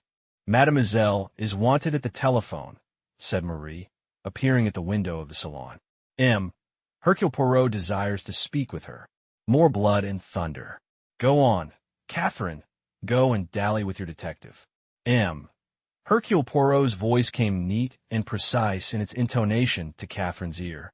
"That is Mademoiselle Gray, who speaks? Bon, Mademoiselle, I have a word for you from M. Van Aldine, the father of Madame Kettering. He wishes very much to speak with you, either at the Villa Marguerite or at his hotel, whichever you prefer. Catherine reflected for a moment, but she decided that for Van Aldine to come to the Villa Marguerite would be both painful and unnecessary. Lady Tamplin would have hailed his advent with far too much delight. She never lost a chance of cultivating millionaires. She told Poirot that she would much rather come to Nice. Excellent, mademoiselle. I will call for you myself in an auto. Shall we say in about 3/4 of an hour? Punctually to the moment Poirot appeared, Catherine was waiting for him, and they drove off at once. Well, mademoiselle, how goes it? She looked at his twinkling eyes, and was confirmed in her first impression that there was something very attractive about him. Hercule Poirot. This is our own Roman Palliser, is it not? Said Poirot. I made you the promise that we should study it together. And me, I always keep my promises. You are too kind, murmured Catherine. Ah, you mock yourself at me. But do you want to hear the developments of the case? Or do you not? Catherine admitted that she did, and Poirot proceeded to sketch for her a thumbnail portrait of the Comte de la Roche. You think he killed her, said Catherine thoughtfully. That is the theory, said Poirot guardedly. Do you yourself believe that? I did not say so. And you, mademoiselle, what do you think? Catherine shook her head. How should I know? I don't know anything about those things, but I should say that yes, said Poirot encouragingly. Well, from what you say, the Count does not sound the kind of man who would actually kill anybody. Ah, very good, cried Poirot. You agree with me. That is just what I have said. He looked at her sharply. But tell me, you have met Mr. Derek Kettering? I met him at Lady Tamplin's, and I lunched with him yesterday. A mauvais sujet, said Poirot, shaking his head. But les femmes, they like that, eh? He twinkled at Catherine, and she laughed. He is the kind of man one would notice anywhere, continued Poirot. Doubtless you observe him on the blue train? Yes, I noticed him. In the restaurant car? No, I didn't notice him at meals at all. I only saw him once, going into his wife's compartment. Poirot nodded. A strange business, he murmured. I believe you said you were awake, mademoiselle, and looked out of your window at Lyons? You saw no tall, dark man, such as the Comte de la Roche, leave the train. Catherine shook her head. I don't think I saw anyone at all, she said. There was a youngish lad in a cap and overcoat who got out, but I don't think he was leaving the train, only walking up and down the platform. There was a fat Frenchman with a beard, in pajamas and an overcoat, who wanted a cup of coffee. Otherwise, I think there were only the train attendants. Poirot nodded his head several times. It is like this, you see, he confided. The Comte de la Roche has an alibi. An alibi, it is a very pestilential thing, and always open to the gravest suspicion. But here we are. They went straight up to Van Aldine's suite, where they found Knighton. Poirot introduced him to Catherine. After a few commonplaces had been exchanged, Knighton said, I will tell Mr. Van Aldine that Miss Gray is here. He went through a second door into an adjoining room. There was a low murmur of voices, and then Van Aldine came into the room and advanced towards Catherine with outstretched hand, giving her at the same time a shrewd and penetrating glance. I'm pleased to meet you, Miss Gray, he said simply. I've been wanting very badly to hear what you can tell me about Ruth. The quiet simplicity of the millionaire's manner appealed to Catherine strongly. She felt herself in the presence of a very genuine grief, the more real for its absence of outward sign. He drew forward a chair. Sit here, will you, and just tell me all about it. Poirot and Knighton retired discreetly into the other room, and Catherine and Van Aldine were left alone together. She found no difficulty in her task. Quite simply and naturally she related her conversation with Ruth Kettering, word for word, as nearly as she could. He listened in silence, leaning back in his chair with one hand shading his eyes. When she had finished, he said quietly, Thank you, my dear. They both sat silent for a minute or two. Catherine felt that words of sympathy would be out of place. When a millionaire spoke, it was in a different tone. I am very grateful to you, Miss Gray. I think you did something to ease my poor Ruth's mind in the last hours of her life. Now I want to ask you something. Poirot will have told you about the scoundrel that my poor girl had got herself mixed up with. He was the man of whom she spoke to you, the man she was going to meet. In your judgment, do you think she might have changed her mind after her conversation with you? Do you think she meant to go back on her word? I can't honestly tell you. She had certainly come to some decision and seemed more cheerful in consequence of it. She gave you no idea where she intended to meet the skunk, whether in Paris or at Hyers. Catherine shook her head. She said nothing as to that. Ah, said Van Aldine thoughtfully, and that is the important point. Well, time will show. He got up and opened the door of the adjoining room. Poirot and Knighton came back. Catherine declined the millionaire's invitation to lunch, and Knighton went down with her and saw her into the waiting car. He returned to find Poirot and Van Aldine deep in conversation. If we only knew, said the millionaire thoughtfully, what decision Ruth came to. It might have been any of half a dozen. She might have meant to leave the train at Paris and cable to me. She may have meant to have gone on to the south of France and have an explanation with the Count there. We are in the dark, absolutely in the dark. But we have the maid's word for it, that she was both startled and dismayed at the Count's appearance at the station in Paris. That was clearly not part of the preconceived plan. You agree with me, Knighton? The secretary started. I beg your pardon, Mr. Van Aldine. I was not listening. Daydreaming, said Van Aldine. That's not like you. I believe that girl has bowled you over. Knighton blushed. She is a remarkably nice girl, said Van Aldine thoughtfully. Very nice. Did you happen to notice her eyes? Any man, said Knighton, would be bound to notice her eyes. Chapter 21. At the tennis. Several days had elapsed. Catherine had been for a walk by herself one morning and came back to find Lennox grinning at her expectantly. Your young man has been ringing you up, Catherine. Who do you call my young man? A new one, Rufus Van Aldine's secretary. You seem to have made rather an impression there. You are becoming a serious breaker of hearts, Catherine. First Derek Kettering, and now this young Knighton. The funny thing is that I remember him quite well. He was in Mother's War Hospital that she ran out here. I was only a kid of about 8 at the time. Was he badly wounded? Shot in the leg, if I remember rightly, rather a nasty business. I think the doctors messed it up a bit. They said he wouldn't limp or anything, but when he left here, he was still completely dot and go on. Lady Tamplin came out and joined them. Have you been telling Catherine about Major Knighton? She asked. Such a dear fellow. Just at first I didn't remember him. One had so many, but now it all comes back. He was a bit too unimportant to be remembered before, said Lennox. Now that he is a secretary to an American millionaire, it is a very different matter. Darling, said Lady Tamplin in her vague, reproachful voice. What did Major Knighton ring up? About? Inquired Catherine. He asked if you would like to go to the tennis this afternoon. If so, he would call for you in a car. Mother and I accepted for you with empressement. Whilst you dally with a millionaire's secretary, you might give me a chance with the millionaire, Catherine. He is about 60, I suppose, so that he will be looking about for a nice, sweet young thing like me. I should like to meet Mr. Van Aldine, said Lady Tamplin earnestly. One has heard so much of him. Those fine, rugged figures of the Western world. She broke off. So fascinating, she murmured. Major Knighton was very particular to say it was Mr. Van Aldine's invitation, said Lennox. He said it so often that I began to smell a rat. You and Knighton would make a very nice pair, Catherine. Bless you, my children. Catherine laughed and went upstairs to change her clothes. Knighton arrived soon after lunch and endured manfully Lady Tamplin's transports of recognition. When they were driving together, towards he remarked to Catherine, Lady Tamplin has changed wonderfully little. In manner or appearance? Both. She must be, I suppose, well over 40, but she is a remarkably beautiful woman still. She is, agreed Catherine. I'm very glad that you could come today, went on Knighton. Poirot is going to be there also. What an extraordinary little man he is. Do you know him well, Miss Gray? Catherine shook her head. I met him on the train on the way here. I was reading a detective novel, and I happened to say something about such things not happening in real life. Of course, I had no idea of who he was.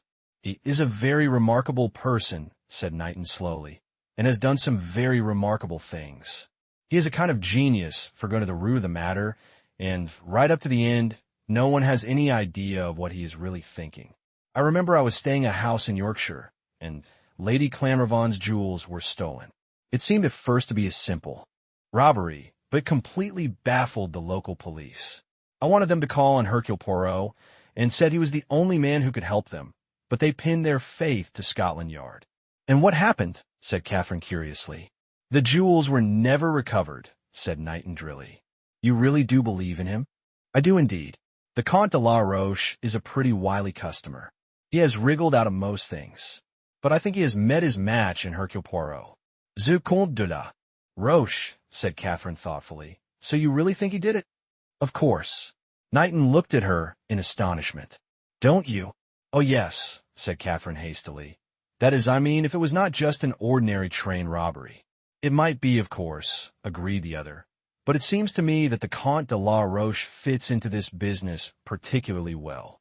And yet he has an alibi." "Oh, alibis!" Knighton laughed. His face broke into his attractive boyish smile. "You confess that you read detective stories, Miss Gray. You must know that anyone who has a perfect alibi is always open to grave suspicion." "Do you think that real life is like that?" asked Catherine, smiling. "Why not? Fiction is founded on fact." "But is rather superior to it," suggested Catherine. "Perhaps. Anyway, if I was a criminal, I should not like to have Hercule Poirot on my track." "No more should I," said Catherine, and laughed. They were met on arrival by Poirot. As the day was warm, he was attired in a white duck suit with a white camellia in his buttonhole. "Bonjour, mademoiselle," said Poirot. "I look very English, do I not?" "You look wonderful," said Catherine tactfully. "You mock yourself at me," said Poirot genially, "but no matter. Papa Poirot, he always laughs the last." "Where's Mr. Van Aldine?" asked Knighton. "He will meet us at our seats. To tell you the truth, my friend, he is not too well pleased with me. Oh, those Americans, the repose, the calm, they know it not. Mr. Van Aldine, he would that I fly myself in the pursuit of criminals through all the byways of Nice." "I should have thought myself that it would not have been a bad plan," observed Knighton. "You are wrong," said Poirot. "In these matters one needs not energy but finesse. At the tennis one meets everyone. That is so important. Ah, there is Mr. Kettering." Derek came abruptly up to them. He looked reckless and angry, as though something had arisen to upset him. He and Knighton greeted each other with some frigidity. Poirot alone seemed unconscious of any sense of strain, and chatted pleasantly in a laudable attempt to put everyone at his ease. He paid little compliments. "It is amazing, Kettering, how well you speak the French," he observed, "so well that you could be taken for a Frenchman if you chose. That is a very rare accomplishment among Englishmen." "I wish I did," said Catherine. "I'm only too well aware that my French is of a painfully British order." They reached their seats and sat down, and almost immediately Knighton perceived his employer signaling to him from the other end of the court, and went off to speak to him. "I approve of that young man," said Poirot, sending a beaming smile after the departing secretary. "And you, mademoiselle?" "I like him very much." "And you, Kettering?" Some quick rejoinder was springing to Derek's lips, but he checked it as though something in the little Belgian's twinkling eyes had made him suddenly alert. He spoke, carefully, choosing his words. "Knighton is a very good fellow," he said. Just for a moment Catherine fancied that Poirot looked disappointed. "He is a great admirer of yours, Poirot," she said, and she related some of the things that Knighton had said. It amused her to see the little man plume himself like a bird, thrusting out his chest and assuming an air of mock modesty that would have deceived no one. "That reminds me, mademoiselle," he said suddenly, "I have a little matter of business I have to speak to you about. When you were sitting talking to that poor lady in the train, I think you must have dropped a cigarette case." Catherine looked rather astonished. "I don't think so," she said. Poirot drew from his pocket a cigarette case of soft blue leather, with the initial K on in gold. "No, that is not mine," Catherine said. "Ah, 1,000 apologies. It was doubtless Madame's own. K, of course, stand for Kettering. We were doubtful, because she had another cigarette case in her bag, and it seemed odd that she should have too. He turned to Derek suddenly. You do not know, I suppose, whether this was your wife's case or not. Derek seemed momentarily taken aback. He stammered a little in his reply. I don't know. I suppose so. It is not yours by any chance? Certainly not. If it were mine, it would hardly have been in my wife's possession. Poirot looked more ingenuous and childlike than ever. I thought perhaps you might have dropped it when you were in your wife's compartment, he explained guilelessly. I never was there. I have already told the police that 12 times. 1,000 pardons, said Poirot, with his most apologetic air. It was Mademoiselle here who mentioned having seen you going in. He stopped with an air of embarrassment. Catherine looked at Derek. His face had gone rather white, but perhaps that was her fancy. His laugh, when it came, was natural enough. You made a mistake, Miss Gray, he said easily. From what the police have told me, I gather that my own compartment was only a door or two away from that of my wife's, though I never suspected the fact at the time. You must have seen me going into my own compartment. He got up quickly as he saw Van Aldine and Knighton approaching. I'm going to leave you now, he announced. I can't stand my father-in-law at any price. Van Aldine greeted Catherine very courteously, but was clearly in a bad humor. You seem fond of watching tennis, Poirot, he growled. It is a pleasure to me, yes, cried Poirot placidly. It is as well you are in France, said Van Aldine. We are made of sterner stuff in the States. Business comes before pleasure there. Poirot did not take offense. Indeed, he smiled gently and confidingly at the irate millionaire. Do not enrage yourself, I beg of you. Everyone has his own methods. Me, I have always found it a delightful and pleasing idea to combine business and pleasure together. He glanced at the other two. They were deep in conversation, absorbed in each other. Poirot nodded his head in satisfaction, and then leant towards the millionaire, lowering his voice as he did so. It is not only for pleasure that I am here, Van Aldine. Observe just opposite us that tall old man, the one with the yellow face and the venerable beard. Well, what of him? That, Poirot said, is Papadopoulos. A Greek, yeah. As you say, a Greek. He is a dealer in antiques of worldwide reputation. He has a small shop in Paris, and he is suspected by the police of being something more. What? A receiver of stolen goods, especially jewels. There is nothing as to the recutting and resetting of gems that he does not know. He deals with the highest in Europe and with the lowest of the riffraff of the underworld. Van Aldine was looking at Poirot with suddenly awakened attention. Well, he demanded, a new note in his voice. I ask myself, said Poirot. Hercule Poirot. He thumped himself dramatically on the chest. Ask myself why is Papadopoulos suddenly come in ice. Van Aldine was impressed. For a moment he had doubted Poirot and suspected the little man of being past his job, a poseur only. Now, in a moment, he switched back to his original opinion. He looked straight at the little detective. I must apologize to you, Poirot.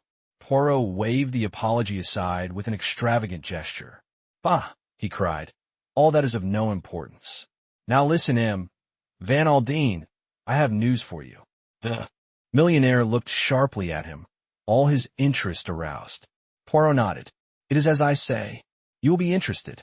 As you know, Van Aldine, the Comte de la Roche has been under surveillance ever since his interview with the Jude d'Instruction. The day after that, during his absence, the Villa Marina was searched by the police.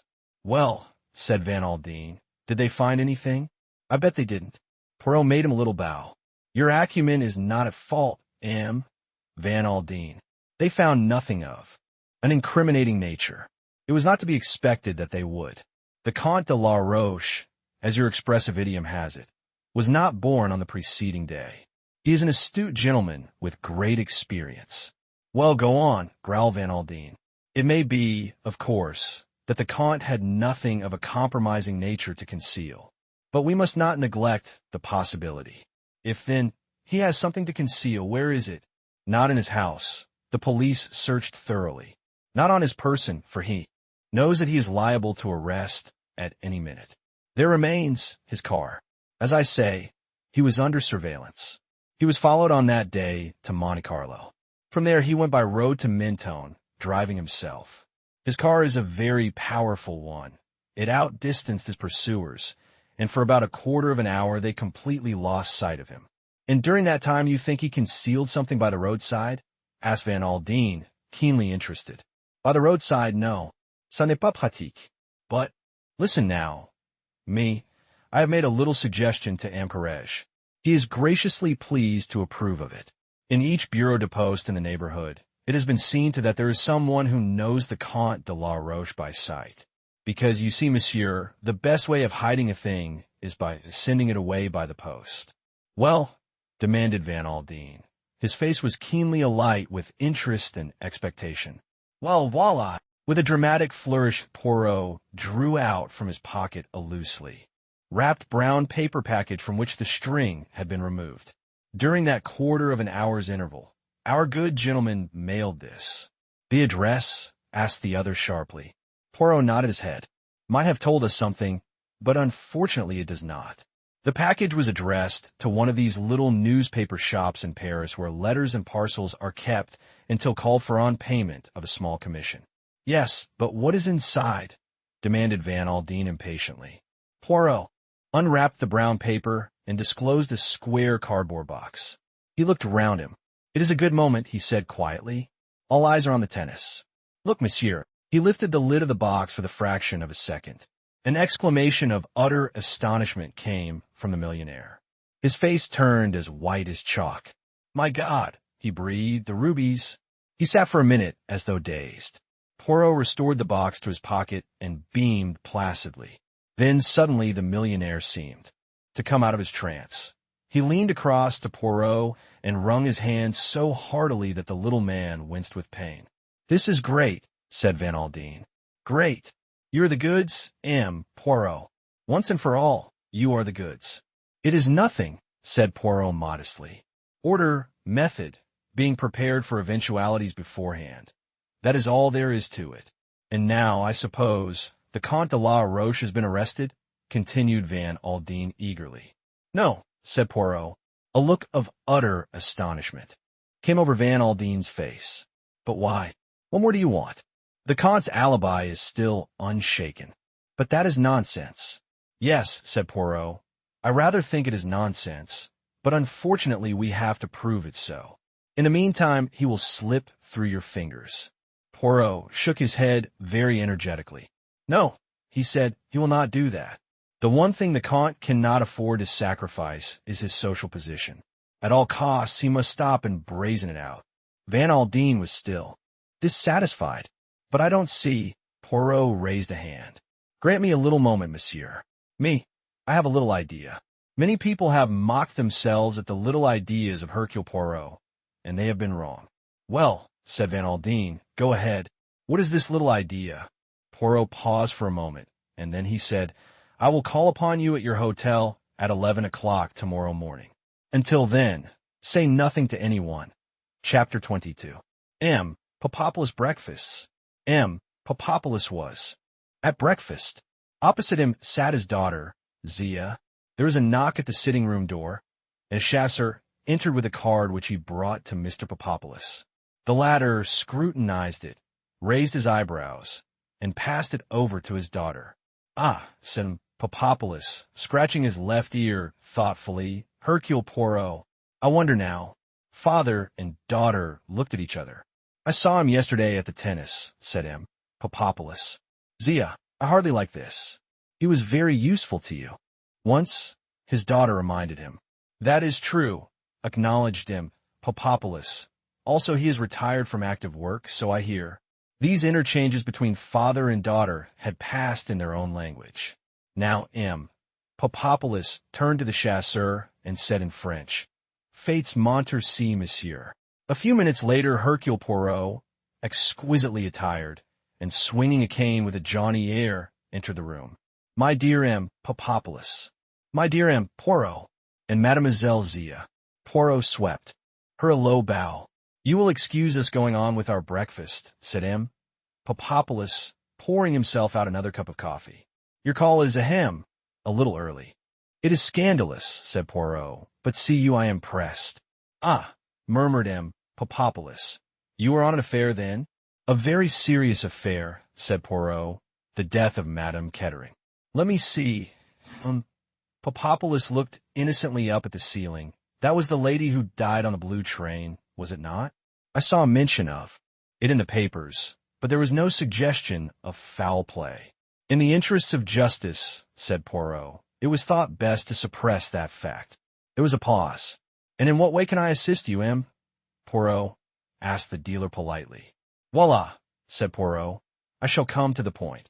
He took from his pocket the same box that he had displayed at Cannes, and opening it, he took out the rubies and pushed them across the table to Papadopoulos.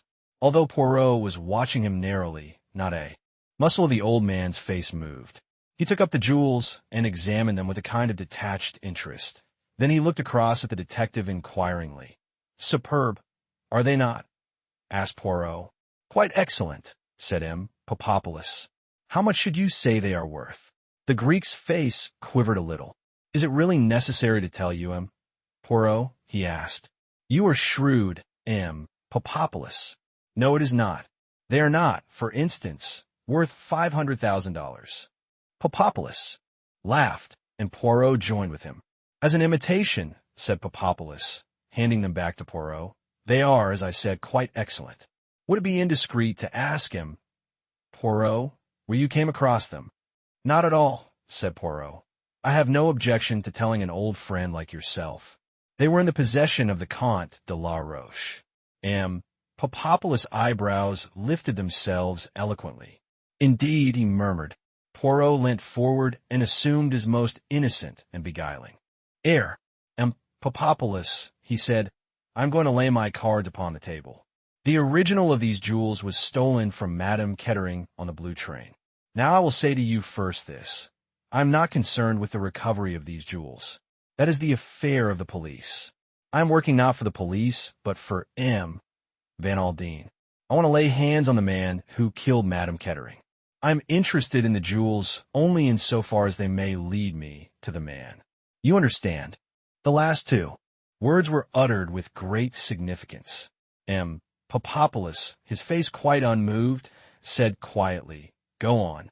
It seems to me probable, monsieur, that the jewels will change hands in Nice. May already have done so. Ah, said M. Papadopoulos. He sipped his coffee reflectively, and looked a shade more noble and patriarchal than usual. I say to myself, continued Poirot, with animation, what good fortune! My old friend, M. Papadopoulos, is in Nice. He will aid me. And how do you think I can aid you? Inquired M. Papadopoulos coldly. I said to myself, without doubt, M. Papadopoulos is in Nice on business. Not at all, said M. Papadopoulos. I am here for my health, by the doctor's orders. He coughed hollowly. I am desolated to hear it, replied Poirot, with somewhat insincere sympathy. But to continue, when a Russian Grand Duke, an Austrian Archduchess, or an Italian prince wish to dispose of their family jewels, to whom do they go? To M. Papadopoulos, is it not? He who is famous all over the world for the discretion with which he arranges these things. The other bowed. You flatter me.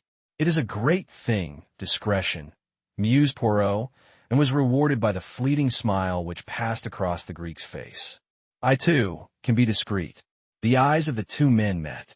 Then Poirot went on speaking very slowly, and obviously picking his words with care. I say to myself this. If these jewels have changed hands in Nice, M. Papadopoulos would have heard of it. He has knowledge of all that passes in the jewel world. Ah, said M. Papadopoulos, and helped himself to a croissant. The police, you understand, said M. Poirot, do not enter into the matter. It is a personal affair. One hears rumors, admitted M. Papadopoulos cautiously, such as, prompted Poirot. Is there any reason why I should pass them on? Yes, said Poirot. I think there is. You may remember, M. Papadopoulos, that 17 years ago there was a certain article in your hands, left there as security by a very, prominent person. It was in your keeping, and it unaccountably disappeared. You were, if I may use the English expression, in the soup. His eyes came gently round to the girl. She had pushed her cup and plate aside, and with both elbows on the table and her chin resting on her hands was listening eagerly. Still keeping an eye on her, he went on. I am in Paris at the time. You sent for me. You place yourself in my hands. If I restore to you that article, you say I shall earn your undying gratitude. Eh bien, I did restore it to you. A long sigh came from M. Papopoulos. It was the most unpleasant moment of my career, he murmured. 17 years is a long time, said Poirot thoughtfully, but I believe that I am right in saying, monsieur, that your race does not forget. A Greek? Murmured Papopoulos, with an ironical smile. It was not as a Greek I meant, said Poirot. There was a silence, and then the old man drew himself up proudly. You are right, M. Poirot, he said, quietly. I am a Jew, and, as you say, our race does not forget. You will aid me, then? As regards the jewels, monsieur, I can do nothing. The old man, as Poirot had done just now, picked his words carefully. I know nothing. I have heard nothing. But I can perhaps do you a good turn. That is, if you're interested in racing. Under certain circumstances I might be, said Poirot, eyeing him steadily. There's a horse running at Longchamps that would, I think, repay attention. I cannot say. For certain, you understand. This news passed through so many hands.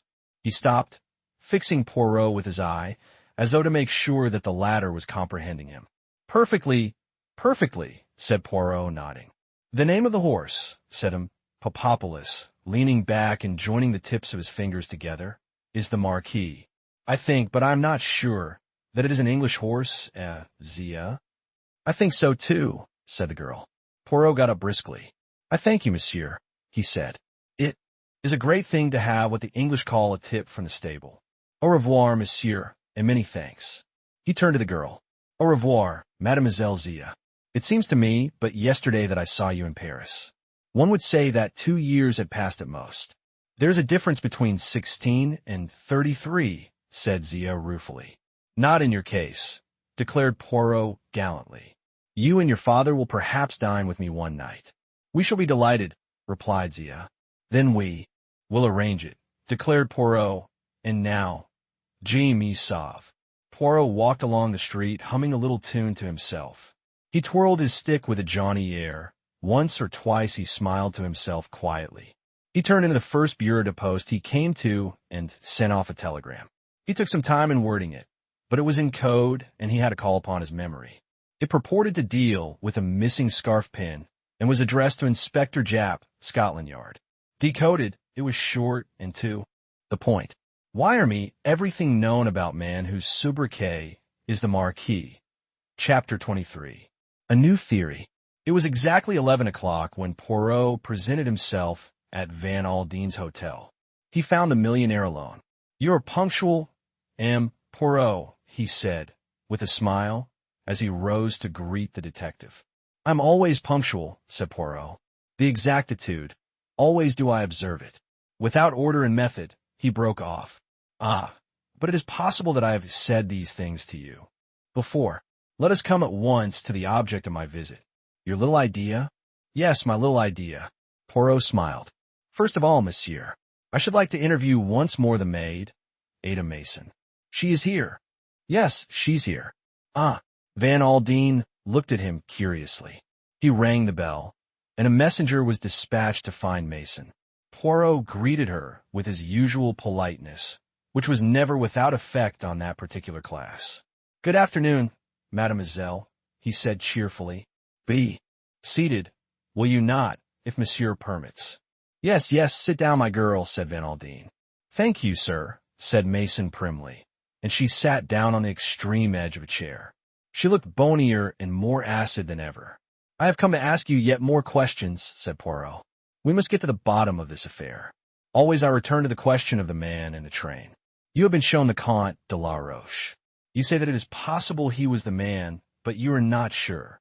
As I told you, sir, I never saw the gentleman's face. That is what makes it so difficult. Poirot beamed and nodded. Precisely, exactly. I comprehend well the difficulty. Now, mademoiselle, you have been in the service of Madame Kettering 2 months, you say. During that time, how often did you see your master? Mason reflected a minute or two, and then said, Only twice, sir. And was that near to or far away? Well, once, sir, he came to Curzon Street. I was upstairs, and I looked over the banisters and saw him in the hall below. I was a bit curious, like you understand, knowing the way things were. Mason finished up with her discreet cough. And the other time, I was in the park, sir, with Annie, one of the housemaids, sir, and she pointed out the master to me walking with a foreign lady. Again Poirot nodded. Now listen, Mason, this man whom you saw in the carriage talking to your mistress at the Gare de Lyon, how do you know it was not your master? The master, sir? Oh, I don't think it could have been. But you're not sure, Poirot persisted. Well, I never thought of it, sir. Mason was clearly upset at the idea. You have heard that your master was also on the train. What more natural than that it should be he who came along the corridor? But the gentleman who was talking to the mistress must have come from outside, sir. He was dressed for the street, in an overcoat and soft hat. Just so, mademoiselle, but reflect a minute. The train has just arrived at the Gare de Lyon. Many of the passengers promenade themselves upon the quay.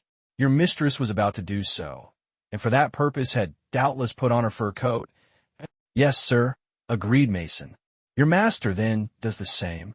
The train is heated, but outside in the station it is cold. He puts on his overcoat and his hat, and he walks along beside the train, and looking up at the lighted windows, he suddenly sees Madame Kettering.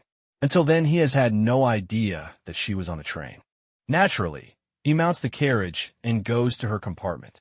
She gives an exclamation of surprise at seeing him and quickly shuts the door between the two compartments, since it is possible that their conversation may be of a private nature. He leaned back in his chair and watched the suggestion slowly take effect. No one knew better than Hercule Poirot that the class to which Mason belongs cannot be hurried. He must give her time to get rid of her own preconceived ideas. At the end of 3 minutes she spoke. Well, of course, sir, it might be so. I never thought of it that way. The master is tall and dark, and just about that build. It was seeing the hat and coat that made me say it was a gentleman from outside. Yes, it might have been the master. I would not like to say either way, I am sure. Thank you very much, mademoiselle. I shall not require you any further. Just one thing more. He took from his pocket the cigarette case he had already shown to Catherine. Is that your mistress's case? He said to Mason. No, sir, it is not the mistress's. At least, she looked suddenly startled. An idea was clearly working its way to the forefront of her mind. Yes, said Poirot encouragingly. I think, sir, I can't be sure, but I think it is a case that the mistress bought to give to the master. Ah, said Poirot in a non-committal manner. But whether she ever did give it to him or not, I can't say, of course. Precisely, said Poirot. Precisely. That is all I think, mademoiselle. I wish you good afternoon. Ada Mason retired discreetly, closing the door noiselessly behind her. Poirot looked across at Van Aldine, a faint smile upon his face. The millionaire looked thunderstruck. You think it was Derek? He queried. But everything points the other way. Why, the Count has actually been caught red-handed with the jewels on him. No, but you told me. What did I tell you? That story about the jewels. You showed them to me. No, Van. Aldine stared at him. You mean to say you didn't show them to me? No. Yesterday, at the tennis? No. Are you crazy, Poirot, or am I? Neither of us is crazy, said the detective. You ask me a question. I answer it. You say, have I not shown you the jewels yesterday? I reply, no. What I showed you, Van Aldine, was a first-class imitation, hardly to be distinguished except by an expert from the real ones. Chapter 24. Poirot gives advice. It took the millionaire some few minutes to take the thing in. He stared at Poirot as though dumbfounded. The little Belgian nodded at him gently. Yes, he said, it alters the position, does it not? Imitation. He leaned forward. All along, Poirot, you have had this idea? All along this is what you have been driving at? You never believed that the Comte de la Roche was the murderer? I have had doubts, said Poirot quietly. I said as much to you. Robbery with violence and murder. He shook his head energetically. No, it is difficult to picture. It does not harmonize with the personality of the Comte de la Roche. But you believe that he meant to steal the rubies? Certainly. There is no doubt as to that. See, I will recount to you the affair as I see it. The Count knew of the rubies, and he laid his plans accordingly. He made up a romantic story of a book he was writing, so as to induce your daughter to bring them with her. He provided himself with an exact duplicate.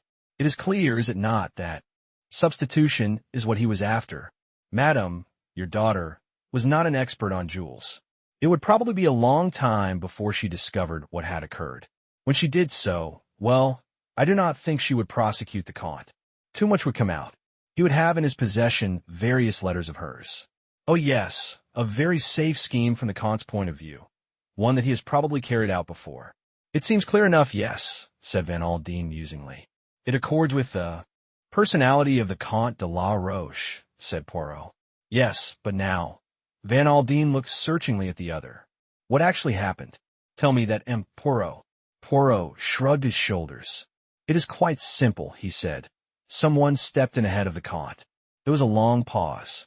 Van Aldine seemed to be turning things over in his mind. When he spoke, it was without beating about the bush. How long have you suspected my son-in-law, Poirot? From the very first. He had the motive and the opportunity. Everyone took for granted that the man in Madame's compartment in Paris was the Count de la Roche. I thought so too. Then you happened to mention that you had once mistaken the Count for your son-in-law. That told me that they were of the same height and build, and alike in coloring. It put some curious ideas in my head. The maid had only been with your daughter a short time. It was unlikely that she would know Mr. Kettering well by sight, since he had not been living in Curzon Street. Also, the man was careful to keep his face turned away. You believe he murdered her, said Van Aldine hoarsely. Poirot raised a hand quickly. No, I did not say that, but it is a possibility, a very strong possibility. He was in a tight corner, a very tight corner, threatened with ruin. This was the one way out. But why take the jewels? To make the crime appear an ordinary one committed by train robbers. Otherwise, suspicion might have fallen on him straight away. If that is so, what has he done with the rubies? That remains to be seen. There are several possibilities. There's a man in Nice who may be able to help, the man I pointed out at the tennis. He rose to his feet, and Van Aldine rose also, and laid his hand on the little man's shoulder. His voice, when he spoke, was harsh with emotion. Find Ruth's murderer for me, he said. That is all I ask. Poirot drew himself up. Leave it in the hands of Hercule Poirot, he said superbly. Have no fears. I will discover the truth. He brushed a speck of fluff from his hat, smiled reassuringly at the millionaire, and left the room. Nevertheless, as he went down the stairs, some of the confidence faded from his face. It is all very well, he murmured to himself, but there are difficulties. Yes, there are great difficulties. As he was passing out of the hotel, he came to a sudden halt. A car had drawn up in front of the door, and it was Catherine Gray, and Derek Kettering was standing beside it talking to her earnestly. A minute or two later the car drove off, and Derek remained standing on the pavement looking after it. The expression on his face was an odd one. He gave a sudden impatient gesture of the shoulders, sighed deeply, and turned to find Hercule Poirot standing at his elbow. In spite of himself, he started. The two men looked at each other, Poirot steadily and unwaveringly, and Derek with a kind of light-hearted defiance. There was a sneer behind the easy mockery of his tone when he spoke, raising his eyebrows slightly as he did so. Rather a dear, isn't she? He asked easily. His manner was perfectly natural. Yes, said Poirot thoughtfully. That describes Mademoiselle Catherine very well. It is very English. That phrase there, and Mademoiselle Catherine, she also is very English. Derek remained perfectly still without answering. And yet she is sympathetic, is it not so? Yes, said Derek. There are not many like her. He spoke softly, almost as though to himself. Poirot nodded significantly. Then he leant toward the other and spoke in a different tone, a quiet, grave tone that was new to Derek Kettering. You will pardon an old man, monsieur, if he says to you something that you may consider impertinent. There is one of your English proverbs that I would quote to you. It says that it is well to be off with the old love before being on with the new. Kettering turned on him angrily. What the devil do you mean? You enrage yourself at me, said Poirot placidly. I expected as much. As to what I mean, monsieur, that there is a second car with a lady in it. If you turn your head, you will see her. Derek spun round. His face darkened with anger. Morel, damn her, he muttered. I will soon. Poirot arrested the movement he was about to make. Is it wise what you are about to do there? He asked warningly. His eyes shone softly with a green light in them. But Derek was past noticing the warning signs. In his anger he was completely off his guard. I have broken with her utterly, and she knows it, cried Derek angrily. You have broken with her. Yes, but has she broken with you? Derek gave a sudden harsh laugh. She won't break with £2 million if she can help it, he murmured brutally. Trust Morel for that. Poirot raised his eyebrows. You have the outlook cynical, he murmured. Have I? There was no mirth in his sudden wide smile. I have lived in the world long enough, Poirot, to know that all women are pretty much alike. His face softened suddenly. All save one. He met Poirot's gaze defiantly. A look of alertness crept into his eyes, then faded again. That one, he said, and jerked his head in the direction of Cap Martin. Ah, said Poirot. This quiescence was well calculated to provoke the impetuous temperament of the other. I know what you're going to say, said Derek rapidly. The kind of life I have led, the fact that I am not worthy of her. You will say that I have no right to think even of such a thing. You will say that it is not a case of giving a dog a bad name. I know that it is not decent to be speaking like this with my wife dead only a few days and murdered at that. He paused for breath, and Poirot took advantage of the pause to remark in his plaintive tone, But indeed, I have not said anything at all. But you will. Said Poirot. You will say that I have no earthly chance of marrying Catherine. No, said Poirot, I would not say that. Your reputation is bad? Yes, but with women, never does that deter them. If you were a man of excellent character, of strict morality, who had done nothing that he should not do, and possibly everything that he should do, eh bien, then I should have grave doubts of your success. Moral worth, you understand, it is not romantic. It is appreciated, however, by widows. Derek Kettering stared at him. Then he swung round on his heel and went up to the waiting car. Poirot looked after him with some interest. He saw the lovely vision lean out of the car and speak. Derek Kettering did not stop. He lifted his hat and passed straight on. Cays, said Hercule Poirot, it is time, I think, that I return chez moi. He found the imperturbable George pressing trousers. A pleasant day, George, somewhat fatiguing, but not without interest, he said. George received these remarks in his usual wooden fashion. Indeed, sir, the personality of a criminal, George, is an interesting matter. Many murderers are men of great personal charm. I always heard, sir, that Dr. Crippen was a pleasant-spoken gentleman, and yet he cut up his wife like so much mincemeat. Your instances are always apt, George. The valet did not reply, and at that moment the telephone rang. Poirot took up the receiver. Allo, allo. Yes, it is Hercule Poirot who speaks. This is Knighton. Will you hold the line a minute? Poirot? Mr. Van Aldine would like to speak to you. There was a moment's pause. Then the millionaire's voice came through. Is it you, Poirot? I just wanted to tell you that Mason came to me now of her own accord. She has been thinking it over, and she says that she is almost certain that the man at Paris was Derek Kettering. There was something familiar about him at the time, she says, but at the minute she could not place it. She seems pretty certain now. Ah, said Poirot.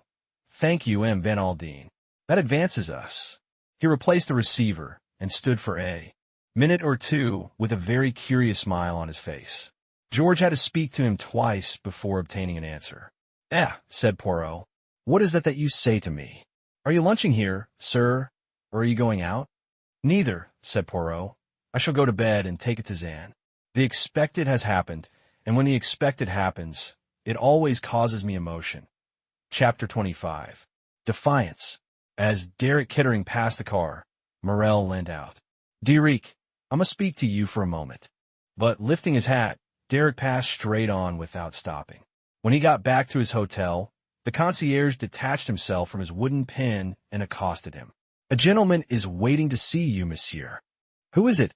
Asked Derek. He did not give me his name, monsieur. but he said his business with you was important and that he would wait. Where is he? In the little salon, monsieur. He preferred it to the lounge, he said, as being more private. Derek nodded and turned his steps in that direction. The small salon was empty except for the visitor, who rose and bowed with easy foreign grace as Derek entered.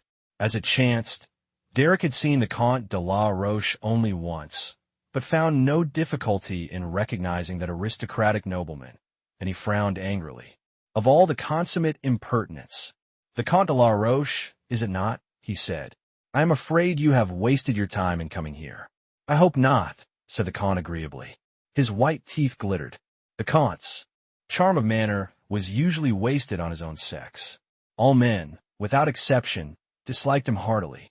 Derek Kettering was already conscious of a distinct longing to kick the Count bodily out of the room. It was only the realization that scandal would be unfortunate just at present that restrained him. He marveled anew that Ruth could have cared, as she certainly had, for this fellow. A bounder, and worse than a bounder. He looked with distaste at the Count's exquisitely manicured hands. I called, said the Count, on a little matter of business. It would be advisable, I think, for you to listen to me. Again, Derek felt strongly tempted to kick him out, but again he refrained. The hint of a threat was not lost upon him, but he interpreted it in his own way. There were various reasons why it would be better to hear what the Count had to say. He sat down and drummed impatiently with his fingers on the table. Well, he said sharply, what is it? It was not the Count's way to come out into the open at once. Allow me, monsieur, to offer you my condolences on your recent bereavement. If I have any impertinence from you, said Derek quietly, you go out by that window. He nodded his head towards the window beside the Count, and the latter moved uneasily. I will send my friends to you, monsieur, if that is what you desire, he said haughtily. Derek laughed. A duel, eh? My dear Count, I don't take you seriously enough for that, but I should take a good deal of pleasure in kicking you down the promenade d'Anglais. The Count was not at all anxious to take offense. He merely raised his eyebrows and murmured, the English are barbarians. Well, said Derek, what is it you have to say to me? I will be frank, said the Count. I will come immediately to the point. That will suit us both, will it not? Again he smiled in his agreeable fashion. Go on, said Derek curtly. The Count looked at the ceiling, joined the tips of his fingers together, and murmured, softly, you have come into a lot of money, monsieur. What the devil has that got to do with you? The Count drew himself up. Monsieur, my name is tarnished. I am suspected, accused of foul crime. The accusation does not come from me, said Derek coldly. As an interested party, I have not expressed any opinion. I am innocent, said the Count. I swear before heaven. He raised his hand to heaven, that I am innocent. M.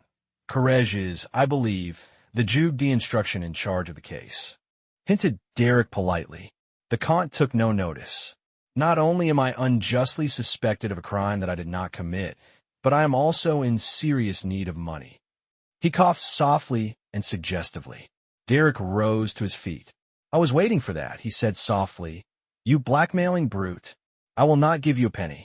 My wife is dead, and no scandal that you can make can touch her now.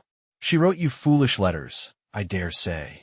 If I were to buy them from you for a ransom at this minute, I am pretty certain that you would manage to keep one or two back. And I will tell you this, de la Roche, blackmailing is an ugly word both in England and in France. That is my answer to you. Good afternoon. One moment. The Count stretched out a hand as Derek was turning to leave the room. You are mistaken, monsieur. You are completely mistaken. I am, I hope, a gentleman. Derek laughed. Any letters that a lady might write to me, I should hold sacred. He flung back his head with a beautiful air of nobility. The proposition that I was putting before you was of quite a different nature. I am, as I said, extremely short of money, and my conscience might impel me to go to the police with certain information. Derek came slowly back into the room. What do you mean? The Count's agreeable smile flashed forth once more. Surely it is not necessary to go into details, he purred. Seek whom the crime benefits, they say, don't they? As I said just now, you have come into a lot of money. Lately, Derek laughed. If that is all, he said contemptuously. But the Count was shaking his head. But it is not all, my dear sir. I should not come to you unless I had much more precise and detailed information than that. It is not agreeable, monsieur, to be arrested and tried for murder. Derek came close up to him. His face expressed such furious anger that involuntarily the Count drew back a pace or two. Are you threatening me? The young man demanded angrily. You shall hear nothing. More of the matter, the Count assured him. Of all the colossal bluffs that I have ever struck, the Count raised a white hand. You are wrong. It is not a bluff. To convince you, I will tell you this. My information was obtained from a certain lady. It is she who holds the irrefutable proof that you committed the murder. She? Who? Mademoiselle Morel. Derek drew back as though struck. Morel, he muttered. The Count was quick to press what he took to be his advantage. A bagatelle of 100,000 francs, he said. I ask no more. Said Derek absently. I was saying, monsieur, that a bagatelle of 100,000 francs would satisfy my conscience. Derek seemed to recollect himself. He looked earnestly at the Count. You like my answer now? If you please, monsieur. Then here it is. You can go to the devil. See, leaving the Count too astonished to speak, Derek turned on his heel and swung out of the room. Once out of the hotel, he hailed a taxi and drove to Morel's hotel. On inquiring, he learned that the dancer had just come in. Derek gave the concierge his card. Take this up to mademoiselle and ask if she will see me. A very brief interval elapsed, and then Derek was bidden to follow a chasseur. A wave of exotic perfume assailed Derek's nostrils as he stepped over the threshold of the dancer's apartments. The room was filled with carnations, orchids, and mimosa. Morel was standing by the window in a peignoir of foamy lace. She came towards him, her hands outstretched. Derek, you have come to me. I knew you would. He put aside the clinging arms and looked down on her sternly. Why did you send the Count de la Roche to me? She looked at him in astonishment, which he took to be genuine. I send the Count de la Roche to you? But for what? Apparently, for blackmail, said Derek grimly. Again she stared. Then suddenly she smiled and nodded her head. Of course. It was to be expected. It is what he would do, C-type. La, I might have known it. No, indeed, Derek, I did not send him. He looked at her piercingly, as though seeking to read her mind. I will tell you, said Morel. I am ashamed, but I will tell you. The other day, you comprehend, I was mad with rage, quite mad. She made an eloquent gesture. My temperament, it is not a patient one. I want to be revenged on you. And so I go to the Count de la Roche, and I tell him to go to the police and say so and so, and so and so. But have no fear. Derek, not completely did I lose my head. The proof rests with me alone. The police can do nothing without my word. You understand? And now. She nestled up close to him, looking up at him with melting eyes. He thrust her roughly away from him. She stood there, her breast heaving, her eyes narrowing to a cat-like slit. Be careful, Derek, be very careful. You have come back to me, have you not? I shall never come back to you, said Derek steadily. More than ever the dancer looked. Like a cat. Her eyelids flickered. So, there is another woman? The one with whom you lunched that day. Am I right? I intend to ask that lady to marry me. You might as well know. That prim Englishwoman. Do you think that I will support that for one moment? Oh no. Her beautiful, lithe body quivered. Listen, Derek, do you remember that conversation we had in London? You said the only thing that could save you was the death of your wife. You regretted that she was so healthy.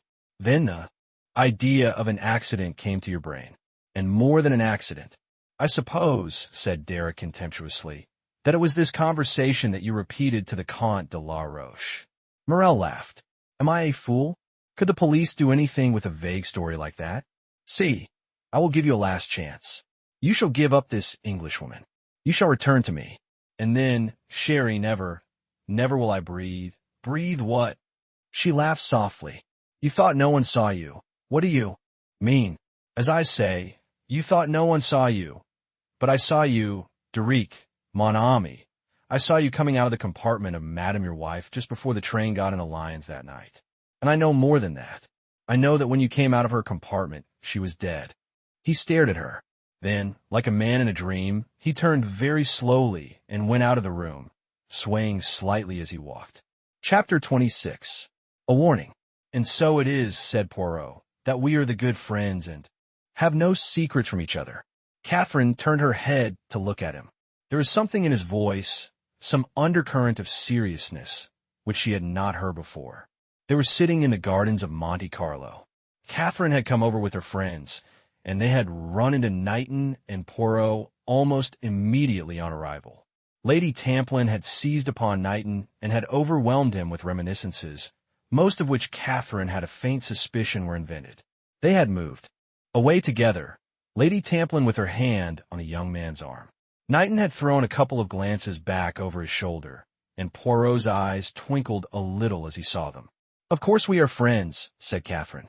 "From the beginning we have been sympathetic to each other," mused Poirot, "when you told me that a Roman policier occurs in real life.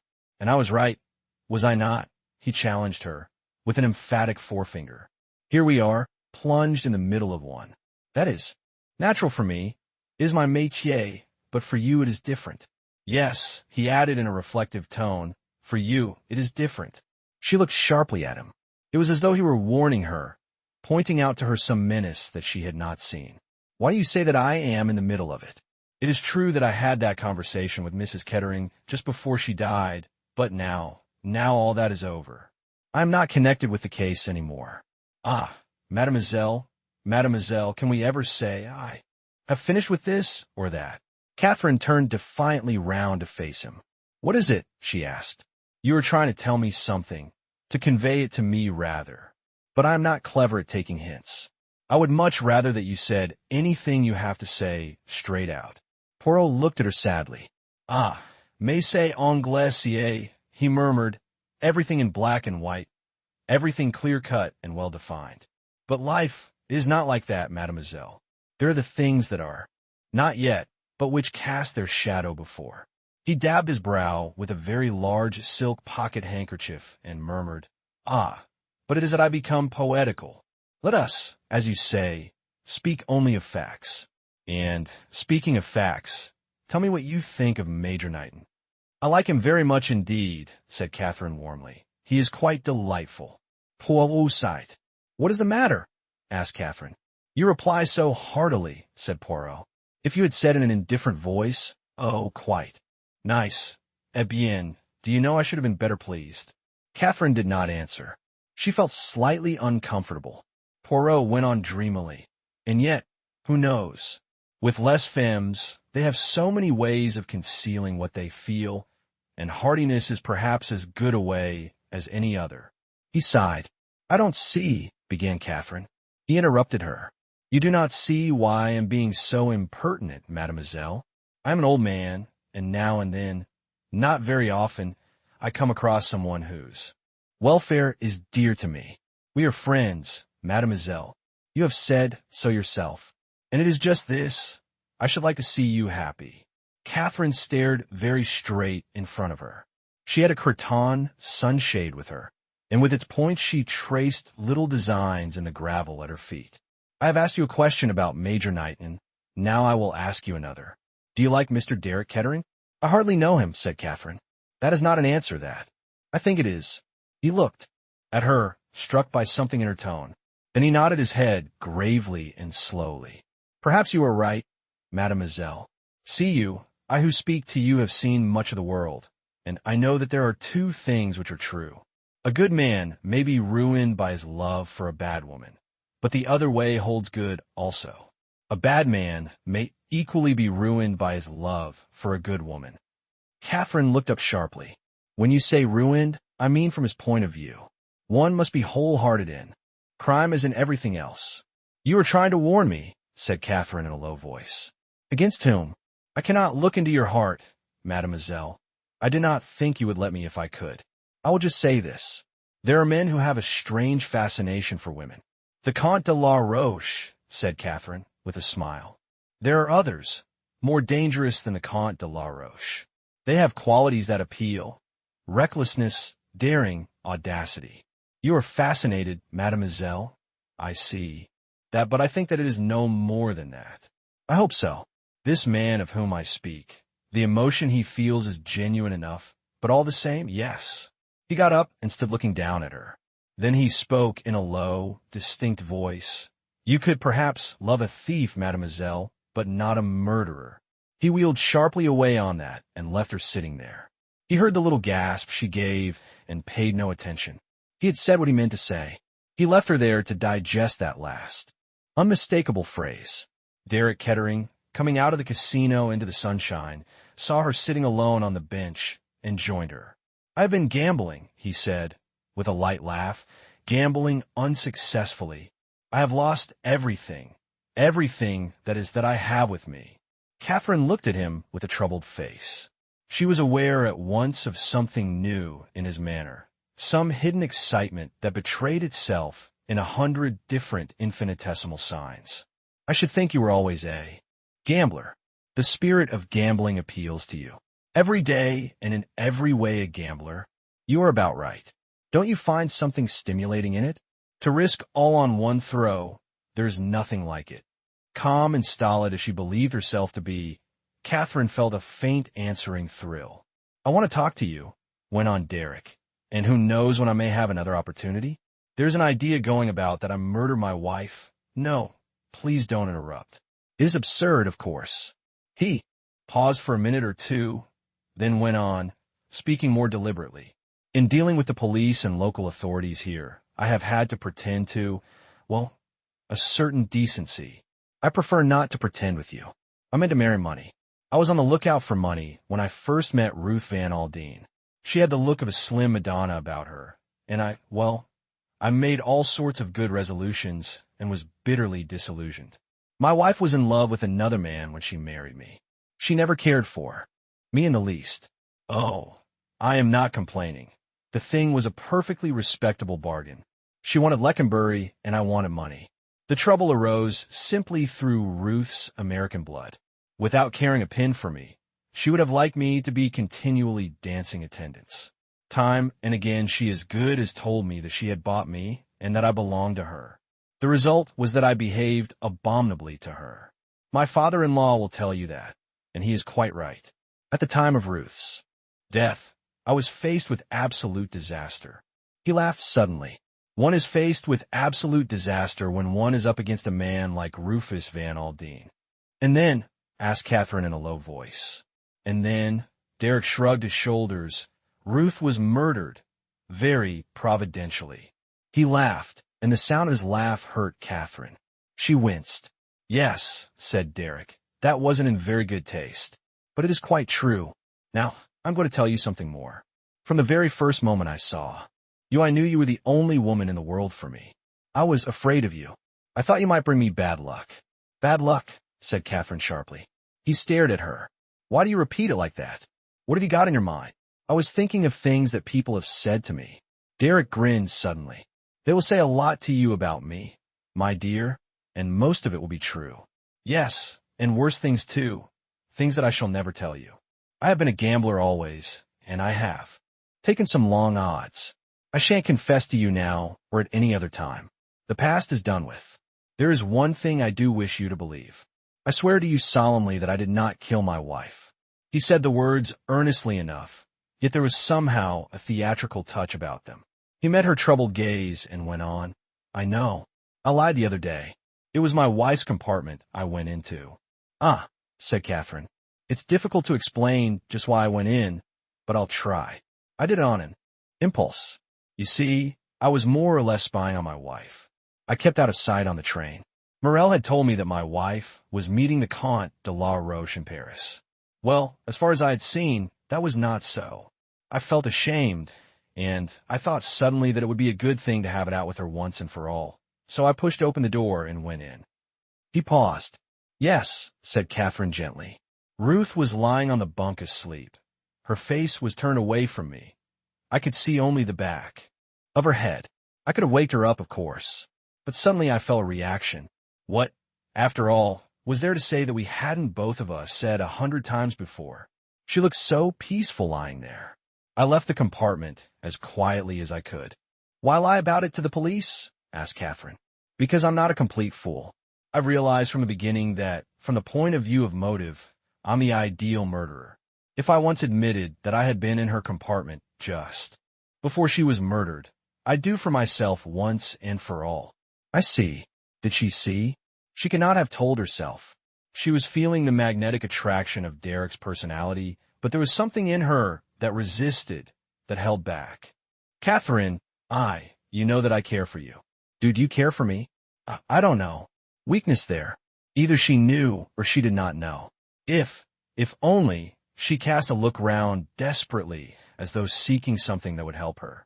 A soft color rose in her cheeks as a tall, fair man with a limp came hurrying along the path towards them. Major Knighton. There was relief and an unexpected warmth in her voice as she greeted him. Derek stood up scowling, his face black as a thundercloud. Lady Tamplin having a flutter, he said easily, I must join her and give her the benefit of my system. He swung round on his heel and left them together. Catherine sat down again. Her heart was beating rapidly and unevenly, but as she sat there talking, commonplaces to the quiet, rather shy man beside her, her self-command came back. Then she realized with a shock that Knighton also was laying bare his heart, much as Derek had done, but in a very different manner. He was shy and stammering. The words came haltingly, with no eloquence to back them. From the first moment I saw you, I ought not to have spoken so soon, but Mr. Van Aldine may leave here any day, and I might not have another chance. I know you can't care for me so soon. That is impossible. I dare say it is presumption anyway on my part. I have private means, but not very much. No, please don't answer now. I know what your answer would be, but in case I went away suddenly, I just wanted you to know that I care. She was shaken, touched. His manner was so gentle and appealing. There's one thing more. I just wanted to say that if you're ever in trouble, anything that I can do. He took her hand in his, held it tightly for a minute, then dropped it and walked rapidly away towards the casino without looking back. Catherine sat perfectly still, looking after him. Derek Kettering, Richard Knighton, two men so different, so very different. There was something kind about Knighton, kind and trustworthy. As to Derek, then suddenly Catherine had a very curious sensation. She felt that she was no longer sitting alone on the seat in the casino gardens, but that someone was standing beside her, and that someone was the dead woman, Ruth Kettering. She had a further impression that Ruth wanted, badly, to tell her something.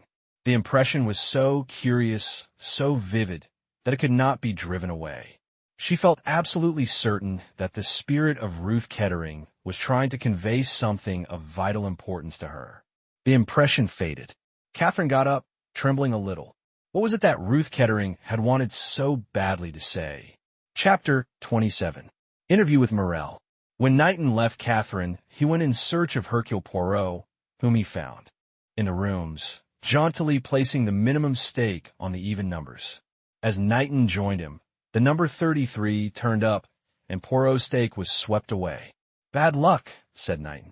Are you going to stake again? Poirot shook his head. Not at present. Do you feel the fascination of gambling? Asked Knighton curiously. Not at roulette. Knighton shot a swift glance at him. His own face became troubled. He spoke haltingly, with a touch of deference. I wonder, are you busy, M? Poirot, there is something I would like to ask you about. I am at your disposal. Shall we go outside? It is pleasant in the sunshine. They strolled out together, and Knighton drew a deep breath. I love the Riviera, he said. I came here first 12 years ago, during the war, when I was sent to Lady Tamplin's hospital. It was like paradise, coming from Flanders to this. It must have been, said Poirot. How long ago the war seems now, mused Knighton. They walked on in silence for some little way. You have something on your mind? Said Poirot. Knighton looked at him in some surprise. You are quite right, he confessed. I don't know how you knew it, though. It showed itself only too plainly, said Poirot drily. I did not know that I was so transparent. It is my business to observe the physiognomy, the little man explained with dignity. I will tell you, Poirot. You have heard of this dancer woman, Morel? She who is the cher Amy of M. Derek Kettering? Yes, that is the one. And, knowing this, you will understand that Mr. Van Aldine is naturally prejudiced against her. She wrote to him, asking for an interview. He told me to dictate a curt refusal, which of course I did. This morning she came to the hotel and sent up her card, saying that it was urgent and vital that she should see Mr. Van Aldine at once. "You interest me," said Poirot. Mr. Van Aldine was furious. He told me what message to send down to her. I ventured to disagree with him. It seemed to me both likely and probable that this woman Morel might give us valuable information. We know that she was on the blue train, and she may have seen or heard something that it might be vital for us to know. Don't you agree with me, M. Poirot? "I do," said Poirot drily. M. Van Aldine, if I may say so, behaved exceedingly foolishly. "I'm glad you take that view of the matter," said the secretary. "Now I'm going to tell you something, M. Poirot. So strongly did I feel the unwisdom of Mr. Van Aldine's attitude that I went down privately and had an interview with the lady. Eh bien, the difficulty was that she insisted on seeing Mr. Van Aldine himself. I softened his message as much as I possibly could. In fact, to be candid, I gave in a very different form. I said that Mr. Van Aldine was too busy to see her at present, but that she might make any communication she wished to me. That, however, she could not bring herself to do, and she left without saying anything further. But I have a strong impression, M. Poirot, that that woman knows something." "This is serious," said Poirot quietly. "You know where she is staying?" "Yes." Knighton mentioned the name of the hotel. "Good," said Poirot. "We will go there immediately." The secretary looked doubtful. "And Mr. Van Aldine?" he queried doubtfully. "M. Van Aldine is an obstinate man," said Poirot drily. "I do not argue with obstinate men. I act in spite of them. We will go and see the lady immediately. I will. Tell her that you are empowered by M. Van Aldine to act for him, and you will guard yourself well from contradicting me." Knighton still looked slightly doubtful, but Poirot took no notice of his hesitation. At the hotel, they were told that Mademoiselle was in, and Poirot sent up both his and Knighton's cards, with "For Mr. Van Aldine" penciled upon them. Word came down that Mademoiselle Morel would receive them. When they were ushered into the dancers' apartments, Poirot immediately took the lead. "Mademoiselle," he murmured, bowing very low, "we are here on behalf of M. Van Aldine." "Ah, and why did he not come himself?" "He is indisposed," said Poirot mendaciously. "The Riviera throat, it has him in its grip, but me, I am empowered to act for him, as is Major Knighton, his secretary. Unless, of course, Mademoiselle would prefer to wait a fortnight or so." If there was one thing of which Poirot was tolerably certain, it was that to a temperament such as Morel's the mere word wait was anathema. "Eh bien, I will speak, messieurs," she cried. "I have been patient. I have held my hand. And for what? That I should be insulted. Yes, insulted. Ah, does he think to treat Morel like that? To throw her off like an old glove? I tell you, never has a man tired of me. Always it is I who tire of him." She paced up and down the room, her slender body trembling with rage. A small table impeded her free passage, and she flung it from her into a corner, where it splintered against the wall. "That is what I will do to him," she cried, and that, picking up a glass bowl filled with lilies, she flung it into the grate, where it smashed into 100 pieces. Knighton was looking at her with cold British disapproval. He felt embarrassed and ill at ease. Poirot, on the other hand, with twinkling eyes, was thoroughly enjoying the scene. "Ah, it is magnificent," he cried. "It can be seen, Madame has a temperament." "I am an artist," said Morel. "Every artist has a temperament. I told Deric to beware, and he would not listen." She whirled round on Poirot suddenly. "It is true, is it not, that he wants to marry that English miss?" Poirot coughed. "On M.A. dit," he murmured, "that he adores her passionately." Morel came towards them. "He murdered his wife," she screamed. "There, now you have it. He told me beforehand that he meant to do it. He had got to an impasse. Zut! He took the easiest way out. You say that M. Kettering murdered his wife." Yes. Have I not told you so?" "The police," murmured Poirot, "will need proof of that statement. I tell you I saw him come out of her compartment that night on the train." "When?" asked Poirot sharply. "Just before the train reached Lyons." You will swear to that, mademoiselle? It was a different Poirot who spoke now, sharp and decisive. Yes. There was a moment's silence. Morel was panting, and her eyes, half defiant, half frightened, went from the face of one man to the other. This is a serious matter, mademoiselle, said the detective. You realize how serious? Certainly I do. That is well, said Poirot.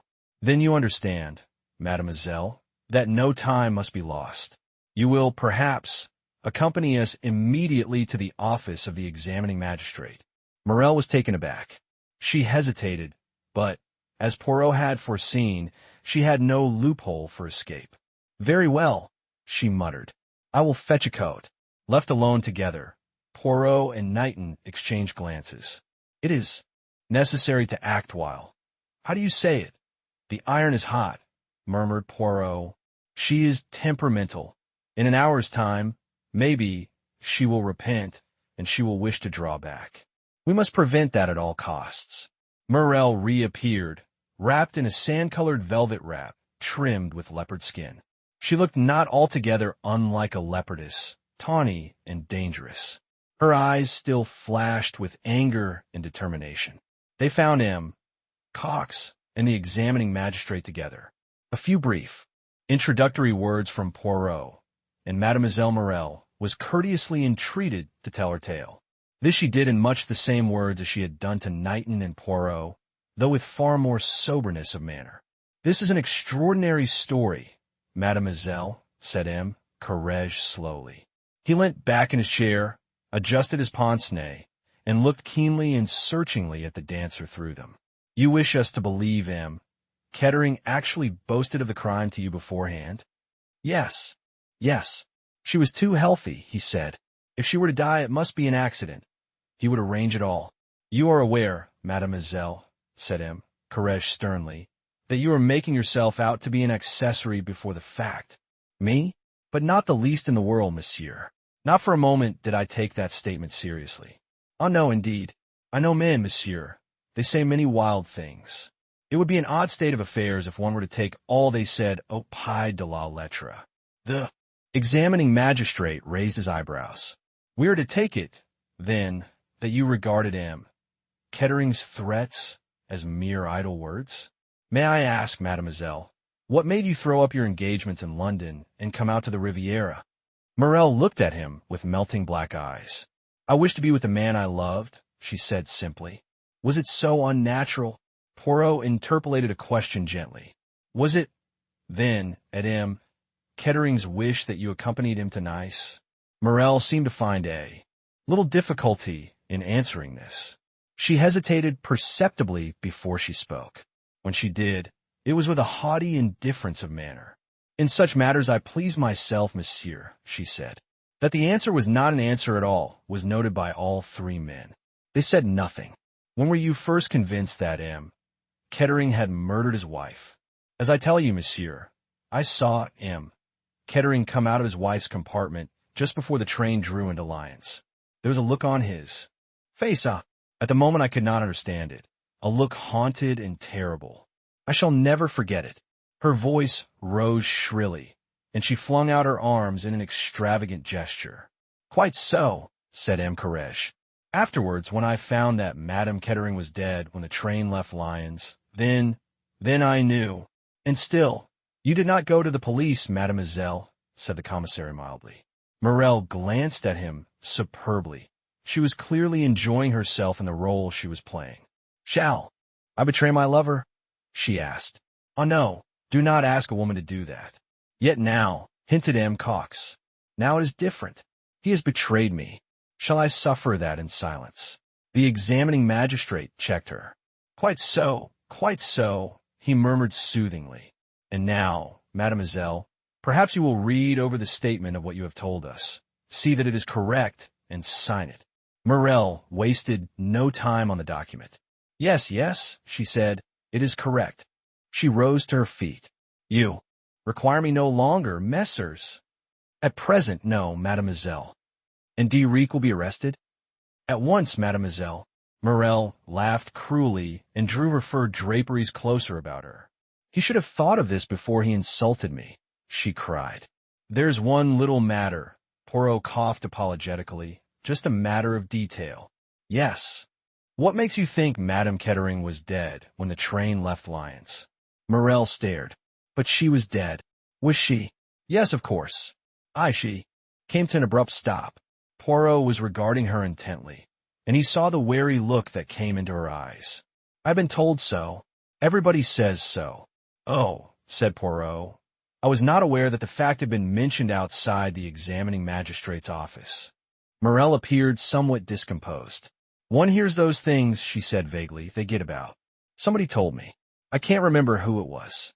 She moved to the door.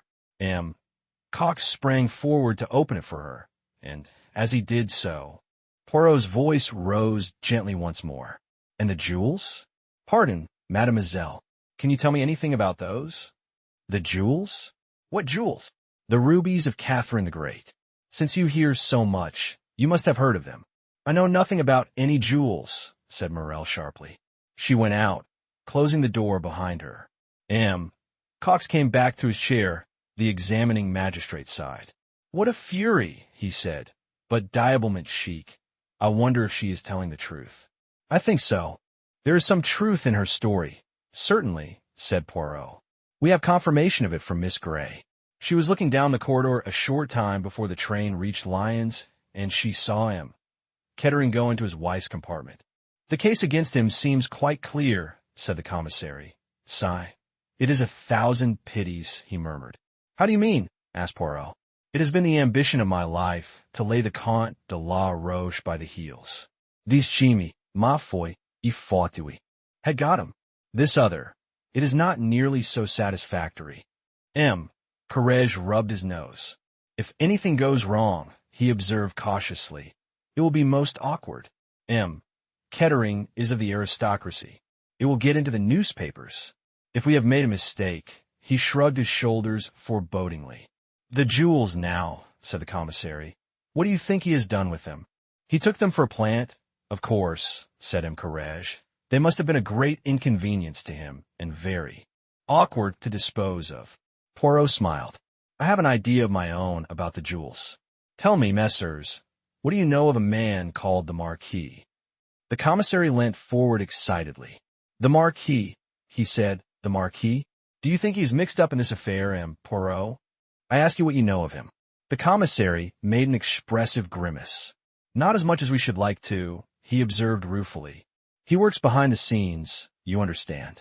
He has underlings who do his dirty work for him, but he is someone high up, that we are sure of.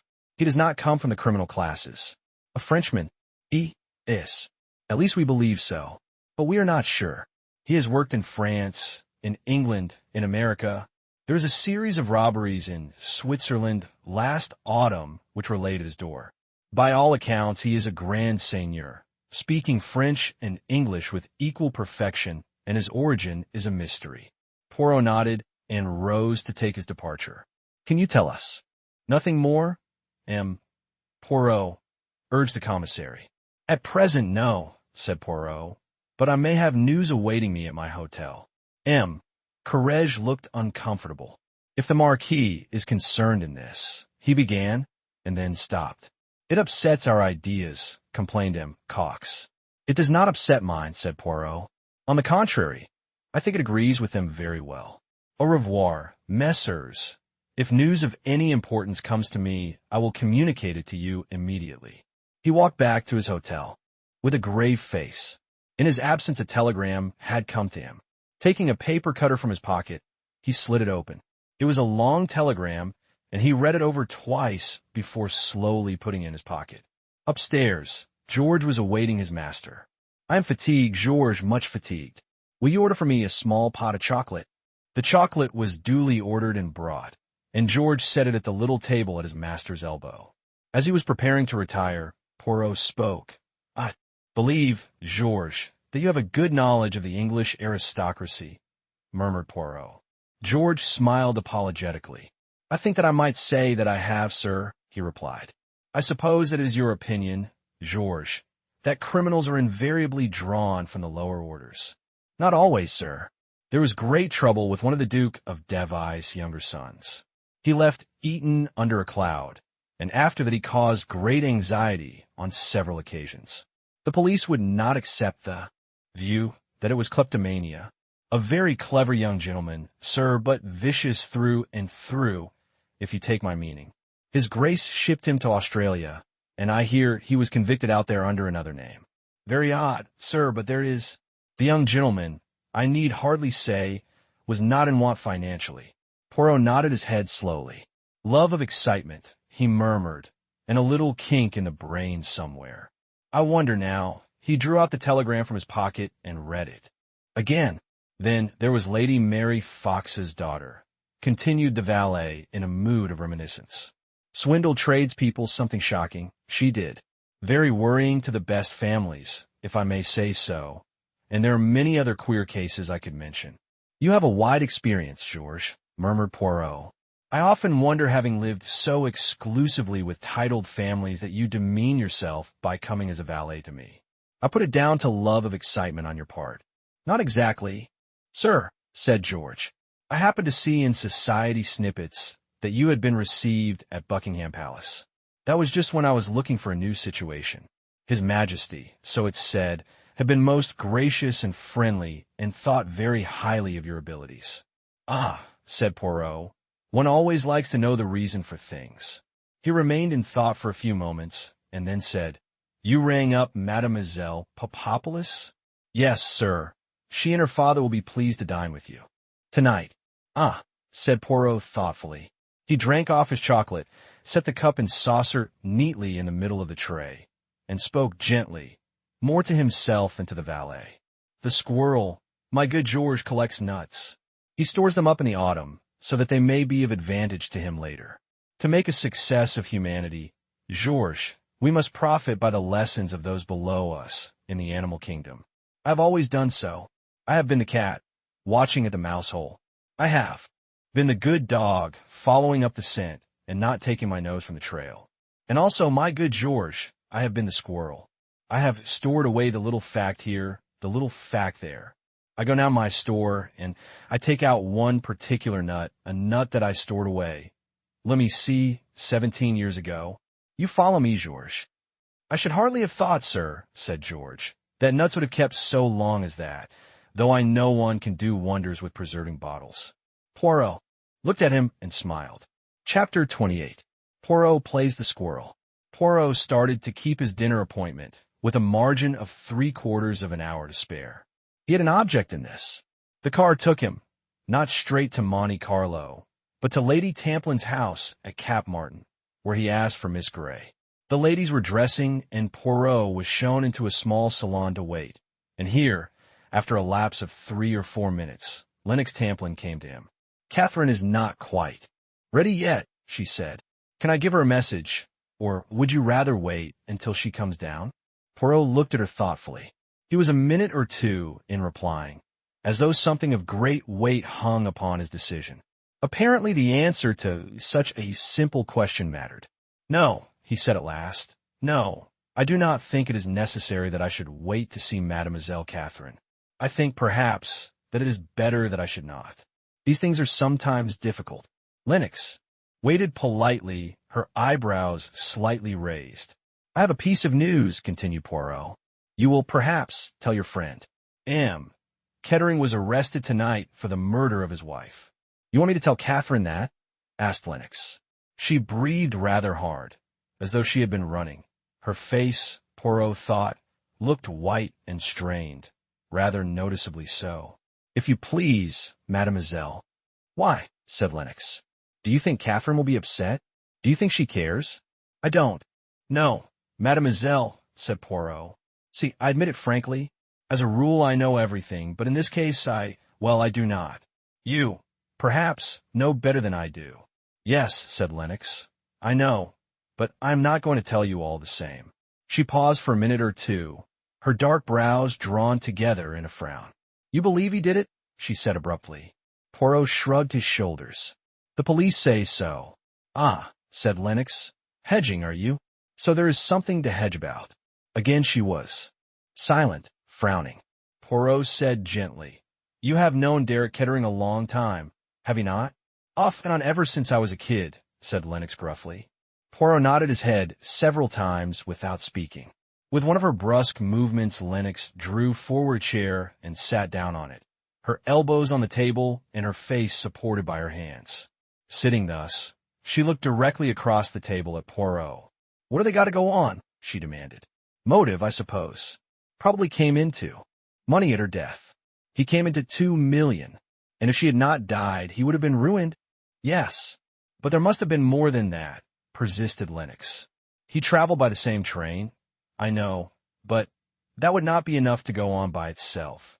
A cigarette case with a letter on it, which did not belong to Mrs. Kettering, was found at her carriage, and he was seen by 2 people entering and leaving the compartment just before the train got into Lyons. What 2 people? Your friend Miss Gray was one of them. The other was Mademoiselle Morel, the dancer. And Derek, what has he got to say about it? Demanded Lennox sharply. He denies having entered his wife's compartment at all, said Poirot. Fool, said Lennox crisply, frowning. Just before Lyons, you say? Does nobody know when she died? The doctor's evidence necessarily cannot be very definite, said Poirot. They're inclined to think that death was unlikely to have occurred after leaving Lyons. And we know this much, that a few moments after leaving Lyons, Mrs. Kettering was dead. How do you know that? Poirot was smiling rather oddly to himself. Someone else went into her compartment and found her dead, and they did not rouse the train? No. Why was that? Doubtless they had their reasons. Lennox looked at him sharply. Do you know the reason? I think so, yes. Lennox sat still, turning things over in her mind. Poirot watched her in silence. At last she looked up. Soft color had come into her cheeks, and her eyes were shining. You think someone on the train must have killed her, but that need not be so at all. What is to stop anyone swinging themselves onto the train when it stopped at Lyons? They could go straight to her compartment, strangle her, and take the rubies and drop off the train again without anyone being the wiser. She may have been actually killed while the train was in Lyons Station. Then she would have been alive when Derek went in, and dead when the other person found her. Poirot leant back in his chair. He drew a deep breath. He looked across at the girl and nodded his head 3 times. Then he heaved a sigh. Mademoiselle, he said, what you have said there is very true. I was struggling in darkness, and you have shown me a light. There was a point that puzzled me, and you have made it plain. He got up. And Derek, said Lennox. Who knows, said Poirot, with a shrug of his shoulders. But I will tell you. This, mademoiselle. I am not satisfied. No, Hercule Poirot, am not yet satisfied. It may be that this very night I shall learn something more. At least I go to try. You are meeting someone? Yes. Someone who knows something? Someone who might know something. In these matters one must leave no stone unturned. Au revoir, mademoiselle. Lennox accompanied him to the door. Have I helped? She asked. Poirot's face softened as he looked up at her standing on the doorstep above him. Yes, mademoiselle, you have helped. If things are very dark, always remember that. When the car had driven off, he relapsed into a frowning absorption, but in his eyes was that faint green light which was always the precursor of the triumph to be. He was a few minutes late at the rendezvous, and found that M. Popopoulos and his daughter had arrived before him. His apologies were abject, and he outdid himself in politeness and small attentions. The Greek was looking particularly benign and noble this evening, a sorrowful patriarch of blameless life. Zia was looking handsome and good-humored. The dinner was a pleasant one.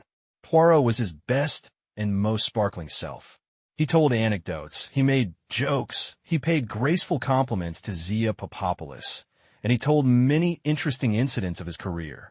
The menu was a carefully selected one, and the wine was excellent. At the close of dinner, M. Popopoulos inquired politely, "And the tip I gave you? You have had your little flutter. On the horse." "I am in communication with, my bookmaker," replied Poirot. The eyes of the 2 men met. "A well-known horse?" "No," said Poirot.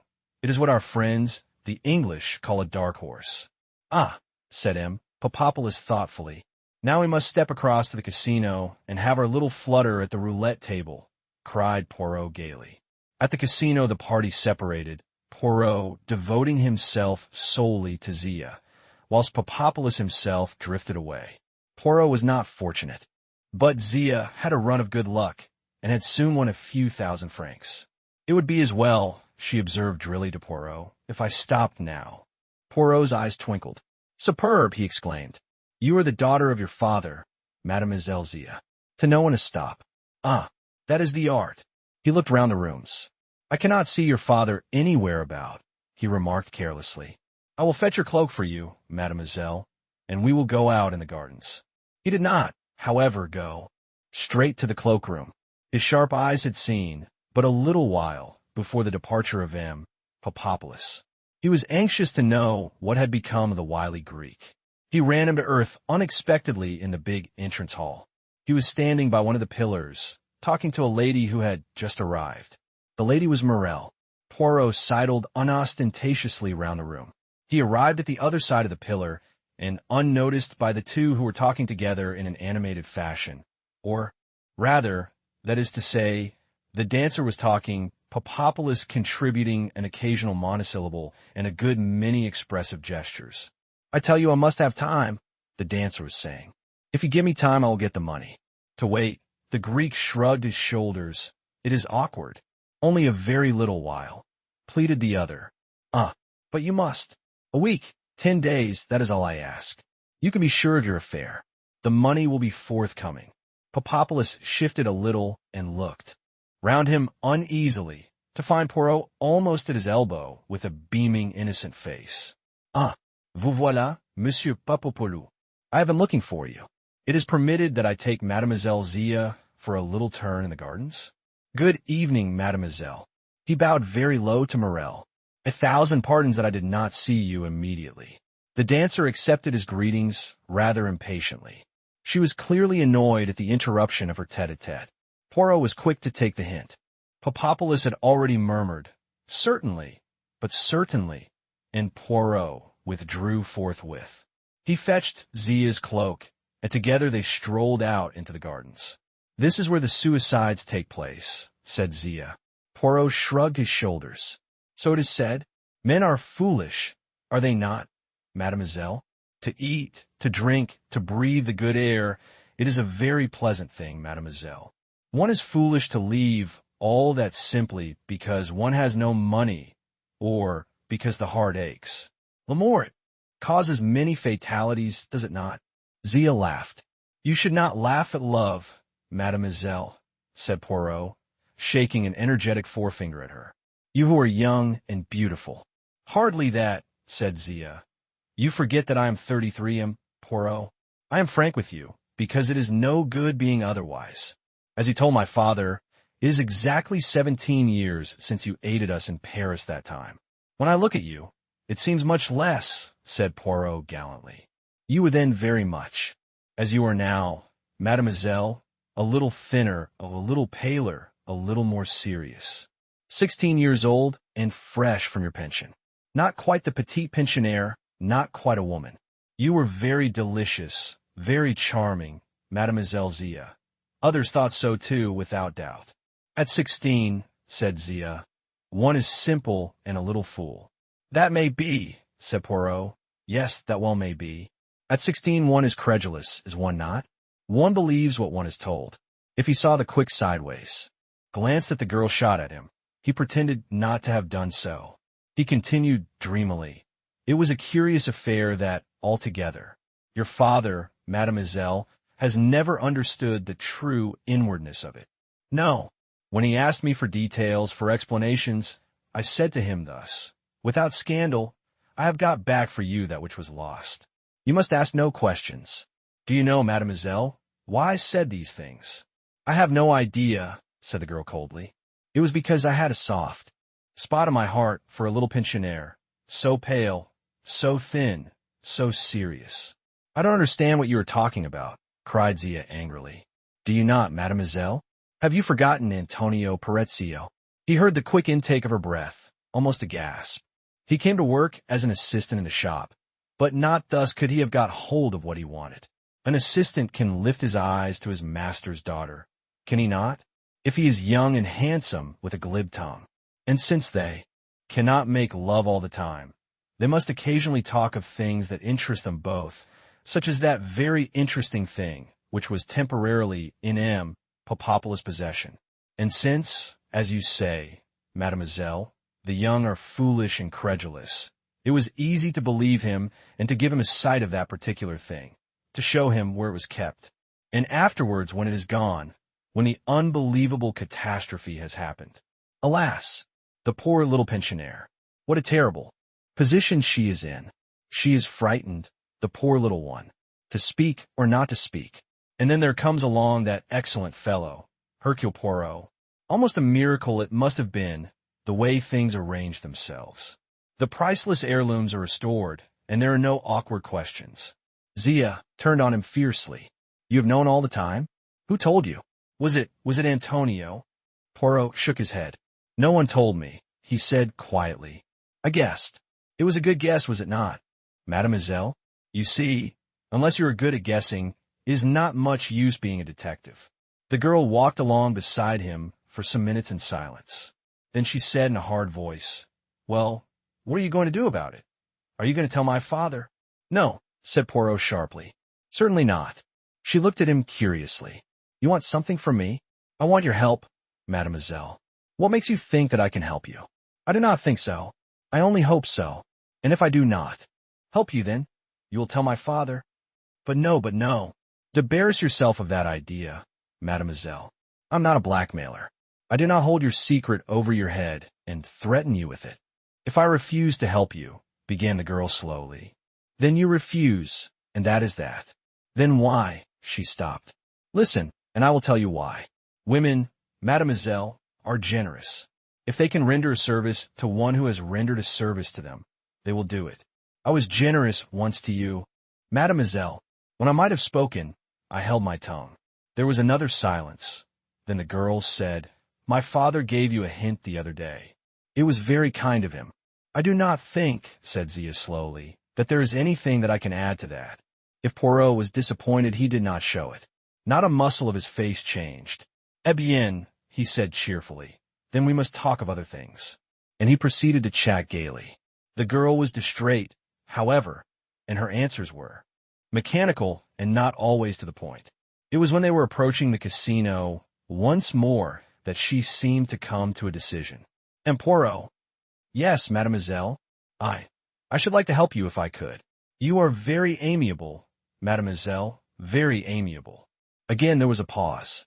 Poirot did not press her. He was quite content to wait and let her take her own time. Ah bah, said Zia. After all, why should I not tell you? My father is cautious, always cautious in everything he says.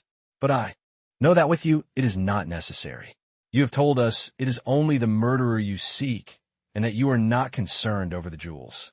I believe you. You were quite right when you guessed that we were in Nice because of the rubies. They have been handed over here according to plan. My father has them now. He gave you a hint the other day as to who our mysterious client was. The Marquis, murmured Poirot softly. Yes, the Marquis. Have you ever seen the Marquis, Mademoiselle Zia? Once, said the girl. But not very well, she added. It was through a keyhole. That always presents difficulties, said Poirot sympathetically. But all the same you saw him. You would know him again. Zia shook her head. He wore a mask, she explained. Young or old? He had white hair. It may have been a wig, it may not. It fitted very well. But I do not think he was old. His walk was young, and so was his voice. His voice, said Poirot thoughtfully. Ah, his voice. Would you know it? Again, Mademoiselle Zia? I might, said the girl. You were interested in him, eh? It was that took you to the keyhole. Zia nodded. Yes.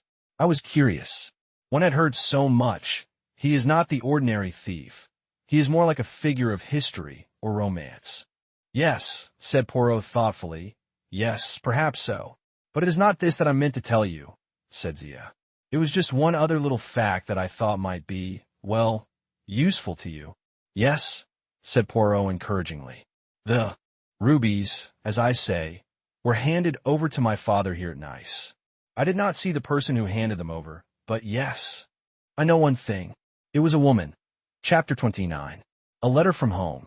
Dear Catherine, living among grand friends as you're doing now, I don't suppose you will care to hear any of our news.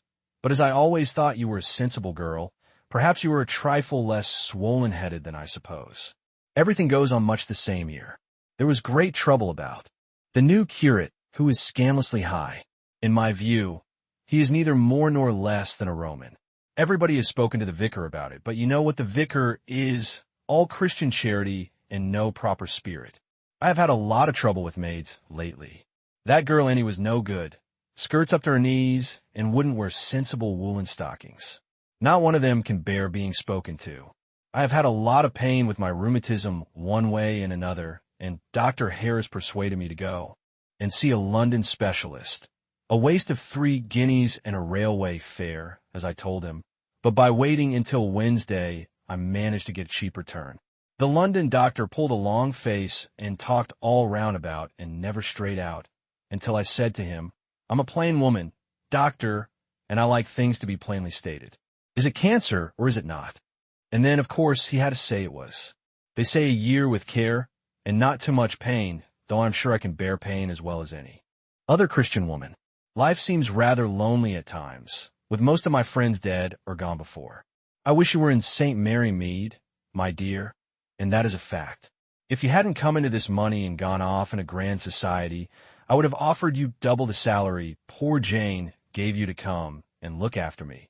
But there's no good wanting what we can't get. However, if things should go ill with you, and that is always possible, I have heard no end of tales of bogus noblemen marrying girls and getting hold of their money and then leaving them at the church door. I dare say you're too sensible for anything of the kind to happen to you, but one never knows, and never having had much attention of any kind, it might easily go to your head now.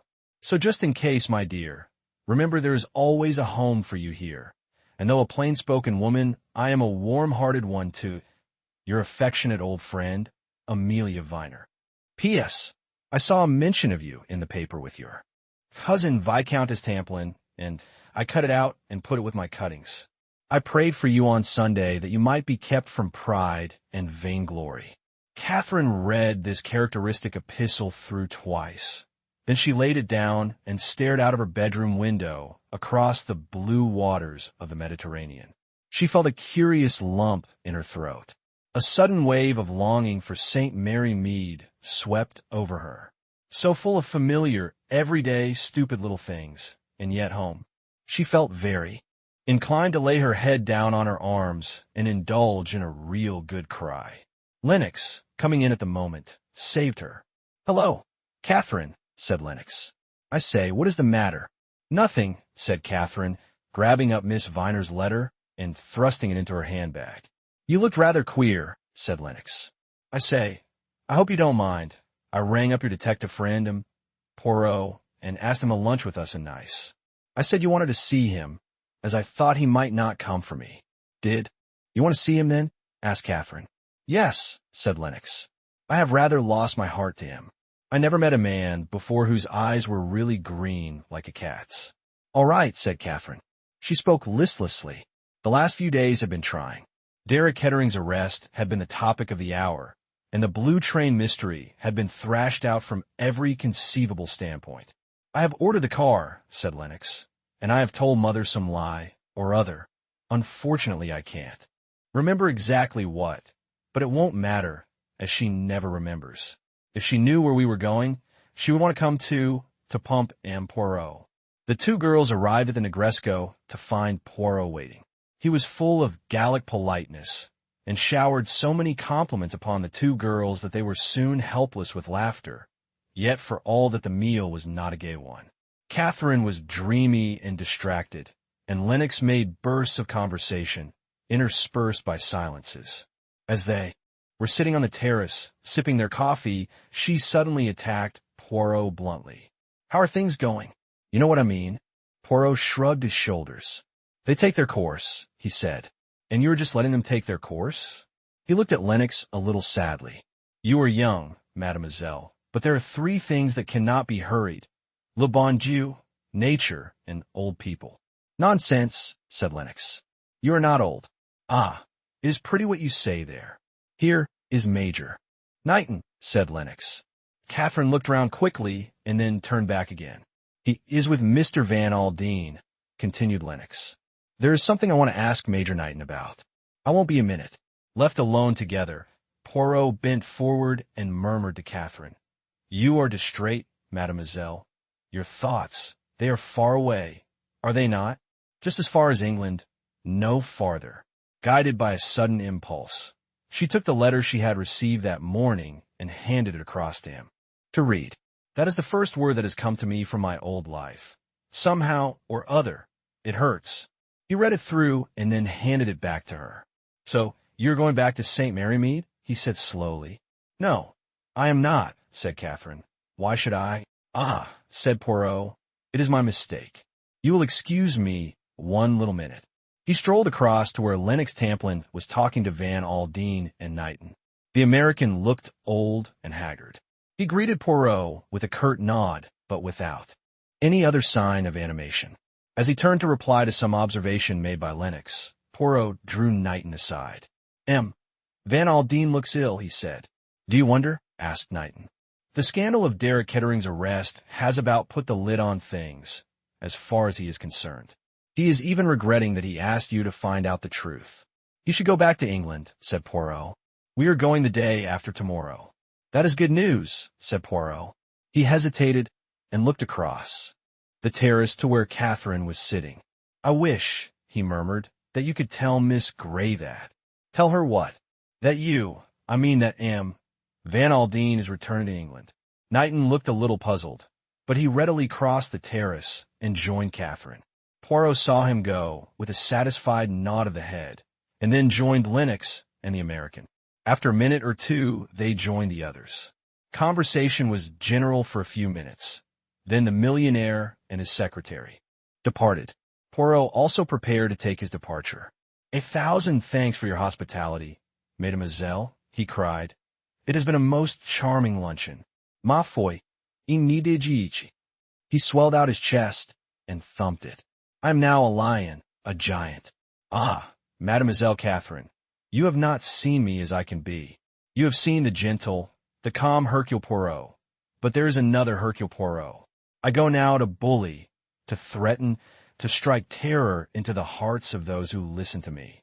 He looked at them in a self-satisfied way, and they both appeared to be duly impressed, though Lennox was biting her under lip, and the corners of Catherine's mouth had a suspicious twitch. "And I shall do it," he said gravely. "Oh yes, I shall succeed." He had gone but a few steps when Catherine's voice made him turn. Poirot, I want to tell you. I think you were right in what you said. I'm going back to England almost immediately." Poirot stared at her very hard, and under the directness of his scrutiny she blushed. "I see," he said gravely. "I don't believe you do," said Catherine. "I know more than you think, mademoiselle," he said quietly. He left her, with an odd little smile upon his lips. Entering a waiting car, he drove to Antibes. Hippolyte, the Comte de la Roche's wooden-faced manservant, was busy at the Villa Marina polishing his master's beautiful cut table glass. The Comte de la Roche himself had gone to Monte Carlo for the day.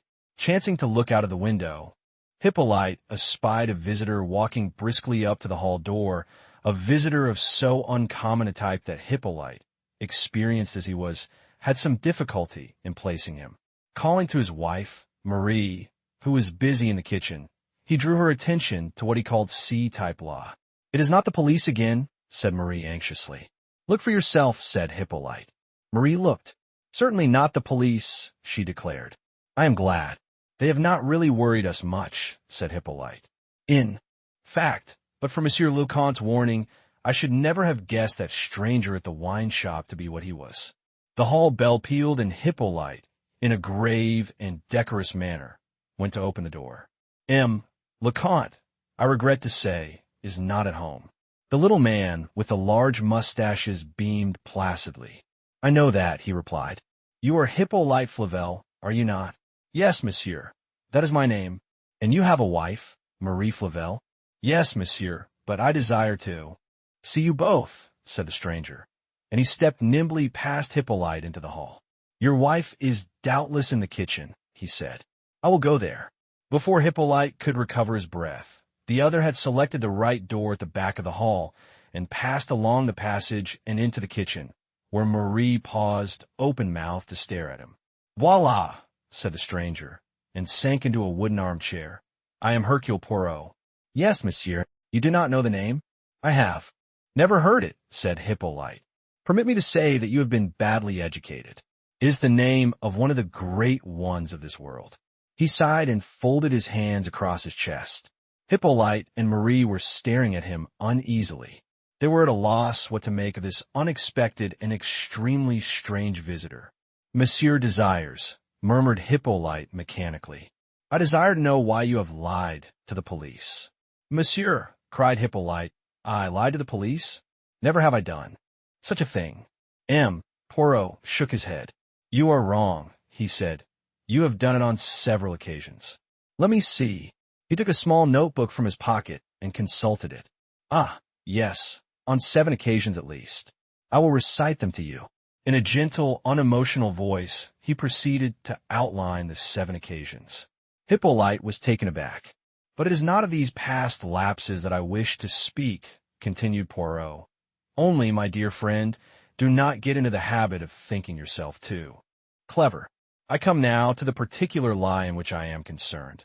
Your statement that the Comte de la Roche arrived at this villa on the morning of January 14th. But that was no lie, monsieur. That was the truth. Monsieur le Comte arrived here on the morning of Tuesday, the 14th. That is so, Marie, is it not?" Marie assented eagerly. "Ah, yes, that is quite right. I remember it perfectly." "Ah," said Poirot. "And what did you give your good master for déjeuner that day?" Marie paused, trying to collect herself. "Odd," said Poirot, "how one remembers some things and forgets others." He leant forward and struck the table a blow with his fist. His eyes flashed with anger. Yes, it is as I say. You tell your lies, and you think nobody knows. But there are 2 people who know. Yes, 2 people. One is Luc Bondieu." He raised a hand to heaven, and then settling himself back in his chair and shutting his eyelids, he murmured comfortably, "And the other is Hercule Poirot." "I assure you, monsieur, you are completely mistaken. Monsieur le Comte left Paris on Monday night." "True," said Poirot, by the rapide. "I do not know where he broke his journey. Perhaps you do not know that. What I do know is that he arrived here on Wednesday morning and not on Tuesday morning." "Monsieur is mistaken," said Marie stolidly.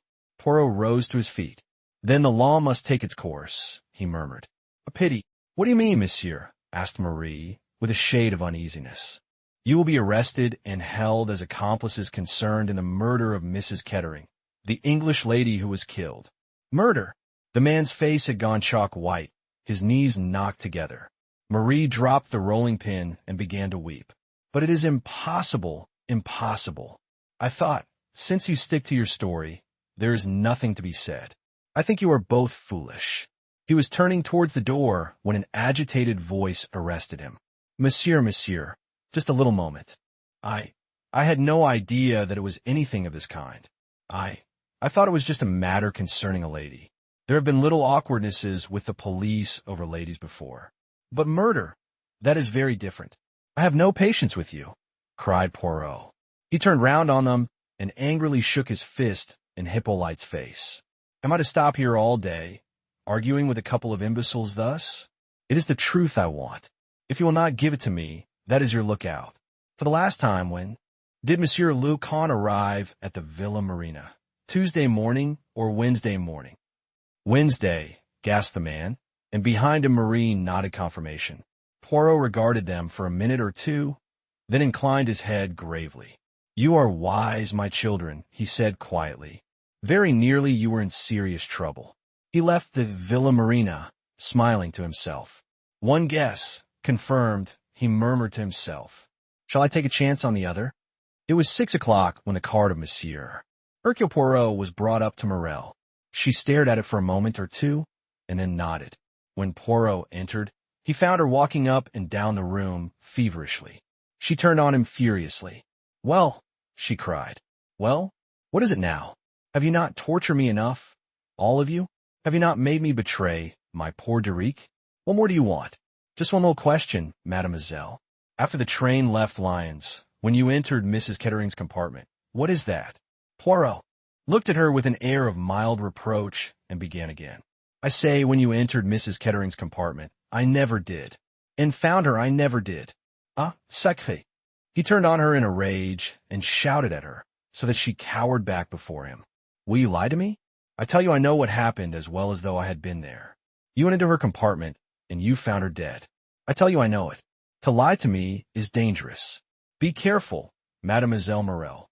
Her eyes wavered beneath his gaze and fell. I didn't, she began uncertainly and stopped. There's only one thing about which I wonder, said Poirot.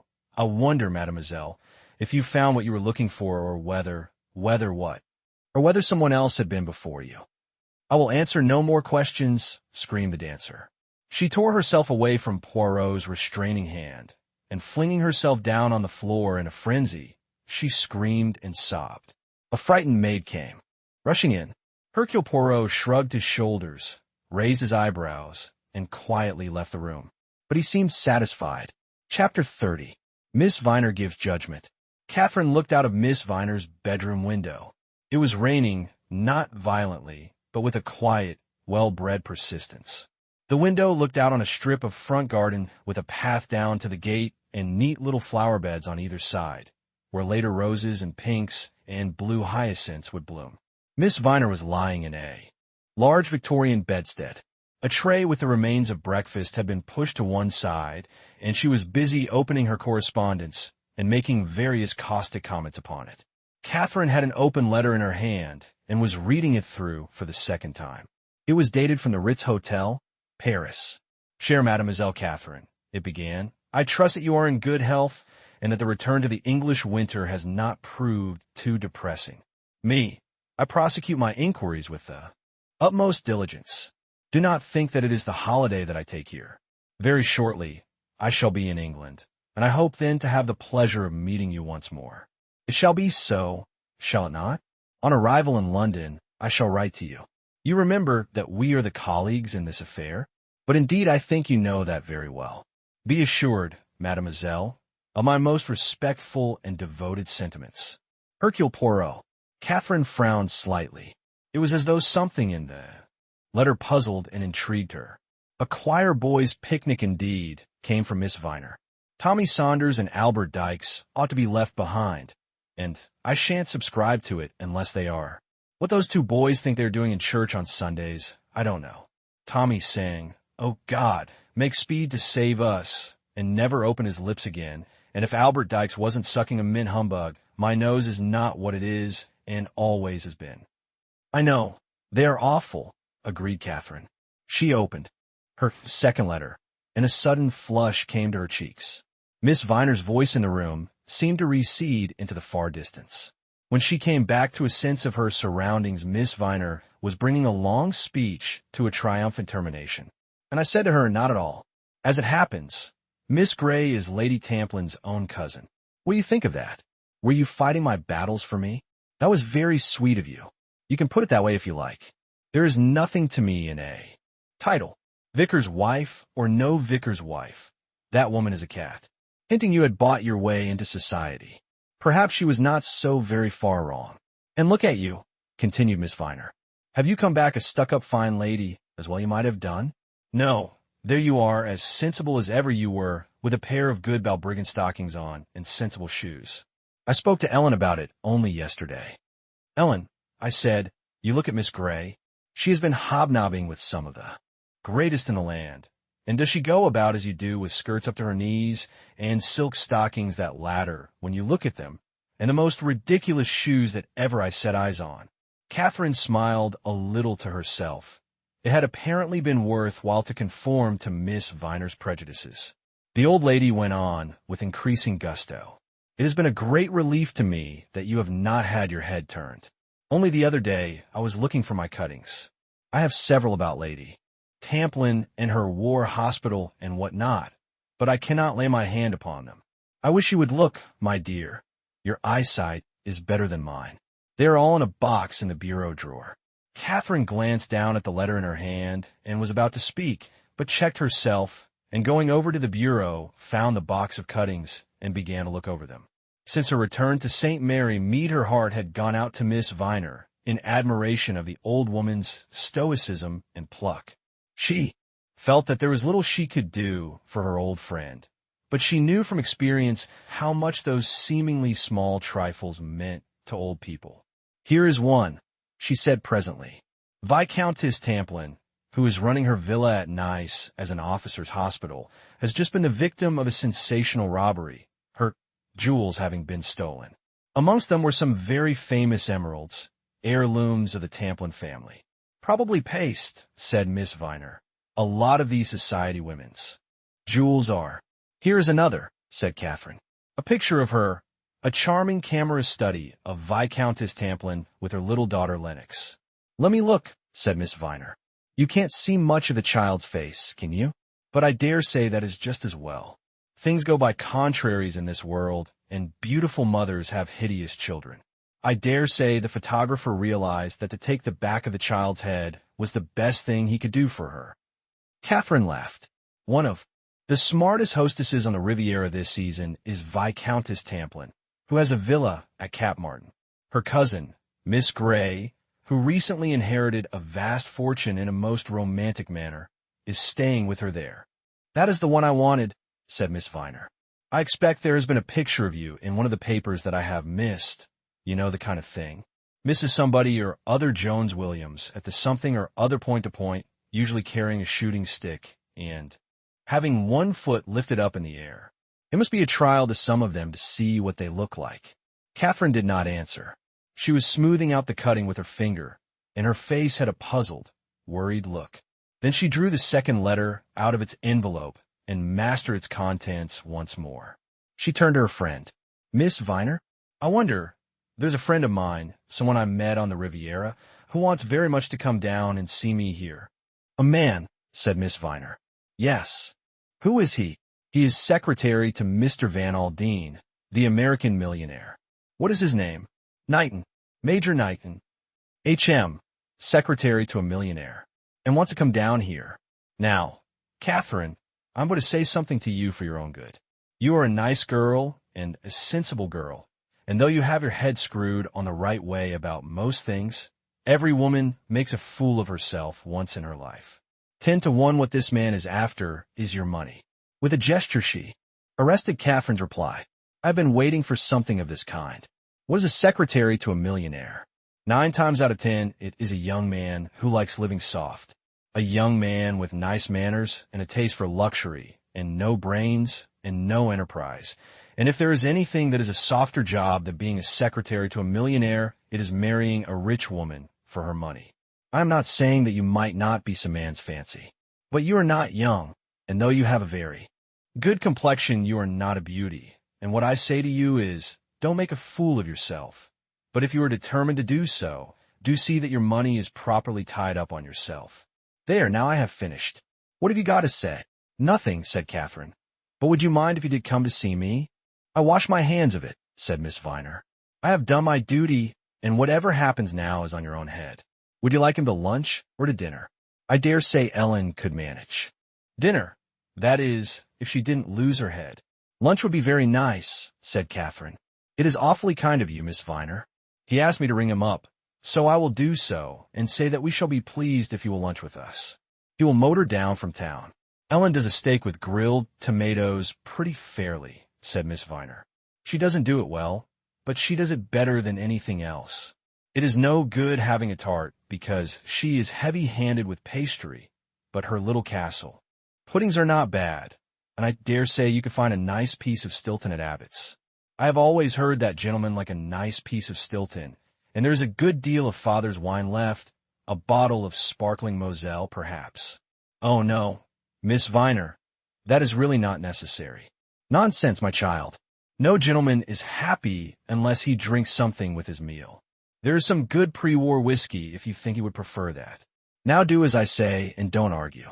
The key of the wine cellar is in the 3rd drawer down in the dressing table, in the 2nd pair of stockings on the left-hand side." Catherine went obediently to the spot indicated. "The 2nd pair, now mind," said Miss Viner. "The 1st pair has my diamond earrings and my filigree brooch in it." "Oh," said Catherine, rather taken aback. Wouldn't you like them put in your jewel case? Miss Viner gave vent to a terrific and prolonged snort. No, indeed. I have much too much sense for that sort of thing. Thank you. Dear, dear, I well remember how my poor father had a safe built in downstairs. Pleased as punch he was with it. And he said to my mother, "Now, Mary, you bring me your jewels in their case every night, and I will lock them away for you." My mother was a very tactful woman, and she knew that gentlemen like having their own way, and she brought in the jewel case locked up just as he said. And one night burglars broke in, and of course, naturally, the first thing they went for was the safe. It would be with my father talking up and down the village and bragging about it, until you might have thought he kept all King Solomon's diamonds there. They made a clean sweep, got the tankards, the silver cups, and the presentation gold plate that my father had had presented to him, and the jewel case. She sighed reminiscently. My father was in a great state over my mother's jewels. There was the Venetian set, and some very fine cameos and some pale pink corals, and 2 diamond rings, with quite large stones in them. And then, of course, she had to tell him that, being a sensible woman, she had kept her jewelry rolled up in a pair of corsets, and there it was still as safe as anything. And the jewel case had been quite empty. "Oh no, dear," said Miss Viner. "It would have been too light a weight then. My mother was a very intelligent woman. She saw to that. She kept her buttons in the jewel case, and a very handy place it was. Boot buttons in the top tray, trouser, buttons in the second tray, and assorted buttons below. Curiously enough, my father was quite annoyed with her. He said he didn't like deceit. But I mustn't go chattering on. You want to go and ring up your friend, and mind you choose a nice piece of steak, and tell Ellen she is not to have holes in her stockings when she waits at lunch." "Is her name Ellen or Helen, Miss Viner?" I thought. Miss Viner closed her eyes. "I can sound my H's, dear, as well as anyone, but Helen is not a suitable name for servant. I don't know what the mothers in the lower classes are coming to nowadays." The rain had cleared away when Knighton arrived at the cottage. The pale, fitful sunshine shone down on it and burnished Catherine's head as she stood in the doorway to welcome him. He came up to her quickly, almost boyishly. "I say, I hope you don't mind. I simply had to see you again soon. I hope the friend you are staying with does not mind." "Come in and make friends with her," said Catherine. "She can be most alarming, but you will soon find that she has the softest heart in the world." Miss Viner was enthroned majestically in the drawing-room, wearing a complete set of the cameos which had been so providentially preserved in the family. She greeted Knighton with dignity and an austere politeness which would have damped many men. Knighton, however, had a charm of manner which was not easily set aside, and after about 10 minutes Miss Viner thawed perceptibly. Luncheon was a merry meal, and Ellen, or Helen, in a new pair of silk stockings devoid of ladders, performed prodigies of waiting. Afterwards, Catherine and Knighton went for a walk, and they came back to have tea tete-a-tete, since Miss Viner had gone to lie down. When the car had finally driven off, Catherine went slowly upstairs. A voice called her, and she went into Miss Viner's bedroom. "Friend gone?" "Yes. Thank you so much for letting me ask him down." "No need to thank me. Do you think I'm a sort of old curmudgeon who never will do anything for anybody?" "I think you are a dear," said Catherine affectionately. "Umph," said Miss Viner, mollified. As Catherine was leaving the room, she called her back. "Catherine." "Yes. I was wrong about that young man of yours. A man, when he is making up to anybody, can be cordial and gallant, and full of little attentions, and altogether charming. But when a man is really in love, he can't help looking like a sheep. Now, whenever that young man looked at you, he looked like a sheep. I take back all I said this morning. It is genuine." Chapter 31. Mr. Aaron's Lunches. "Ah," said Mr. Joseph Aarons, appreciatively. He took a long draught from his tankard, set it down with a sigh, wiped the froth from his lips, and beamed across the table at his host, Monsieur Hercule Poirot. "Give me," said Mr. Aarons, "a good porterhouse steak and a tankard of something worth drinking, and any one can have your French fallals and whatnots, your Douvres and your omelettes and your little bits of quail. Give me," he reiterated, "a porterhouse steak." Poirot, who had just complied with this request, smiled sympathetically. "Not that there is much wrong with a steak and kidney pudding," continued Mr. Aarons. "Apple tart?" "Yes, I will take apple tart. Thank you, miss, and a jug of cream. The meal proceeded.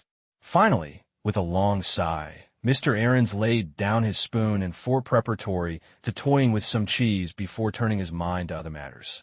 "There's a little matter of business, I think you said, Monsieur Poirot," he remarked. "Anything I can do to help you, I am sure I shall be most happy." "That is very kind of you," said Poirot. "I said to myself, if you want to know anything about the dramatic profession, there is one person who knows all that is to be known, and that is my old friend, Mr. Joseph Ahrens." "And you don't say far wrong," said Mr. Ahrens complacently. "Whether it is past, present, or future, Joe Ahrens is the man to come to. Précisément. Now I want to ask you, Monsieur Ahrens, what you know about a young woman called Kid." "Kid? Kitty Kid. Kitty Kid. Pretty smart she was. Male impersonator, song, and a dance, that one." "That is the one. Very smart she was. Made good income. Never out of an engagement. Male impersonation mostly, but, as a matter of fact, you could not touch her as a character actress." "So I have heard," said Poirot. "But she has not been appearing lately, has she?" "No. Dropped right out of things. Went over to France, and took up with some swell noblemen there. She quitted the stage then for good and all, I guess." "How long ago was that?"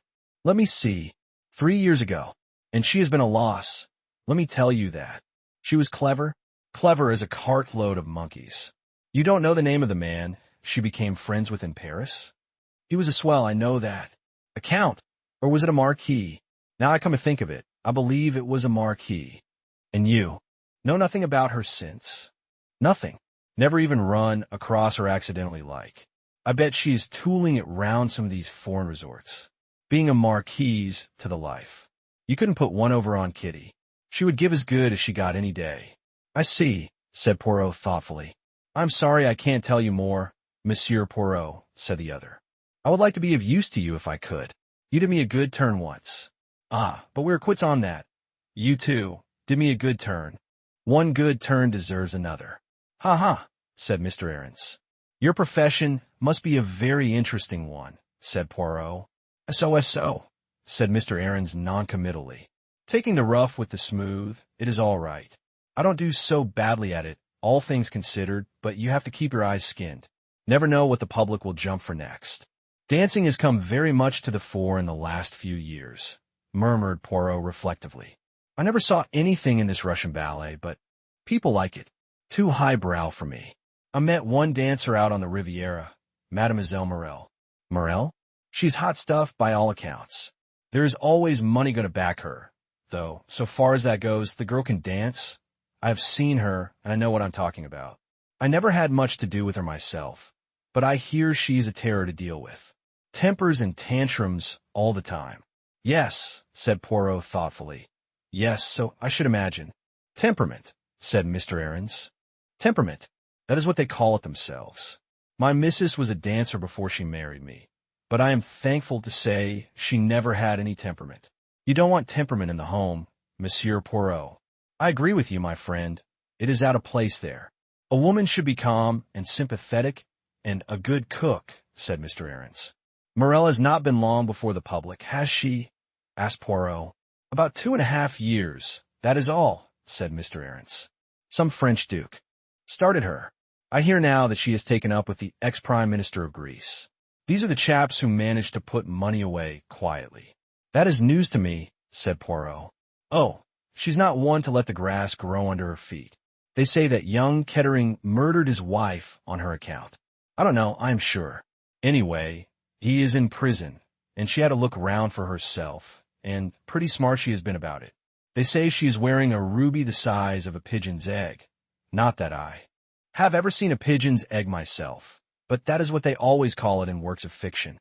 "A ruby the size of a pigeon's egg," said Poirot. His eyes were green and cat-like. "How interesting. I had it from a friend of mine," said Mr. Ahrens. "But, for all I know, it may be color glass. They're all the same, these women. They never stop telling tall stories about their jewels. Morel goes about bragging that it has got a curse on it. Heart of fire, I think she calls it. But if I remember rightly," said Poirot, "the ruby that is named Heart of Fire is the center stone in a necklace." "There you are. Didn't I tell you there is no end to the lies women will tell about their jewelry? This is a single stone, hung on a platinum chain round her neck, but, as I said before, 10 to 1, it is a bit of colored glass. No, said Poirot gently. No, somehow I do not think it is colored glass. Chapter 32. Catherine and Poirot compare notes. You have changed. Mademoiselle, said Poirot suddenly. He and Catherine were seated opposite each other at a small table at the Savoy. Yes, you have changed, he continued. In what way? Mademoiselle, these nuances are difficult to express. I am older. Yes, you are older. And by that I do not mean that the wrinkles and the crow's feet are coming. When I first saw you, Mademoiselle, you were a looker-on at life. You had the quiet, amused look of one who sits back in the stalls and watches the play. And now, you no longer watch. It is an absurd thing, perhaps, that I say here, but you have the wary look of a fighter who is playing a difficult game. My old lady is difficult sometimes, said Catherine, with a smile, but I can assure you that I don't engage in deadly contests with her. You must go down and see her some day, Monsieur Poirot. I think you are one of the people who would appreciate her pluck and her spirit. There was a silence while the waiter deftly served them with chicken en casserole. When he had departed, Poirot said, You have heard me speak of my friend Hastings, he who said that I was a human oyster. Eh bien, mademoiselle, I have met my match in you. You, far more than I, play a lone hand. Nonsense, said Catherine lightly. Never does Hercule Poirot talk nonsense. It is as I say. Again there was a silence. Poirot broke it by inquiring, Have you seen any of our Riviera friends since you have been back, mademoiselle? I have seen something of Major Knighton. Ah, is that so? Something in Poirot's twinkling eyes made Catherine lower hers. So, Mr. Van Aldine remains in London? Yes. I must try to see him tomorrow or the next day. You have news for him? What makes you think that? I wondered, that is all. Poirot looked across at her with twinkling eyes. And now, mademoiselle, there is much that you wish to ask me. I can see that. And why not? Is not the affair of the blue train our own Roman policy? Yes, there are. Things I should like to ask you. Eh bien. Catherine looked up with a sudden air of resolution. What were you doing in Paris, Monsieur Poirot? Poirot smiled slightly. I made a call at the Russian embassy. Oh, I see that tells you nothing. But I will not be a human oyster. No, I will lay my cards on the table, which is assuredly a thing that oysters do not do. You suspect, do you not, that I am not satisfied with the case against Derek Kettering? That is what I have been. Wondering. I thought in Nice that you had finished with the case. You do not say all that you mean, mademoiselle. But I admit everything. It was my researches, which placed Derek Kettering where he is now. But for me, the examining magistrate would still be vainly trying to fasten the crime on the Comte de la Roche. Eh bien, mademoiselle, what I have done I do not regret. I have only one duty, to discover the truth, and that way led straight to Mr. Kettering. But did it end there? The police. Say yes, but I, Hercule Poirot, am not satisfied. He broke off suddenly. Tell me, mademoiselle, have you heard from Mademoiselle Lennox lately? One very short, scrappy letter. She is, I think, annoyed with me for coming back to England. Poirot nodded. I had an interview with her the night that Monsieur Kettering was arrested. It was an interesting interview in more ways than one. Again he fell silent, and Catherine did not interrupt his train of thought. Mademoiselle, he said at last, I am now on delicate ground, yet I will say this to you. There is, I think, someone who loves Monsieur Kettering. Correct me if I am wrong. And for her sake, for her sake I hope that I am right and the police are wrong. You know who that someone is? There was a pause, then Catherine said, Yes, I think I know. Poirot leant across the table towards her. I am not satisfied, mademoiselle. No, I am not satisfied. The facts, the main facts, led straight to Monsieur Kettering.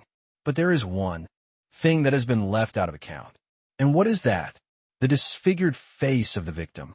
I have asked myself, mademoiselle, 100 times, was Derek Kettering the kind of man who would deal that smashing blow after having committed the murder? What end would it serve? What purpose would it accomplish? Was it a likely action for one of Monsieur Kettering's temperament? And, mademoiselle, The answer to these questions is profoundly unsatisfactory. Again and again I go back to that. One point, why? And the only things I have to help me to a solution of the problem are these. He whipped out his pocketbook and extracted something from it which he held between his finger and thumb. Do you remember, mademoiselle? You saw me take these hairs from the rug in the railway carriage. Catherine leant forward, scrutinizing the hairs keenly. Poirot nodded his head slowly several times. They suggest nothing to you. I see that, mademoiselle. And yet, I think somehow that you see a good deal. I have had ideas, said Catherine slowly, curious ideas. That is why I asked you what you were doing in Paris, Monsieur Poirot. When I wrote to you from the Ritz. A curious smile came over Poirot's face. Yes, as you say, from the Ritz. I am a luxurious person sometimes, when a millionaire pays. The Russian embassy, said Catherine, frowning. No, I don't see where that comes in. It does not come in directly, mademoiselle. I went there to get certain information. I saw a particular personage, and I threatened him. Yes, mademoiselle, I, Hercule Poirot, threatened him. With the police? No, said Poirot drily. With the press. A much more deadly weapon. He looked at Catherine, and she smiled at him, just shaking her head. Are you not just turning back into an oyster again, Monsieur Poirot? No, no. I do not wish to make mysteries. See, I will tell you everything. I suspect this man of being the active party in the sale of the jewels of Monsieur Van Aldine. I tax him with it, and in the end I get the whole story out of him. I learn where the jewels were handed over, and I learn, too, of the man who paced up and down outside in the street, a man with a venerable head of white hair, but who walked with the light, springy step of a young man. And I give that man a name in my own mind, the name of Monsieur le Marquis. And now you have come to London to see Mr. Van Aldine? Not entirely for that reason. I had other work to do. Since I have been in London, I have seen two more people, a theatrical agent and a Harley Street doctor. From each of them, I have got certain information. Put these things together, mademoiselle, and see if you can make of them the same as I do. Yes, you. I will tell you one thing, mademoiselle. There has been a doubt all along in my mind as to whether the robbery and the murder were done by the same person. For a long time I was not sure, and now I know. There was a silence. Then Catherine lifted her head. Her eyes were shining. I'm not clever like you, Monsieur Poirot. Half the things that you have been telling me don't seem to me to point anywhere at all. The ideas that came to me came from such an entirely different angle. But that is always so, said Poirot quietly. A mirror shows the truth, but every one stands in a different place for looking into the mirror. My ideas may be absurd. They may be entirely different from yours, but yes. Tell me, does this help you at all? He took a newspaper cutting from her outstretched hand. He read it, and, looking up, he nodded gravely. As I told you, mademoiselle, one stands at a different angle for looking into the mirror, but it is the same mirror, and the same things are reflected there. Catherine got up. I must rush, she said. I have only just time to catch my train. Monsieur Poirot, yes, mademoiselle. It mustn't be much longer, you understand. I can't go on much longer. There was a break in her voice. He patted her hand reassuringly. Courage, mademoiselle. You must not fail now. The end is very near. Chapter 33. A new theory. Monsieur Poirot wants to see you, sir. Damn the fellow, said Van Aldine.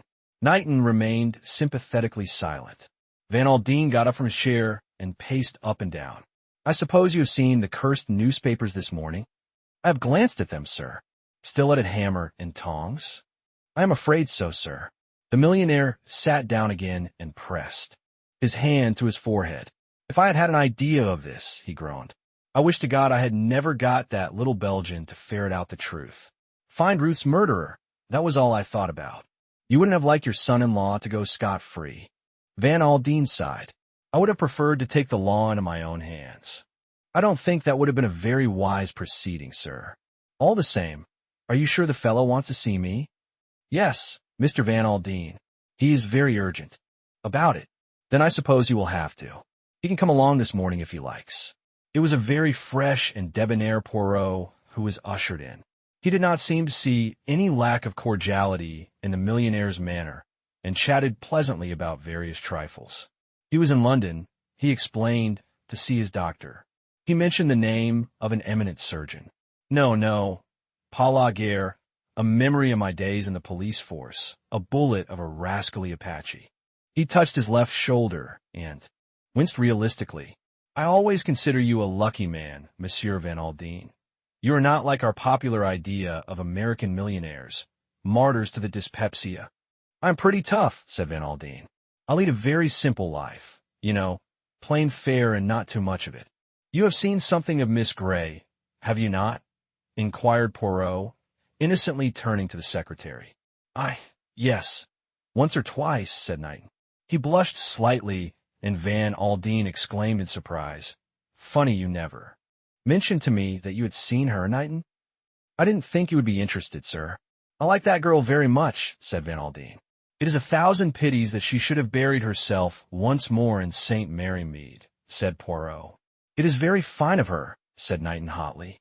There are very few people who would bury themselves down there to look after a cantankerous old woman who has no earthly claim on her. I am silent, said Poirot, his eyes twinkling a little, but all the same I say it is a pity. And now, messers, let us come to business. Both the other men looked at him in some surprise. You must not be shocked or alarmed at what I am about to say. Supposing, Monsieur Van Aldine, that, after all, Monsieur Derek Kettering did not murder his wife. What? Both men stared at him in blank surprise. Supposing, I say, that Monsieur Kettering did not murder his wife? Are you mad, Monsieur Poirot? It was Van Aldine who spoke. No, said Poirot, I am not mad. I am eccentric, perhaps. At least certain people say so. But as regards my profession, I am very much, as one says, all there. I ask you, Monsieur Van Aldine, whether you would be glad or sorry if what I tell you should be the case. Van Aldine stared at him. Naturally, I should be glad, he said at last. Is this an exercise in suppositions, Monsieur Poirot, or are there any facts behind it? Poirot looked at the ceiling. There is an off chance, he said quietly, that it might be the Comte de La Roche after all. At least I have succeeded in upsetting his alibi. How did you manage that? Poirot shrugged his shoulders modestly. I have my own methods. The exercise of a little tact, a little cleverness, and the thing is done. But the rubies, said Van Aldine. These rubies that the Count had in his possession were false. And clearly he would not have committed the crime except for the rubies. But you are overlooking one point, Monsieur Van Aldine, where the rubies were concerned. Someone might have been before him. But this is an entirely new theory, cried Knighton. Do you really believe all this rigmarole, Monsieur Poirot? Demanded the millionaire. The thing is not proved, said Poirot quietly. It is as yet only a theory, but I tell you this, Monsieur Van Aldine, the facts are worth investigating. You must come out with me to the south of France and go into the case on the spot. You really think this is necessary, that I should go, I thought it would. Be what you yourself would wish, said Poirot. There was a hint of reproach in his tone which was not lost upon the other. Yes, of course, he said. When do you wish to start, Monsieur Poirot? You are very busy at present, sir, murmured Knighton. But the millionaire had now made up his mind, and he waved the other's objections aside. I guess this business comes first, he said. All right, Monsieur Poirot, tomorrow. What train?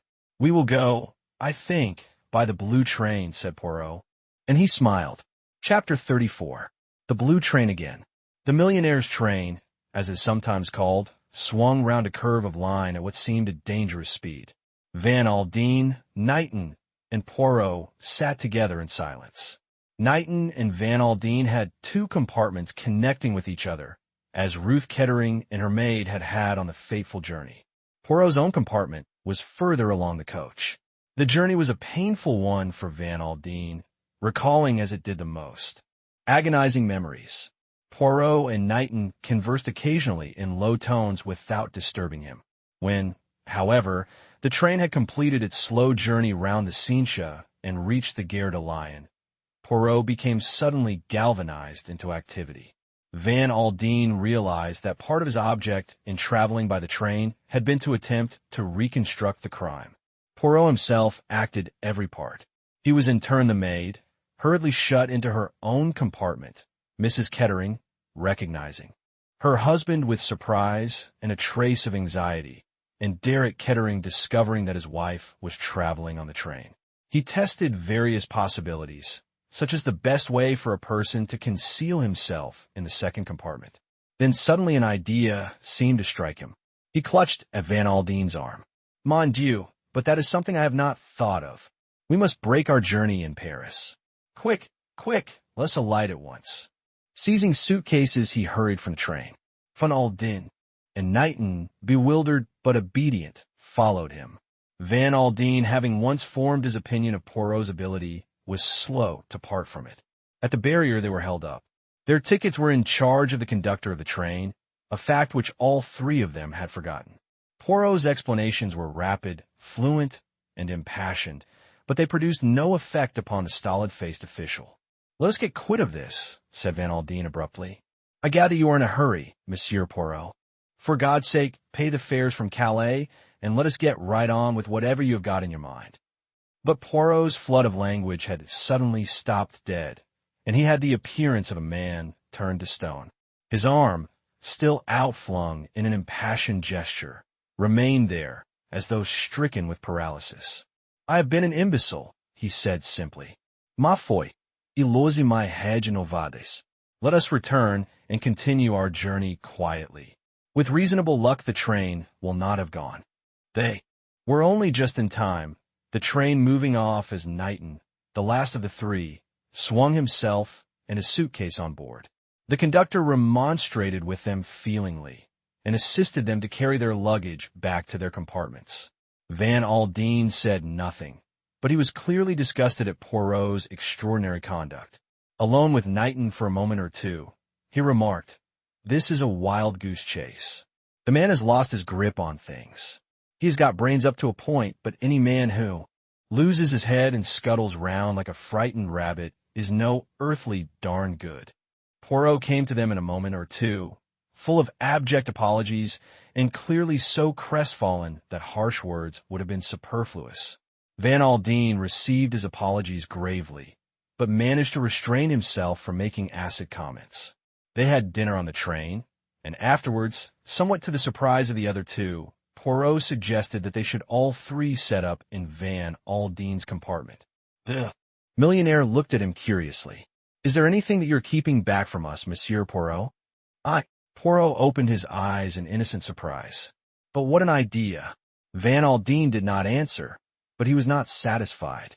The conductor was told that he need not make up the beds. Any surprise he might have felt was obliterated by the largeness of the tip which Van Aldine handed to him. The three men sat in silence. Poirot fidgeted and seemed restless. Presently he turned to the secretary. "Major Knighton, is the door of your compartment bolted? The door into the corridor, I mean." "Yes, I bolted it myself just now." "Are you sure?" said Poirot. "I will go and make sure, if you like," said Knighton, smiling. No, do not derange yourself. I will see for myself." He passed through the connecting door and returned in a second or two, nodding his head. Yes, it is as you said. You must pardon an old man's fussy ways." He closed the connecting door and resumed his place in the right-hand corner. The hours passed. The three men dozed fitfully, waking with uncomfortable starts. Probably never before had three people booked berths on the most luxurious train available, then declined to avail themselves of the accommodations they had paid for. Every now and then Poirot glanced at his watch, and then nodded his head and composed himself to slumber once more. On one occasion he rose from his seat and opened the connecting door, peered sharply into the adjoining compartment, and then returned to his seat, shaking his head. "What is the matter?" whispered Knighton. "You are expecting something to happen, aren't you?" "I have nerves," confessed Poirot. "I am like the cat upon the hot tiles. Every little noise, it makes me jump." Knighton yawned. "Of all the darned uncomfortable journeys," he murmured. "I suppose you know what you are playing at, Monsieur Poirot." He composed himself to sleep as best he could. Both he and Van Aldine had succumbed to slumber when Poirot, glancing for the 14th time at his watch, leaned across and tapped the millionaire on the shoulder. What is it?" In 5 or 10 minutes, monsieur, we shall arrive at Lyons. My God! Van Aldine's face looked white and haggard in the dim light. Then it must have been about this time that poor Ruth was killed. He sat staring straight in front of him. His lips twitched a little, his mind reverting back to the terrible tragedy that had saddened his life. There was the usual long, screaming sigh of the brake, and the train slackened speed and drew into Lyons. Van Aldine let down the window and leant out. If it wasn't Derek, if your new theory is correct, it is here that the man left the train? He asked over his shoulder. Rather to his surprise, Poirot shook his head. No, he said thoughtfully, no man left the train, but I think, yes, I think a woman may have done so. Knighton gave a gasp. A woman? Demanded Van Aldine sharply.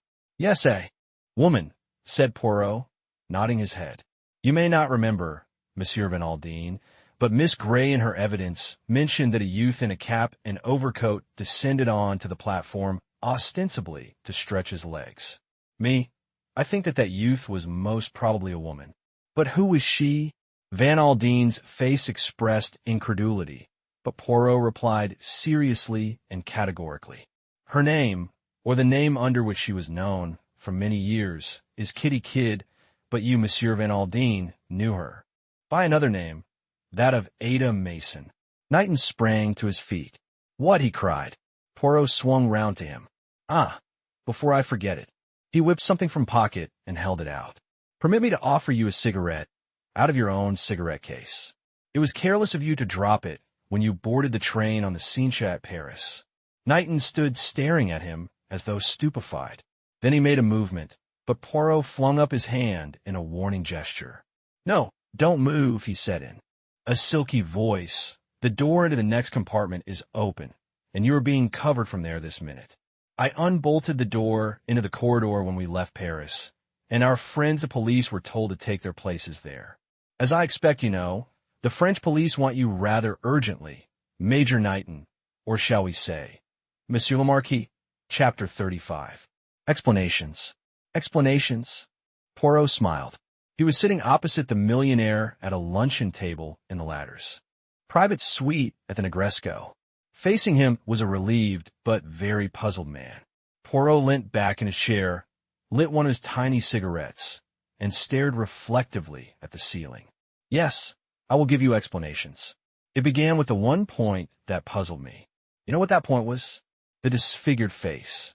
It is not an uncommon thing to find when investigating a crime, and it rouses an immediate question, the question of identity. That naturally was the first thing that occurred to me. Was the dead woman really Mrs. Kettering? But that line led me nowhere, for Miss Gray's evidence was positive and very reliable, so I put that idea aside. The dead woman was Ruth Kettering. When did you first begin to suspect the maid? Not for some time, but one peculiar little point drew my attention to her. The cigarette case found in the railway carriage, and which she told us was one which Mrs. Kettering had given to her husband. Now that was, on the face of it, most improbable, seeing the terms that they were on. It awakened a doubt in my mind as to the general veracity of Ada Mason's statements. There was the rather suspicious fact to be taken into consideration, that she had only been with her mistress for 2 months. Certainly it did not seem as if she could have had anything to do with the crime, since she had been left behind in Paris, and Mrs. Kettering had been seen alive by several people afterwards. But Poirot leant forward. He raised an emphatic forefinger and wagged it with intense emphasis at Van Aldine. But I'm a good detective. I suspect. There is nobody and nothing that I do not suspect. I believe nothing that I am told. I say to myself, how do we know that Ada Mason was left behind in Paris? And at first the answer to that question seemed completely satisfactory. There was the evidence of your secretary, Major Knighton, a complete outsider whose testimony might be supposed to be entirely impartial. And there was the dead woman's own words, too. The conductor on the train. But I put the latter point aside for the moment because a very curious idea, an idea perhaps fantastic and impossible, was growing up in my mind. If by any outside chance it happened to be true, that particular piece of testimony was worthless. I concentrated on the chief stumbling block to my theory, Major Knighton's statement that he saw Ada Mason at the Ritz after the blue train had left Paris. That seemed conclusive enough, but yet, on examining the facts, carefully I noted two things. First, that by a curious coincidence he, too, had been exactly 2 months in your service. Secondly, his initial letter was the same. Supposing, just supposing, that it was his cigarette case which had been found in the carriage. Then, if Ada Mason and he were working together, and she recognized it when we showed it to her, would she not act precisely as she had done? At first, taken aback, she quickly evolved a plausible theory that would agree with Mr. Kettering's guilt. Bien entendu, that was not the original idea. The Comte de la Roche was to be the scapegoat, though Ada Mason would not make her recognition of him too certain, in case he should be able to prove an alibi. Now, if you will cast your mind back to that time, you will remember a significant thing that happened. I suggested to Ada Mason that the man she had seen was not the Comte de la Roche, but Derek Kettering. She seemed uncertain at the time, but after I had got back to my hotel, you rang me up and told me that she had come to you and said that, on thinking it over, she was now quite convinced that the man in question was Mr. Kettering. I had been expecting something of the kind. There could be but one explanation of this sudden certainty on her part. After my leaving your hotel, she had had time to consult with somebody, and had received instructions which she acted upon. Who had given her these instructions? Major Knighton, and there was another very small point, which might mean nothing or might mean a great deal. In casual conversation, Knighton had talked of a jewel robbery in Yorkshire in a house where he was staying. Perhaps a mere coincidence, perhaps another small link in the chain. But there is one thing I do not understand, Monsieur Poirot. I guess I must be dense, or I would have seen it before now. Who was the man in the train at Paris? Derek Kettering or the Comte de la Roche? That is the simplicity of the whole thing. There was no man. Mille tonnerres. Do you not see the cleverness of it all? Whose word have we for it, that there ever was a man there? Only Ada Mason's. And we believe in Ada Mason because of Knighton's evidence that she was left behind in Paris. But Ruth herself told the conductor that she had left her maid behind there, demurred Van Aldine. I'm coming to that. We have Mrs. Kettering's own evidence there, but, on the other hand, we have not really got her evidence because Monsieur Van Aldine, a dead woman cannot give evidence. It is not her evidence, but the evidence of the conductor of the train, a very different affair altogether. So you think the man was lying? No, not at all. He spoke what he thought to be the truth. But the woman who told him that she had left her maid in Paris was not Mrs. Kettering. Van Aldine stared at him. Monsieur Van Aldine, Ruth Kettering was dead before the train arrived at the Gare de Lyon. It was Ada Mason, dressed in her mistress's very distinctive clothing, who purchased a dinner basket and who made that very necessary statement to the conductor. Impossible. No, Monsieur Van Aldine, not impossible. Les femmes, they look so much alike nowadays that one identifies them more by their clothing than by their faces. Ada Mason was the same height as your daughter, dressed in that very sumptuous fur coat and the little red lacquer hat jammed down over her eyes, with just a bunch of auburn curls showing over each ear. It was no wonder that the conductor was deceived. He had not previously spoken to Mrs. Kettering, you remember. True, he had seen the maid just for a moment when she handed him the tickets, but his impression had been merely that of a gaunt, black-clad female. If he had been an unusually intelligent man, he might have gone so far as to say that mistress and maid were not unlike, but it is extremely unlikely that he would even think that. And remember, Ada Mason, or Kitty Kidd, was an actress, able to change her appearance and tone of voice at a moment's notice. No. There was no danger of his recognizing the maid in the mistress's clothing, but there was the danger that when he came to discover the body, he might realize it was not the woman he had talked to the night before. And now we see the reason for the disfigured face. The chief danger that Ada Mason ran was that Catherine Gray might visit her compartment after the train left Paris, and she provided against that difficulty by ordering a dinner basket and by locking herself in her compartment. But who killed Ruth, and when? First, bear it in mind that the crime was planned and undertaken by the two of them, Knighton and Ada Mason, working together. Knighton was in Paris that day on your business. He boarded the train somewhere on its way round the Cincha. Mrs. Kettering would be surprised, but she would be quite unsuspicious. Perhaps he draws her attention to something out the window, and, as she turns to look, he slips the cord round her neck, and the whole thing is over in a second or two. The door of the compartment is locked, and he and Ada Mason set to work. They strip off the dead woman's outer clothes. Mason and Knighton roll the body up in a rug and put it on the seat in the adjoining compartment amongst the bags and suitcases. Knighton drops off the train, taking the jewel case containing the rubies with him, since the crime is not supposed to have been committed until nearly 12 hours later. He is perfectly safe, and his evidence and the supposed Mrs. Kettering's words to the conductor will provide a perfect alibi for his accomplice. At the Gare de Lyon, Ada Mason gets a dinner basket, and shutting herself into the toilet compartment, she quickly changes into her mistress's clothes, adjusts 2 false bunches of auburn curls, and generally makes up to resemble her as closely as possible. When the conductor comes to make up the bed, she tells him the prepared story about having left her maid behind in Paris, and whilst he is making up the berth, she stands looking out of the window so that her back is towards the corridor and people passing along there.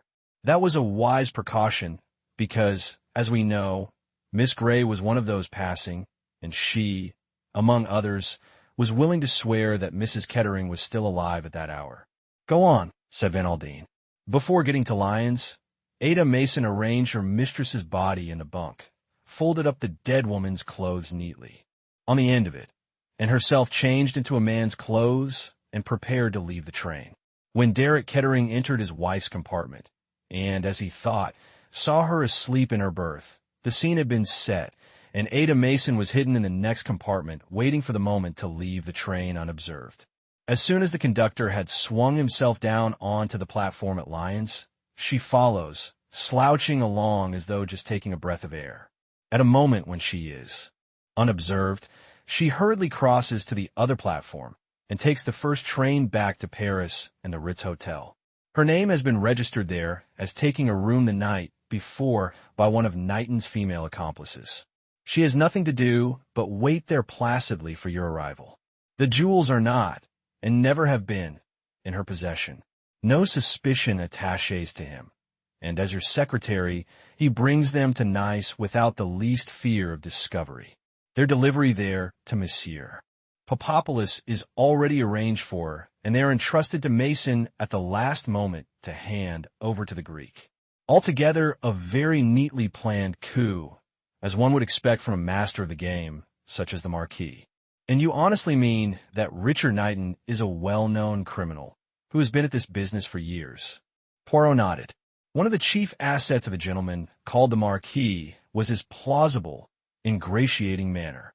You fell a victim to his charm, Monsieur Van Aldine, when you engaged him as a secretary on such a slight acquaintanceship. I could have sworn that he never angled for the post, cried the millionaire. It was very astutely done. So astutely done that it deceived a man whose knowledge of other men is as great as yours is. I looked up his antecedents, too. The fellow's record was excellent. Yes, that was part of the game. As Richard, Knighton, his life was quite free from reproach. He was well-born, well-connected, did honorable service in the war, and seemed altogether above suspicion. But when I came to glean information about the mysterious Marquis, I found many points of similarity. Knighton spoke French like a Frenchman. He had been in America, France, and England at much the same time as the Marquis was operating. The Marquis was last heard of as engineering various jewel robberies in Switzerland, and it was in Switzerland that you had come across Major Knighton, and it was at precisely that time that the first rumors were going round of your being in treaty for the famous rubies. But why murder? Murmured Van Aldine brokenly. Surely a clever thief could have stolen the jewels without running his head into a noose. Poirot shook his head. This is not the first murder that lies to the Marquis's charge. He is a killer by instinct. He believes, too, in leaving no evidence behind him. Dead men and women tell no tales. The Marquis had an intense passion for famous and historical jewels. He laid his plans far beforehand by installing himself as your secretary and getting his accomplice to obtain the situation of maid with your daughter, for whom he guessed the jewels were destined. And, though this was his matured and carefully thought-out plan, he did not scruple to attempt a shortcut by hiring a couple of Apaches to waylay you in Paris on the night you bought the jewels. That plan failed, which hardly surprised him, I think. This plan was, so he thought, completely safe. No possible suspicion could attach to Richard Knighton. But like all great men, and the Marquis was a great man, he had his weaknesses. He fell genuinely in love with Miss Grey, and suspecting her liking for Derek Kettering, he could not resist the temptation to saddle him with the crime when the opportunity presented itself. And now, Monsieur Van Aldine, I'm going to tell you something very curious. Miss Grey is not a fanciful woman by any means, yet she firmly believes that she felt your daughter's presence beside her one day in the casino gardens at Monte Carlo, just after she had been having a long talk with Knighton. She was convinced, she says, that the dead woman was urgently trying to tell her something, and it suddenly came to her that what the dead woman was trying to say was that Knighton was her murderer. The idea seemed so fantastic at the time that Miss Grey spoke of it to no one. But she was so convinced of its truth that she acted on it, wild as it seemed. She did not discourage Knighton's advances, and she pretended to him that she was convinced of Derek Kettering's guilt. Extraordinary, said Van Aldine. Yes, it is very strange. One cannot explain these things. Oh, by the way, there's one little point that baffled me considerably. Your secretary has a decided limp, the result of a wound that he received in the war. Now the Marquis most decidedly did not limp. That was a stumbling block. But Miss Lennox Tamplin happened to mention one day that Knighton's limp had been a surprise to the surgeons who had been in charge of the case in her mother's hospital. That suggested camouflage. When I was in London, I went to the surgeon in question, and I got several technical details from him, which confirmed me in that belief. I mentioned the name of that surgeon in Knighton's hearing the day before yesterday. The natural thing would have been for Knighton to mention that he had been attended by him during the war, but he said nothing, and that little point, if nothing else, gave me the last final assurance that my theory of the crime was correct. Miss Grey, too, provided me with a cutting showing that there had been a robbery at Lady Tamplin's hospital during the time that Knighton had been there. She realized that I was on the same track as herself when I wrote to her from the Ritz in Paris. I had some trouble in my inquiries there, but I got what I wanted, evidence that Ada Mason arrived on the morning after the crime and not on the evening of the day before. There was a long silence. Then the millionaire stretched out a hand to Poirot across the table. I guess you know what this means to me, Monsieur Poirot, he said huskily. I'm sending you round a check in the morning, but no check in the world will express what I feel about what you have done for me. You are the goods, Monsieur Poirot. Every time you are the goods. Poirot rose to his feet. His chest swelled. I'm only Hercule Poirot, he said modestly. Yet, as you say, in my own way I am a big man, even as you also are a big man. I am glad and happy to have been of service to you. Now I go to repair the damages caused by travel. Alas, my excellent Georges is not with me. In the lounge of the hotel, he encountered a friend, the venerable Monsieur Papopoulos, his daughter Zia, beside him. I thought you had left Nice, Monsieur Poirot, murmured the Greek as he took the detective's affectionately proffered hand. Business compelled me to return, my dear Monsieur. Papopoulos. Business. Yes, business. And talking of business, I hope your health is better, my dear friend. Much better. In fact, we are returning to Paris tomorrow. I am enchanted to hear such good news. You have not completely ruined the Greek ex-minister, I hope. I understand you sold him a very wonderful ruby which, strictly entre nous, is being worn by Mademoiselle Morel, the dancer. Yes, murmured Monsieur Papopoulos. Yes, that is so. A ruby not unlike the famous Heart of Fire. It has points of resemblance, certainly, said the Greek casually. You have a wonderful hand with jewels, Monsieur Papopoulos. I congratulate you, Mademoiselle Zia. I am desolate that you are returning to Paris so speedily. I had hoped to see some more of you now that my business is accomplished. Would one be indiscreet if one asked what that business was? Asked Monsieur Papopoulos. Not at all, not at all. I have just succeeded in laying the Marquis by the heels. A far away look came over Monsieur Papopoulos' noble countenance. The Marquis, he murmured. Now, why does that seem familiar to me? No, I cannot recall it. You would not, I am sure, said Poirot. I refer to a very notable criminal and jewel robber. He has just been arrested for the murder of the English lady, Madame Kettering. Indeed, how interesting these things are. A polite exchange of farewells followed, and when Poirot was out of earshot, Monsieur Papopoulos turned to his daughter. Zia, he said with feeling, that man is the devil. I like him myself, admitted Monsieur Papopoulos. But he is the devil, all the same. Chapter TRTY6. By the sea. The mimosa was nearly over. The scent of it in the air was faintly unpleasant. There were pink geraniums twining along the balustrade of Lady Tamplin's villa, and masses of carnations below sent up a sweet, heavy perfume. The Mediterranean was at its bluest. Poirot sat on the terrace with Lennox Tamplin. He had just finished telling her the same story he had told to Van Aldine 2 days before. Lennox had listened to him with absorbed attention, her brows knitted and her eyes somber. When he had finished, she said simply, "And Derek? He was released yesterday. And he is gone. Where?" "He left Nice last night." "For St. Mary Mead?" "Yes, for St. Mary Mead." There was a pause. "I was wrong about Catherine," said Lennox. "I thought she did not care. She is very reserved. She trusts no one. She might have trusted me," said Lennox, with a shade of bitterness. "Yes," said Poirot gravely. "She might have trusted you. But Mademoiselle Catherine has spent a great deal of her life listening, and those who have listened do not find it easy to talk. They keep their sorrows and joys to themselves and tell no one." "I was a fool," said Lennox. "I thought she really cared for Knighton. I ought to have known better. I suppose I thought so because, well, I hoped so." Poirot took her hand and gave it a little friendly squeeze. "Courage, mademoiselle," he said gently.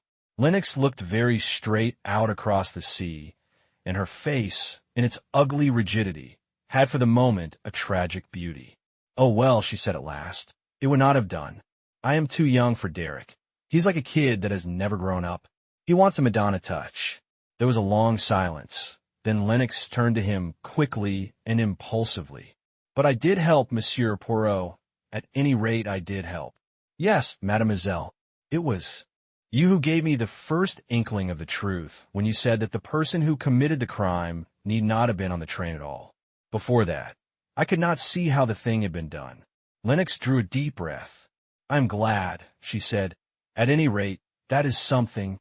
From far behind them, there came a long drawn-out scream of an engine's whistle. "That is that damned blue train," said Lennox. "Trains are relentless things, aren't they, Monsieur Poirot? People are murdered and die, but they go on just the same. I'm talking nonsense, but you know what I mean." Yes, I know. Life is like a train, mademoiselle. It goes on. And it is a good thing that that is so." "Why?" "Because the train gets to its journey's end at last. And there is a proverb about that in your language, mademoiselle. Journeys end in lovers meeting." Lennox laughed. "That is not going to be true for me." Yes, it is true. You are young, younger than you yourself know. Trust the train, mademoiselle, for it is Le Bon Dieu who drives it." The whistle of the engine came again. "Trust the train, mademoiselle," murmured Poirot again. "And trust Hercule Poirot. He knows. Our story reaches its final moment here. If it captured your interest, let us know in the comments below. Thank you for spending your time with us.